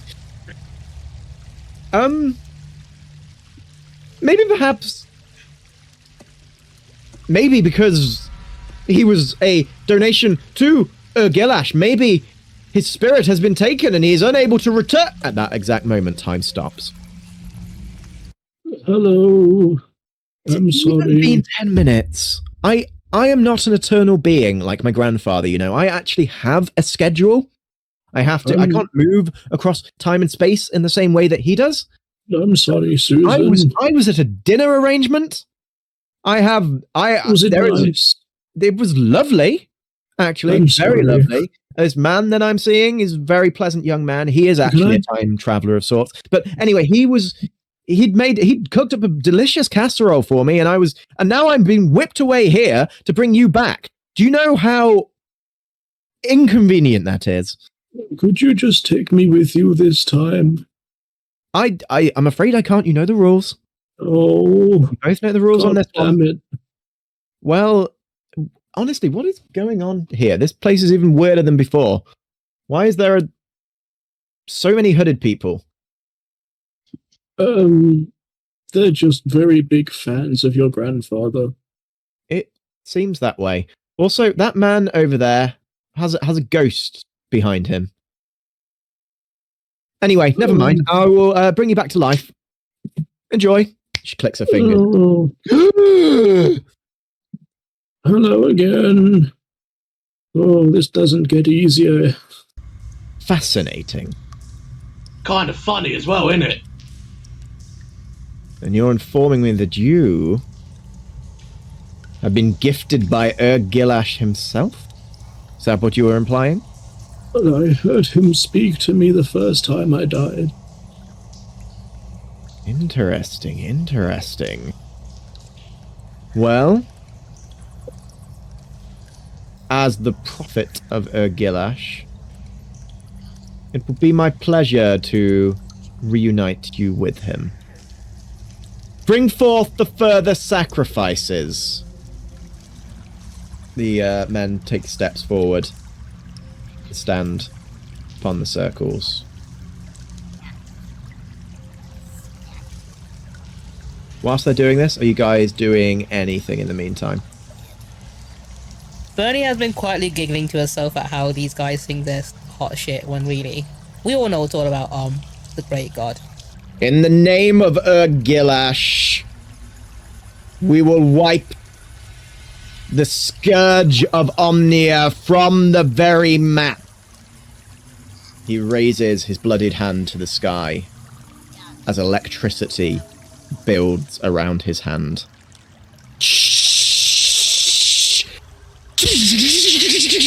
It blasts between each individual person, blasting them through the stomach. Each man lets out a as their bodies individually drop to the floor.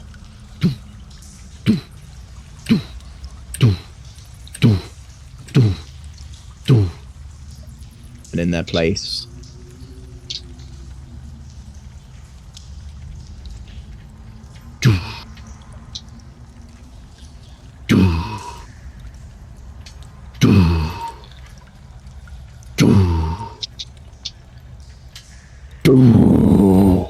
with this one, you feel the ground beneath you pulsate.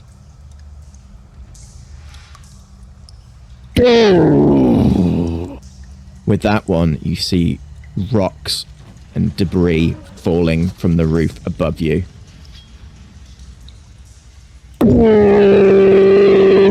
You feel a bass humming through each and every one of you. Your bodies tense.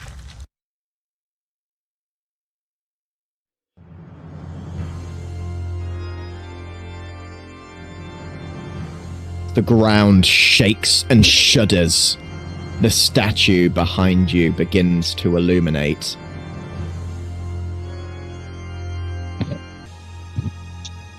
As a great spectral being illuminates behind the deacon. Behold, our Lord, Ur-Gilash.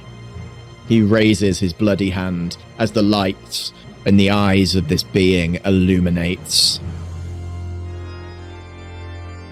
At that exact moment, Bernie, you feel a crippling pain erupt through your body. Ow. Each single one of your stats drops by 1 point. Oh, Just ow. Ow! With a capital O? At that exact moment, across the disc,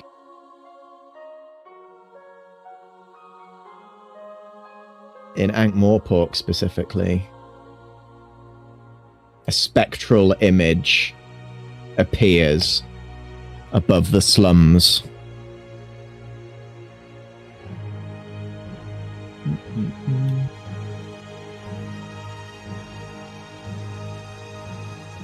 Before the unseen university, a horrifying visage appears.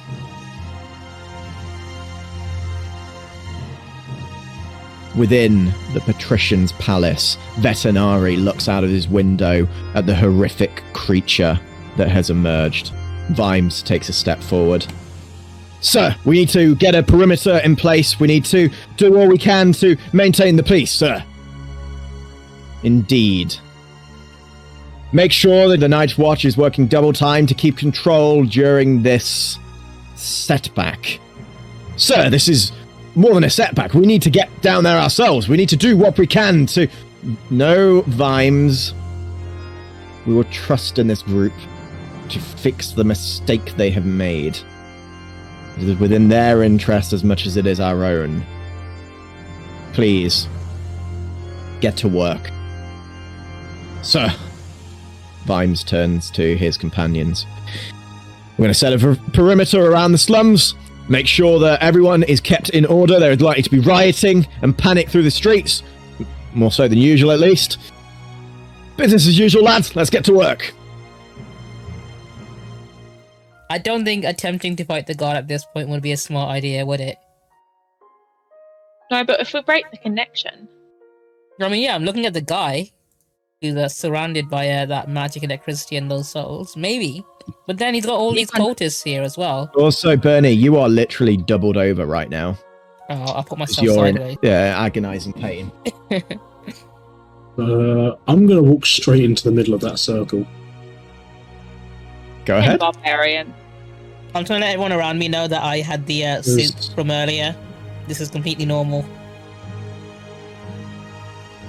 Do we know what's in this hole? It's just a hole.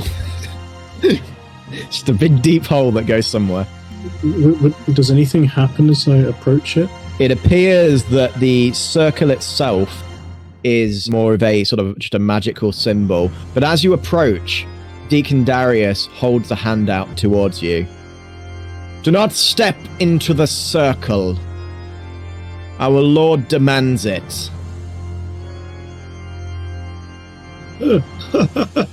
I step into it. Okay, I'd like everyone to roll initiative for me, please. You dare defy the great god Ur-Gilash! Deacon Darius shouts at you. He's got a surprise round before the initiative. He's going to hold up a hand towards you. Going to cast Lightning Bolt Jesus. on you, which does 8d6 lightning damage. You mean 786? 7 plus 1. Dum dum. You take 42 points of damage. Oh, hell yeah. I am dead. Like Emperor Palpatine style lightning blasts you at full bolt. That is the only one of those spells he can do, I believe so. And he wasted it on an 8. He used it on you to make points as your body collapses to the ground. Horifice, you are very, very dead. Dahlia, you're up. As a rogue, I can use my bonus action to dash, Certainly can. which means that I can get 5, 10, 15, 20, 25, 30, 35, 40, 45, 50, 55, 60 here Yep. and shooting with my crossbow. Go ahead. Not much, but it's hopefully if I can break the concentration. Absolutely not. That does not hit, I'm afraid. As you're running over and sprinting, this is not the sort of shit you're used to dealing with. This is actual, like, god magic going on at the moment. You are not really trained for dealing with this. You're usually killing, merchants, sometimes, oligarchs, rich, wealthy people. You're now fighting an actual god. This is a lot of pressure for you, and your hands are shaking as you fire, as the crossbow bolt flies past and strikes into the effigy of Ur-Gilash. The eyes of this godlike being illuminate at that moment. Just go in a very squeaky voice, unlike like the croaky voice that she normally tries to go. She goes, "It's my mandate." Bruno, you're up. Are the cultists fighting at all, or are they just like, oh? They all look very confused right now. At least the ones standing by you do. Alright, perfect. So I'll turn The ones to we've named and we're attached to. I'll turn to Oliver and go, mate, are you wearing your brown trousers? Ma? Are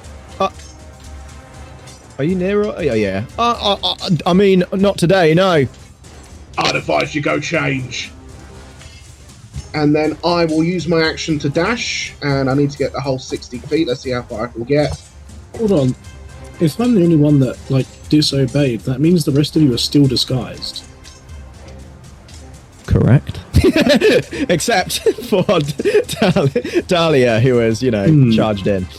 Alright, so I've charged towards it, and I guess I'll end my turn there. Jangle Chuck, you're up. I think he's going to pretend he's not with these guys for this turn while I work out what the hell I'm doing, because there's not much I can do as a bard. He's just going to hang tight and pretend to be shocked. Excellent. The troll's turn. This troll here is going to run at Bruno. And he's going to go in for a strike on him. That's a 26 to hit. Yeah, I think that hits. Yeah, it hits a bit. That's 10 points of slashing damage it does to you. Alright. As it does, it slams down on you. Goes, you shouldn't be going near the magic circle. What was that? You shouldn't be going near the magic circle. Back away. But I wanna. Oh, well, I'm gonna have to kill you then. Alright. The other troll just is His other dude's at it. He's not got a problem. And the other human has been squished. Though Dahlia has taken a step forward, so maybe 1, 2, 3, 4, 5, 6. He's taken a few steps towards her. Deacon Darius is going to turn to Dahlia. And his eyes flash. Let's just do a simple magic missile. Ouch. Which he's going to strike you with firmly. So that hits you for 5 points of force damage, which he just strikes you with. He doesn't even look. He just hits you with it. Fun times. It's the cultist's turn. Before the cultist takes their turn, can I just ask the guys next to me to give me a hand up? That's fair. Yeah, I had some of the soup earlier, brother. Could you give me a help up? I think I have stomach issues. Oh, yeah, of course. There you go, mate. This is pretty crazy, isn't it? It is, yeah. Who'd have thought, like, we would have infidels among our ranks? That is... I don't really want to be here right now. Yeah, I'm kind of getting that feeling you guys too. Like want to evacuate together? This is a lot. We should probably maybe make our move. Yeah. I really want to be in the room full of death, Simon says. What is going on here? Why wasn't that guy a prophet? And he just died. Wasn't the meeting supposed to be over like 10 minutes ago anyway? We should all be home by now. I've got like a casserole that I'm meant to be having. You don't want to let that burn. You should probably see to that. Actually, this is a lot. And the cultists start. Leading Larry turns around and is like, "No! What are you doing?" He's got a casserole, Larry. Yeah, I've got a book I was kind of wanting to read. Yeah, I mean, it's me and my wife are trying at the moment as well, so we want to, you know. Oh, I hope that goes really well for you. We've been trying for a while, though. I think the way we've been doing it is wrong, and that might be why it wasn't working. So we'll work on it. You know, we're gonna just you know, good luck, guys. Good luck. And make sure you both stay hydrated too. Trustworthy Trevor walks over to you, Bernie, and puts a hand on your shoulder. I just want you to know, I do know. It seems that you are suffering right now. Don't do anything stupid. Just look after yourself, okay? I think I just had too much of that soup earlier, the Ur-Gilash. He leans in closer. I do know. I was there at the pub. I think we're all a bit out of our depth here. And he walks off. These other two cultists, they're not a hindrance.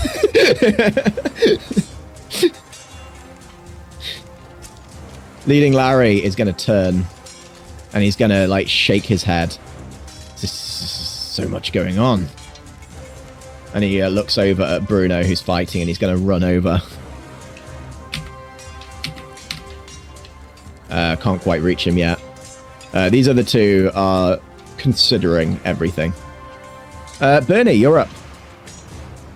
Okay, so before I do my turn, actually, I'm gonna ask these two guys. So, what are your names, brothers? Oh, I'm Fearful Frank.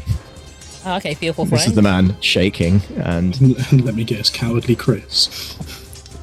I'm Brave Brian. Brave Brian. Okay.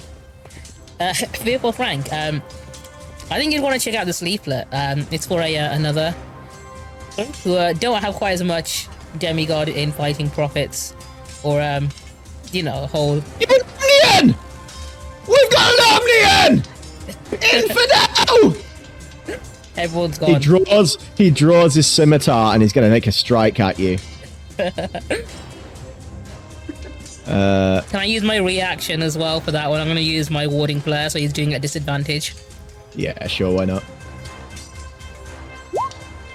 7, so he misses. Yep. And he's like terrified. Brave Brian walks over. An infidel, is it? Yeah, he's the infidel. Give me a deception roll at disadvantage.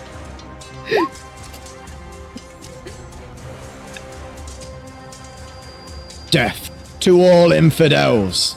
And he's going to strike you firmly as well. I believe he has flanking bonus here as well. Mm-hmm. So that's a 21 to hit. That one hits. You're struck for 6 points of slashing damage. Okay, I'll take that. It is now your turn, though, properly. Okay, so, interesting. I am going to... I'll take a... I imagine I can take one step back like this, right, and not get hit. Yeah, that you won't get an attack of opportunity. Okay, cool. On you in that. Okay, so I'm gonna take one step towards Jangle like this, and I'm gonna do what I do best. It's a dex save. It is.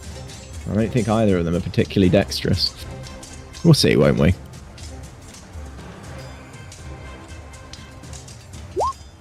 In the name of the great god get lit. You ignite both of them, and they are immediately incinerated on the spot. It's a shame At that exact moment, the eyes of Ur-Gilash illuminate brightly, and Deacon Darius's hands begin to glow.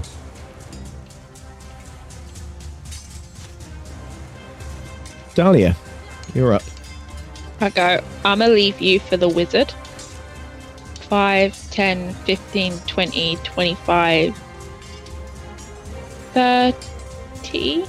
I'm just literally hiding around the rock. Yes, you're I going want to leave him for the dead wizard. Yeah, because the wizard will come back. That's out of my mandate. I'm going to attack the troll with my crossbow.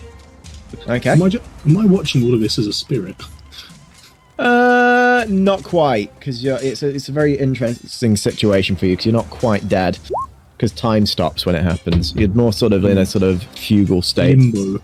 I'm afraid that doesn't hit. And then I'm going to use my bonus action hide. So if you'd done that first, it might have hit. Yeah, but then by attacking, I'd be unhidden for their That's turn. true. Give me a stealth roll. Yeah, you're very hidden from everyone. I am a rock. Yeah, it's like in the Hunger Games, where Peter just perfectly blends himself in because he's really good at making cakes or something. I don't know. Bruno, you're up. So, I turn to the troll. Mate. You're telling me I can't go into the circle? You shouldn't go into the circle. Who's allowed in the circle? Only Deacon Darius. Only Deacon. Alright. So you're not allowed in the circle? No, I don't go in the circle. Not allowed in the circle. Not allowed in the circle. Nobody's allowed. I'll use my action to disengage. Okay. And I will run right dead center into the circle. Oh, okay. Where the troll's not allowed in. You shouldn't. Oh no. Troll looks nonplussed, very confused. Horifice. Death has not yet shown up. It's only been 12 seconds, to be fair. So, Jangle Jock, what are you doing? Yeah. Going. Oh, oops. Oh. Yeah. 5. Yeah, don't fall in the hole. Yeah, me and my dumbass eyes didn't see a hole until I got really close to my screen. Because I wanted to give inspiration to Dahlia. I'm too stressed to write poem, so I'm just going to scream it really weirdly at Dahlia's general direction. Because he knew the general direction she was in. Yeah? Within a range of probably about 60 feet anyway. So I think that's kind of fair for him to have an idea of where she is and just give it to her. Yeah. That's it. That's my inspiration thing. I know it's a bonus action, but I can't do much else for now, so I won't. Oh, that's fine. In which case... the trolls. This one's really confused. This one over here, and is now inspiration to the dead guy. Is looking around,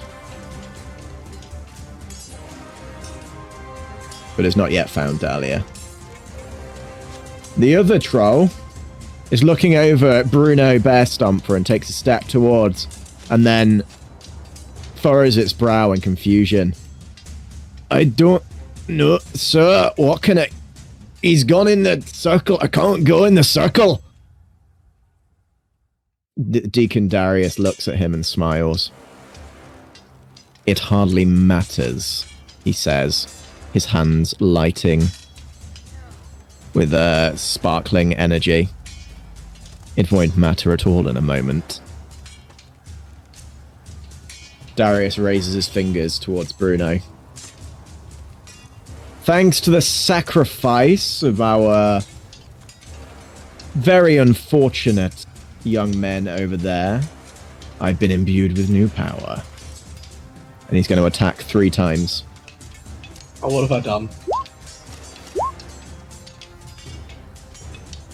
You are struck for 10 points of magic damage, Bruno, as they hit you firmly in the chest. Ouch. Alright. You're still standing, right? Still standing. Just about. Bernie, you're up. Okie dokie. Bernie is gonna take 1, 2, 3, 4, 5, and not That's very in the close to hole, but that take a hole. diagonal 6. I'm gonna use my action to dash. Okay. So another 1, 2, 3, 4, 5, 6. Still hooded, so I look like one of the cultists. So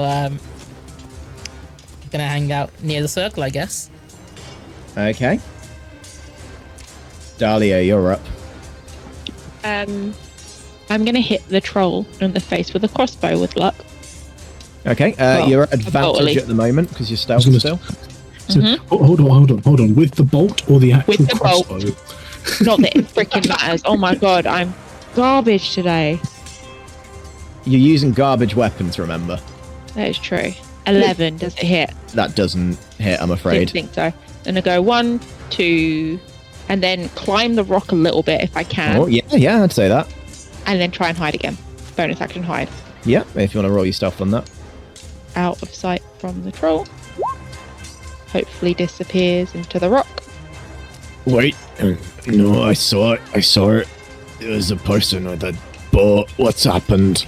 And the troll looks super confused. Bruno, you're up. Alright then.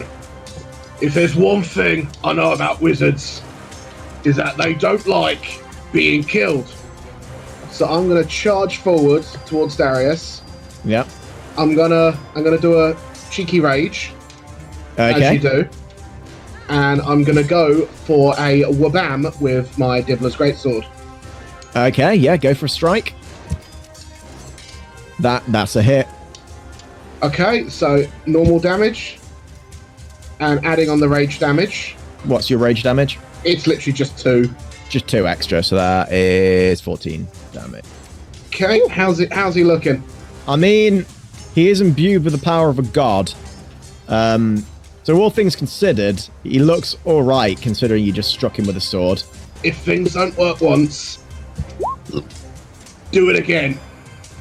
So bonus action, I'm gonna wabam him one more time. Okay. 10. No, that doesn't hit. No, it doesn't quite hit. He's still standing, I'm afraid. Okay, that's all I can do.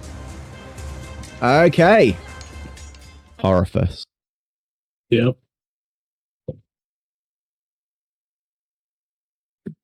Everything seems fairly peaceful right now. A horrific battle is ensuing around you. You sense people have died, there's been bloodshed, some of your allies are injured, but you feel oddly relaxed. This is It's quite nice, possibly yeah. the most restful you've ever felt.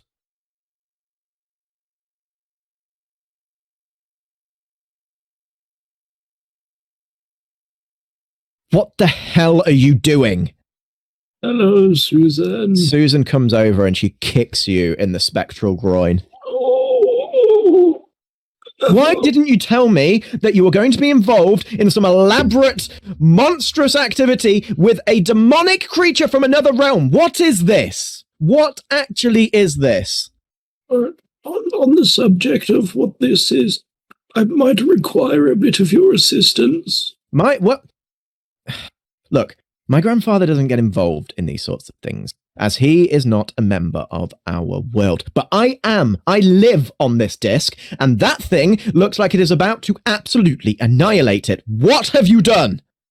In my defense, we are trying to stop it. You're doing a great job. You've managed to get people to bring it to life in the first place, from what I can see. And one of your friends looks like he's a few inches from death. It looks like every attack that you are trying on this strange-looking man is doing very little to him. Also, may I add, as I mentioned before, weird ghost thing behind him. Could you do me a favor quickly? I know I shouldn't ask. Could you get the crown off of his head? I'm a spectral being. I'm not actually here. You understand? Oh. For me to intervene in such a way would be impossible. But if you can get that crown off his head, then I can make sure that that spirit that is attached to him is severed. I'll try. That's all I'm asking. Get that crown off his head. If you can't do it, get one of your friends to do it. I don't care how. Just do it, okay? Okay. Thank you, Susan. It's okay. Let's get it done so we can save the damn world, okay? Yes. She clicks her fingers as you are brought back to this horrific battle. I'm back, bitches! Horifus, what are you doing? I'm going to aim a magic missile directly at the fucking crown. Ooh, okay, so you're going to try and dislodge the crown. Yes.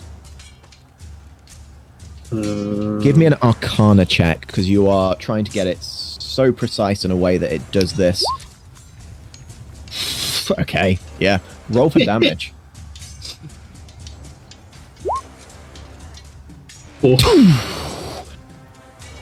As though, seemingly out of nowhere, a strike of pure energy bursts and strikes the deacon at the very front of his head. The crown shifts and tilts back, ching, ching, ching, onto the ground. Just there.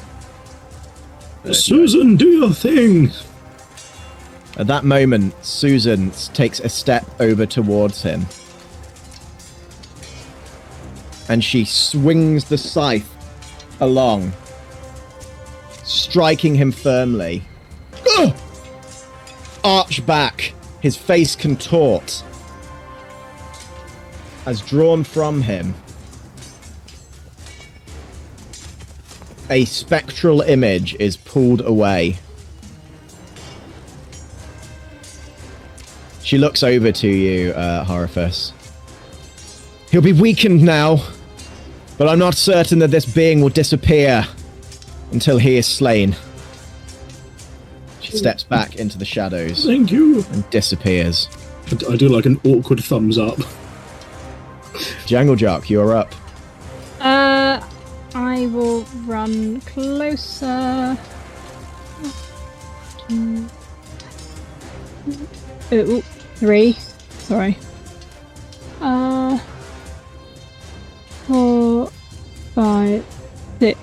I think I'm in range to do Vicious Mockery. Yep. I've written something for it. Hooray. Okay. Your Ready. worships are fast with falsehood entangled. Your times come to pass by the hands of one dangled. Fantastic. He fails, so he takes 2 points of psychic damage. With a, Yeah. After seeing you do that, this troll comes running over.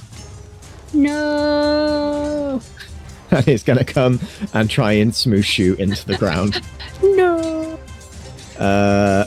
I slipped and dropped some sick rhymes. It wasn't me. It's a 20 hit. Yeah. You take 7 points of damage as these diamond teeth bite into your leg. Once again, it's the same leg as before. The exact same leg is chomped extremely hard. Is it the same leg? Yeah. Deacon Darius looks down and walks over. You're a dick. He looks over at the crown and goes to reach for it. And goes to pick it up and place it on his head. It's like, bestow me your powers again, Ur-Gilash! Ur-Gilash does not seem to respond. It seems whatever power was bound to this is drifting further and further from him. Bruno, stomp him! He's going to go for a... Let's have a look. He's going to go for a shocking grasp on God. Bruno. Oh, God. Melee spell attack. 18. That'd be an 18 to hit. Still hits. Okay. 6 points of shock damage strikes you. Alright. Are you raging? Do you half lightning damage? I don't know what your total is. I'm not resistant to lightning damage. So How are you looking? I'm standing. Okay. Bernie, you're up. Okay, I'm just gonna let Django We got know a that troll I'll on you. come back for fixing the leg later. We got more pressing matters and to deal with first. So 1, 2, 3, 4, 5, and then a diagonal for 6. Can I use my bonus action to yeet one of my items at Deacon Darius before I do my action? Sure, why not? Can I Fuck it, why yeet? not? Do you remember that bottle of very Sorry. flammable alcohol I got from the Mended Drum? Can I just yeet that at him first? Yes, but you're going to have to do a check for this. Sure. What check I am just I want doing? a straight dexterity check. Straight dexterity, okay. It'll either hit or it won't. You strike the area under it, like smashes at his feet.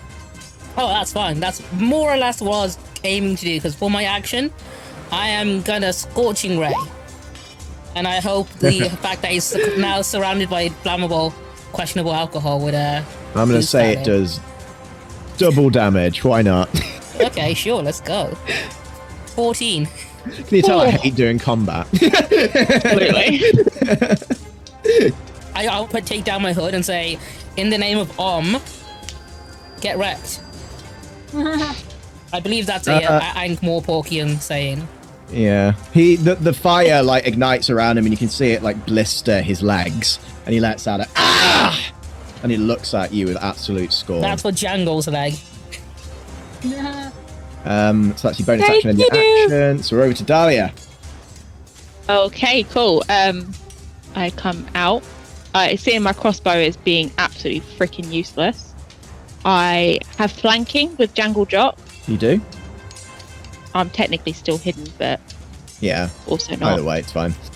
So I've got advantage. Oh, sorry. Ignore me. That missed, but I do have an offhand strike, and I didn't declare sneak attack on the first one, so I'm going to try with my offhand to sneak attack it. Okay. I'd say your advantage with that. Meets it beats, so that hits. Yay! So that does that. Plus. So with your assassin training, you know that just their rocky exterior, there is a very soft bit at the very back of the neck. Using your very lithe figure and your agility, you scramble up the shoulder and with your left hand dash your blade into that fleshy section. The troll lets out, oh no, that's really rude.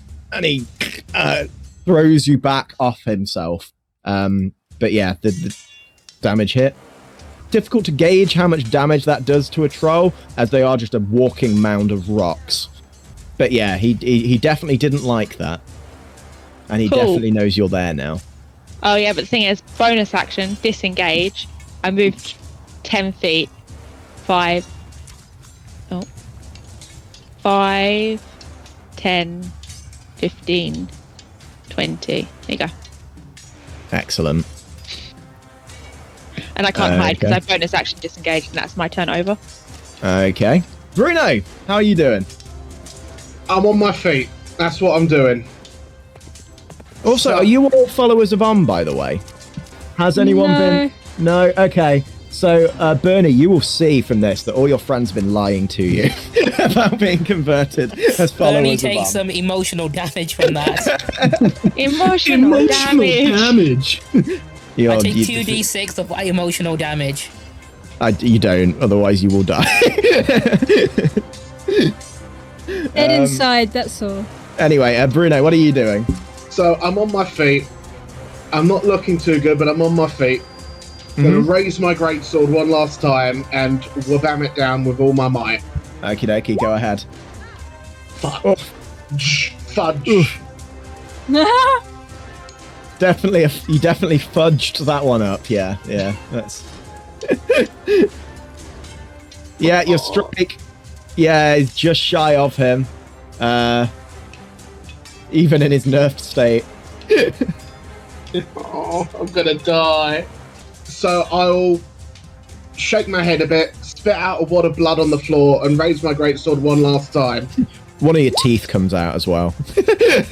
Please tell me that hits. Hits, yeah, roll for damage. That's It's 2 for the rage. So that's 8 points of damage on there. You strike him and it slashes and you see it cut across his side. He lets out a ah! And he's still standing, but he's looking injured with all of this continuous attack on him. Horifus, you're up. Hold on. Skedaddle, you're thick as a noodle. And fired magic missile. Okay. I feel somewhat like there's some inspiration going on here, and I love it. 3 points of force damage. I want to aim directly for his groin. Yeah, I mean, it goes where it's directed. That's how magic missile works. So you manage to strike him in his groin, and he lets out a as he leans forward in agonizing pain. Not the most lethal of damage, a groin shot, but definitely physically very painful for him. Distracting. Have you got a bonus action that you're doing anything? Okay, I'm just gonna kind of stand there and be like, go, Bruno, you can do it. Excellent. In which case, we're over to Jangle Jock. Jangle Jock, how's it going for you? I am going to cast Vicious Mockery again, but this time on the troll that is next to me. I have prepared my piece. My leg! My leg! This pain I can't fathom. You'll regret this, you egg. Your wits you'll abandon. How wise is this troll? Well, wise enough What the heck? Jesus. to shake it off completely. No, your mean words don't work on me. I've been called much worse than that. Like slab heap. Called worse than an egg. I've been called igneous. I don't know what it means, but they call me that a lot. Give me a break. My lips I thought you were falling more off. sedimentary. You look very squishy. And he looks at you and smiles. It is the troll's turn now. Oh man. Sedimentary, my dear Watson. 14 to hit. 11. 9 points of piercing damage on your other leg. I am still up.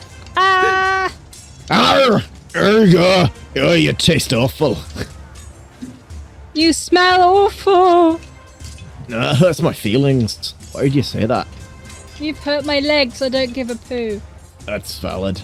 The other troll is going to take a step towards Horifus, and he's going to go for a strike on him. You'll regret this. It's a 15 to hit. No, obviously that doesn't hit. My AC is like 27. Ah, okay. You take 11 points of slashing No, I'm damage. dead. And Horifus, you are dead once again. How far do I fly? 1 second. 15 feet across the floor. It's not that you fly, you're just scraping across the ground. Gravel like building around. There's this little trench. Doing like those like raised for you. And you do you void your bowels again. Oh, please tell me I did like a backflip backwards and voided them at the same time as it sprays. It's like a garden spray, yeah, it's beautiful. Deacon Darius is looking around, breathing heavily at this moment. Takes a deep breath. And he's going to cast...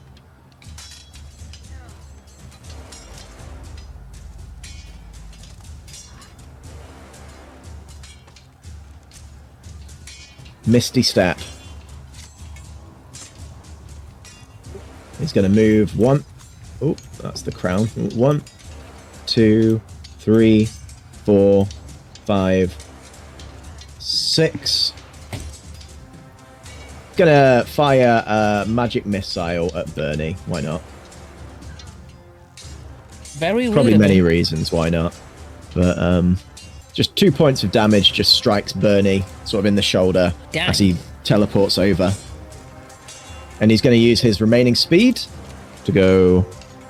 If 1, you worship 2, Om, you could have 3, done more damage with 4, that. 5, 6. Bernie, you're up. 55 feet away from me. Okay, I'm gonna... Flaming Sphere. Before I do cast, I would say everyone like, hey guys, if you truly believe in the great god of order course, I can hit him really hard, and if that's a valid reason to, you know, maybe take up a new religion, I think. That's an If 18. I believe, I might die. You believe I can fix your leg again? That's 18 on his dex I save. imagine that he takes half damage from that then. Yes. So what did you roll for damage? It was a 6, so he takes 6. 3 points. Oh, okay. I thought that would do more. I thought it would do more as well. I'm sorry, Obi. Fight's not over yet. In which case, Dahlia, you're up. Cool. So I've just calculated it. I don't know if you can see the green line with I my can see your movement green plus. line. Oh, With my it is movement a plus concentration spell, so the flame stays on him, and he does continuous damage. And I can move. Okay. Spear. It's like a sticky. nice. That gives me 60 feet, so and I Yep. can end up next door. Cool.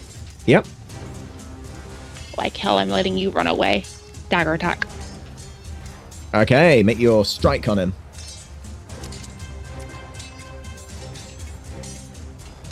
This one. That hits. Roll for damage. Really annoying. I don't get advantage. But that's 5, and then offhand Yeah. for another hit.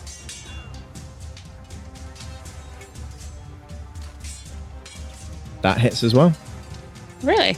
Yeah. He's just a fleshy man. But He is looking I don't pretty know. rough with these various knives stabbing into him. Also, at that time, Leading Larry has been making his way around because he's not been on the initiative order. And he looks, and he's looking at his lord who is running away. My lord, why would you be leaving? The great god is here! I'm done with all of this, he says, trying to edge away. I am not going to die here, not for some stupid, outdated god!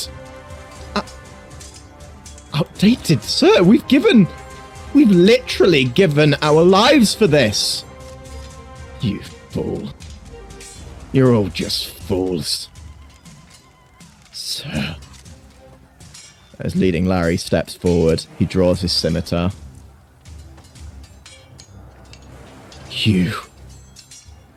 You're an infidel, just like the rest of them! He's gonna strike him. Hill-stealing bastard. It's poetic irony, okay? Invoke the rule of Poetic. dibs. It's poetic bullshit. I need to write a receipt for his death. He sinks the scimitar into Darius's chest as his eyes go wide. Body goes limp as he collapses onto the floor. At that moment, over by this sigil. Boom, boom, boom, boom, boom, boom.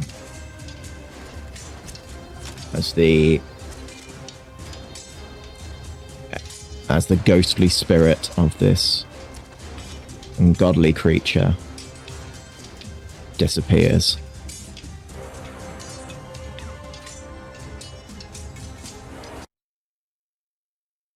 Time stops. Give me a second.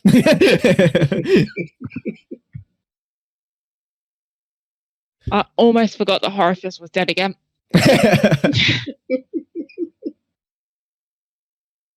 Well, that was very stressful now, wasn't it? You could say that. I have some business to deal with myself. If you can bear with me just one moment and I'll be right back with you, okay? Okay. She takes a step over to the body of Deacon Darius. Well, you've certainly made a mess for everyone, haven't you?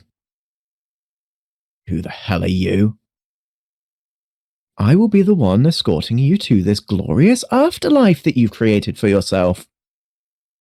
Don't be stupid, I didn't believe any of that. No, I didn't think you did.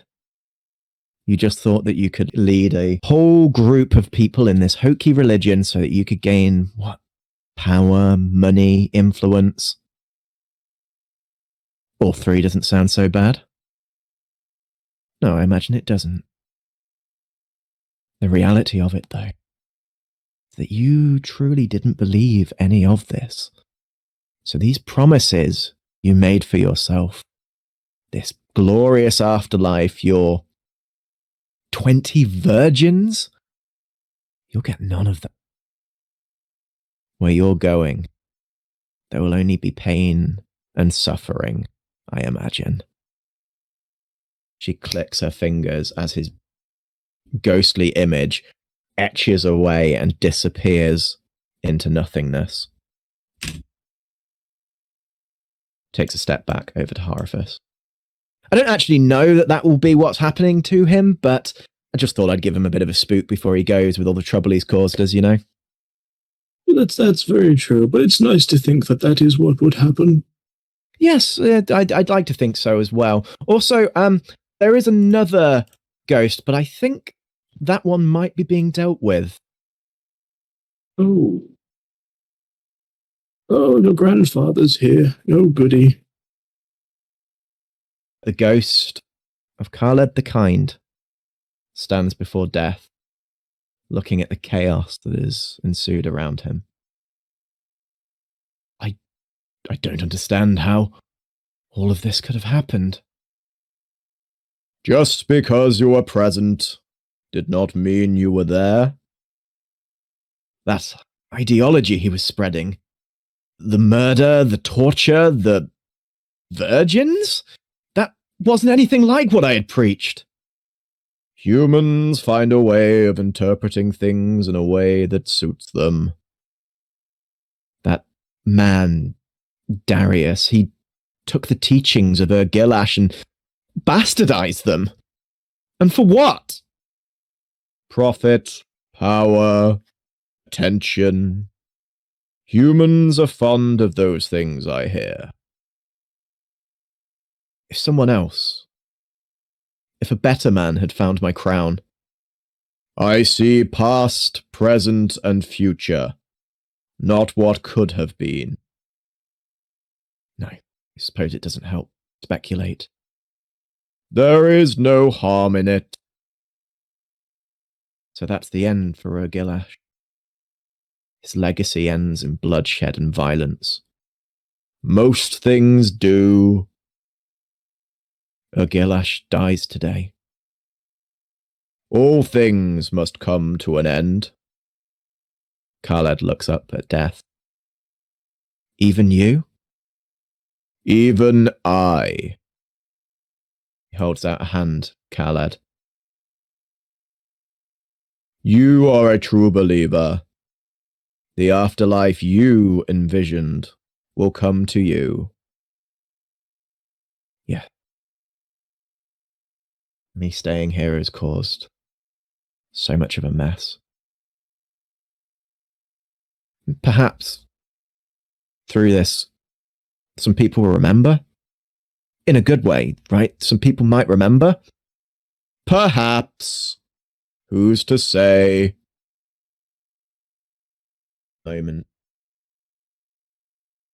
Khaled the kind fades away.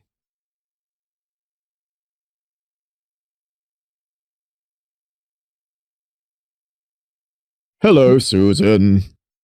Yes, grandfather, we're just dealing with some things. We never get a chance to catch up like we used to. Yes, I understand that. We've got a lot going on here. Horophus is dead again. Do you want to maybe deal with him? I've got a dinner party I need to be getting to. Well, I thought that maybe you...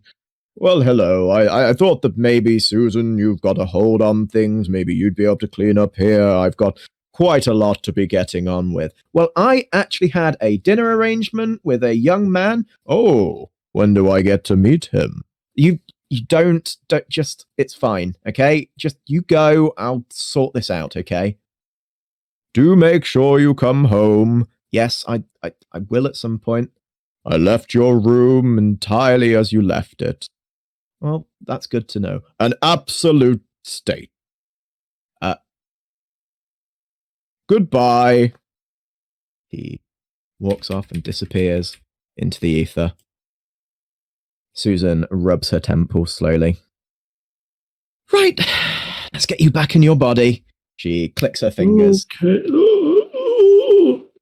As your body comes back into his physical form. Oh, God damn it, I wasn't finished. The corpse of Deacon Darius lays on the ground as leading Larry looks down at the bleeding blade. It was all a lie. All of it. Been following a false prophet. All the murders, all the bloodshed. I hand him a leaflet of the Church of Om.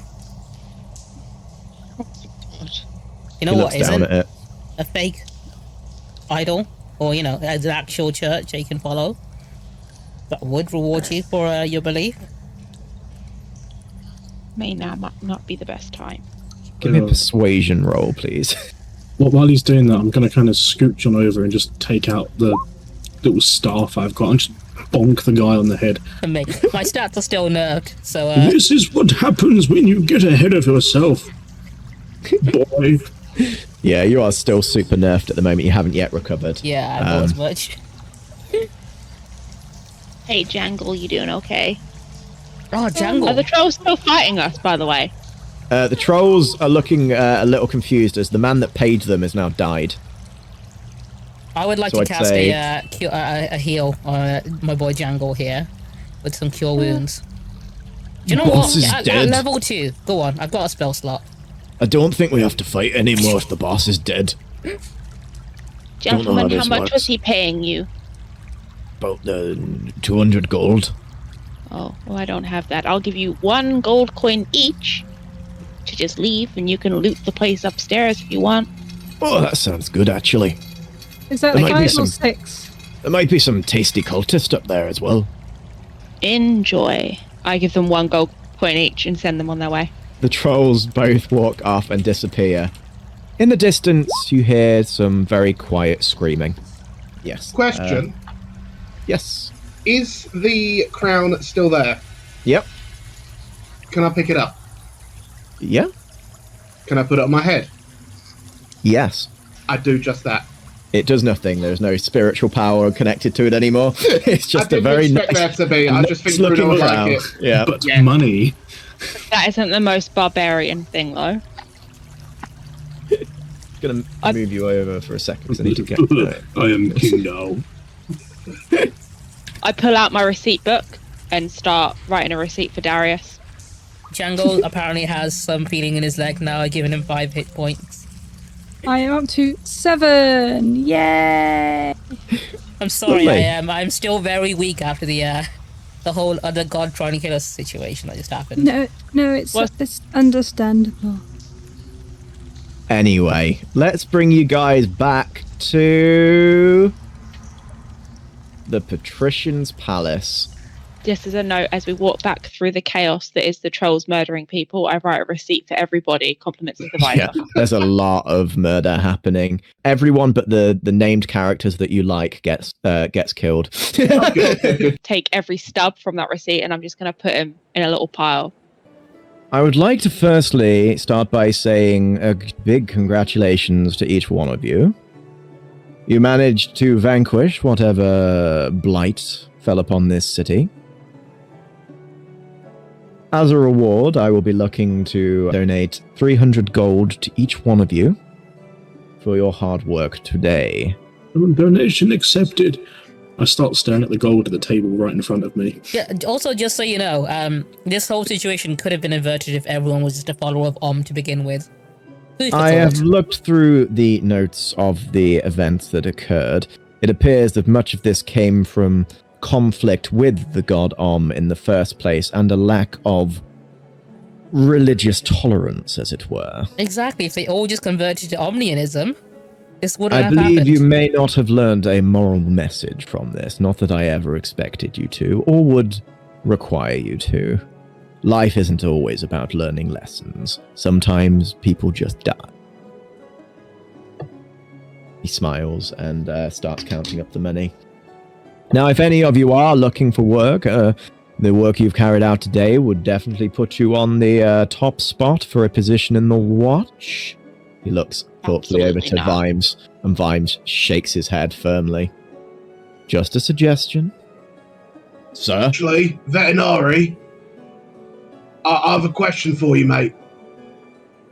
Well, I'm all ears. I kind of don't want the gold, but I wouldn't mind a job. A job? And where? And within the watch? Oh God, no. I mean, I'm meant to be retiring. I'm a bit tired, and if anything, today's taught me that I might be a bit long in the tooth for all this business. I've made a new friend, and I'd like to work in the book place with him. The Library of the Unseen University. Yeah. That would not be my decision. That is the decision of Mr. Rid-Cully. Though I can perhaps put in a letter of recommendation and see if he can accommodate you for that. What I was mean, that? the library is very short-handed. An assistant or two might be very helpful. Perhaps.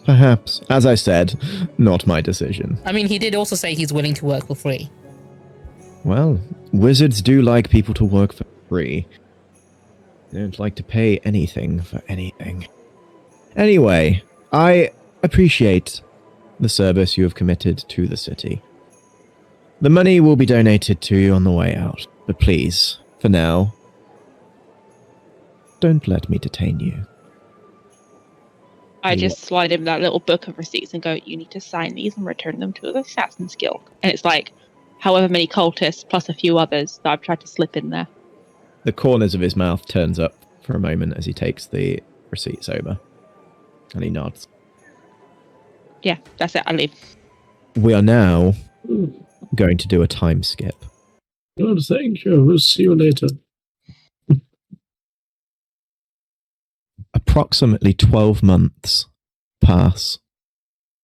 And each one of you, irrespective of where you are, receive handwritten invitation.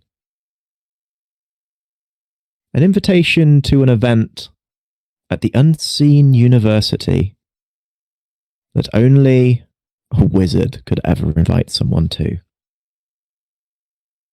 Oh, it's Horifis's death day! No.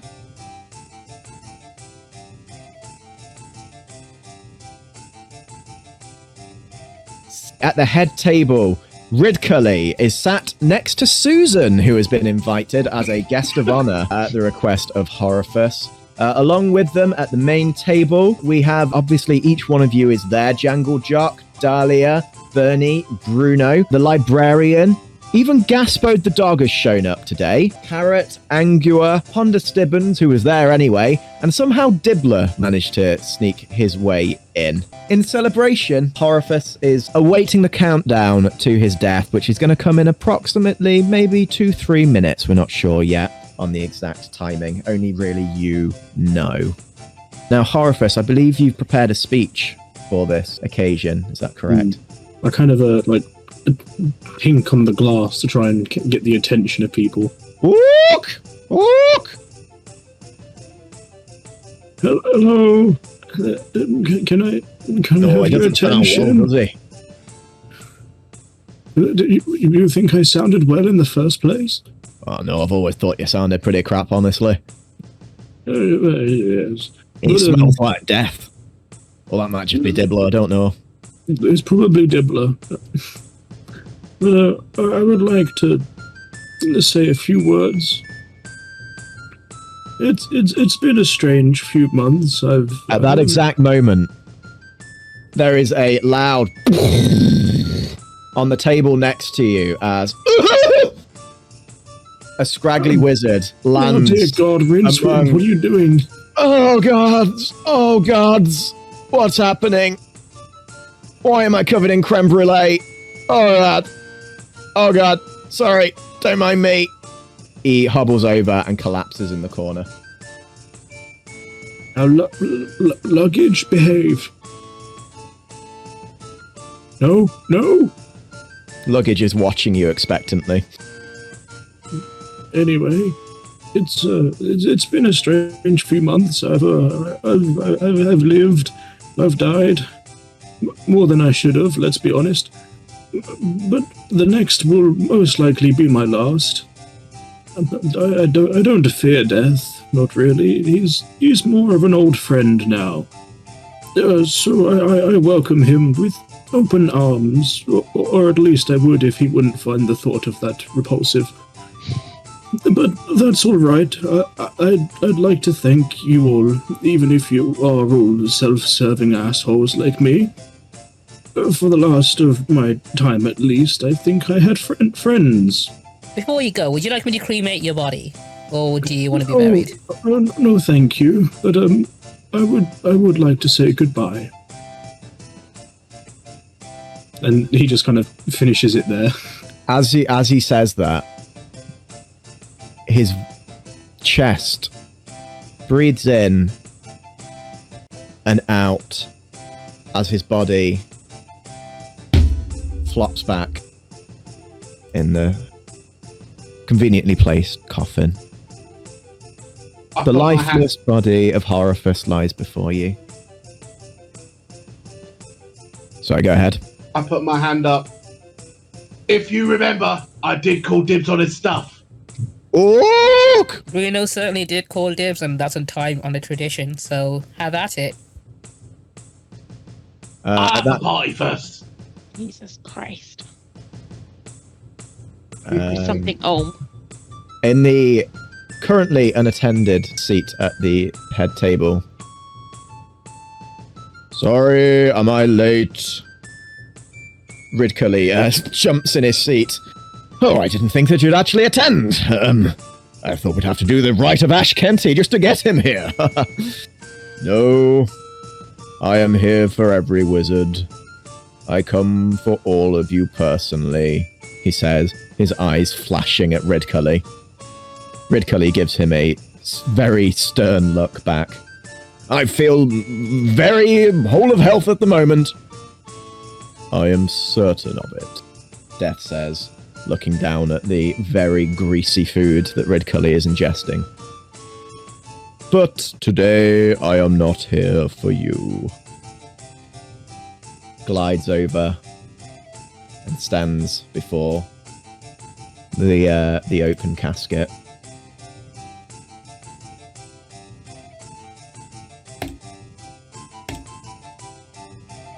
Hello. Horophus. Is it time? It is nearly time. What do you mean nearly? The spirit can linger a little moment if there are Any final goodbyes you wish to say? Oh, yes, just one quickly. Goodbye, Susan. See you later. Yes, goodbye. Do take care in whatever afterlife meets you out there. Okay, I'm good. Let's go. Please don't get the wrong impression of Susan. She is a naive young girl. I'm not a naive. She's a naive young girl. You have done well. And you have lived a good life. It is not usually for me to cast judgment. Maybe I am getting... What is it you humans call it? Sentimental. That was the word. Would you like that hug after all? Death considers it for a moment and opens his bony arms to you. Yeah. I give Death a hug. How nice. A spiritual hug. Be free now, Horifus Crump. May whatever afterlife awaits you be a happy one. It's been a good run, Death. Come and visit me sometime. I will not. You too, Susan. I most definitely will not. Oh. At that moment, Horifus, you fade into the abyss. And that is where we will end our session today.